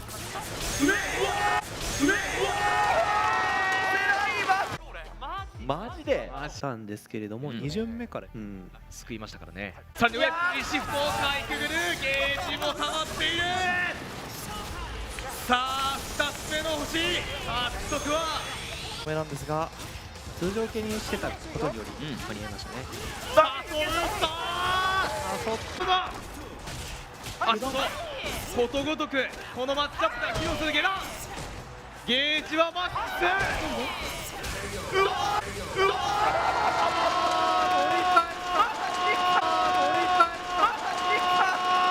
すげえ、2連続の4巡目。ガチと先に2勝してるわけですからね。2試合スタンはまだ遠いか。突撃キラーストレート、スタンレッジ体力もない。口投げ決まり手止めた。やっと動いてる。垂直でよ対するガチ君のフルゲージ中継からいくが、しかしまたまた来た。このコーナーだ。上落とした。裏できた。ガチ君が丁寧に畳むか、それとも時々押し切るか。釣れました。どうだ。やったらエイジスがある。エイジスが来ましたね。このエイジス、ただ CA 圏内ですからね。上、うわうわ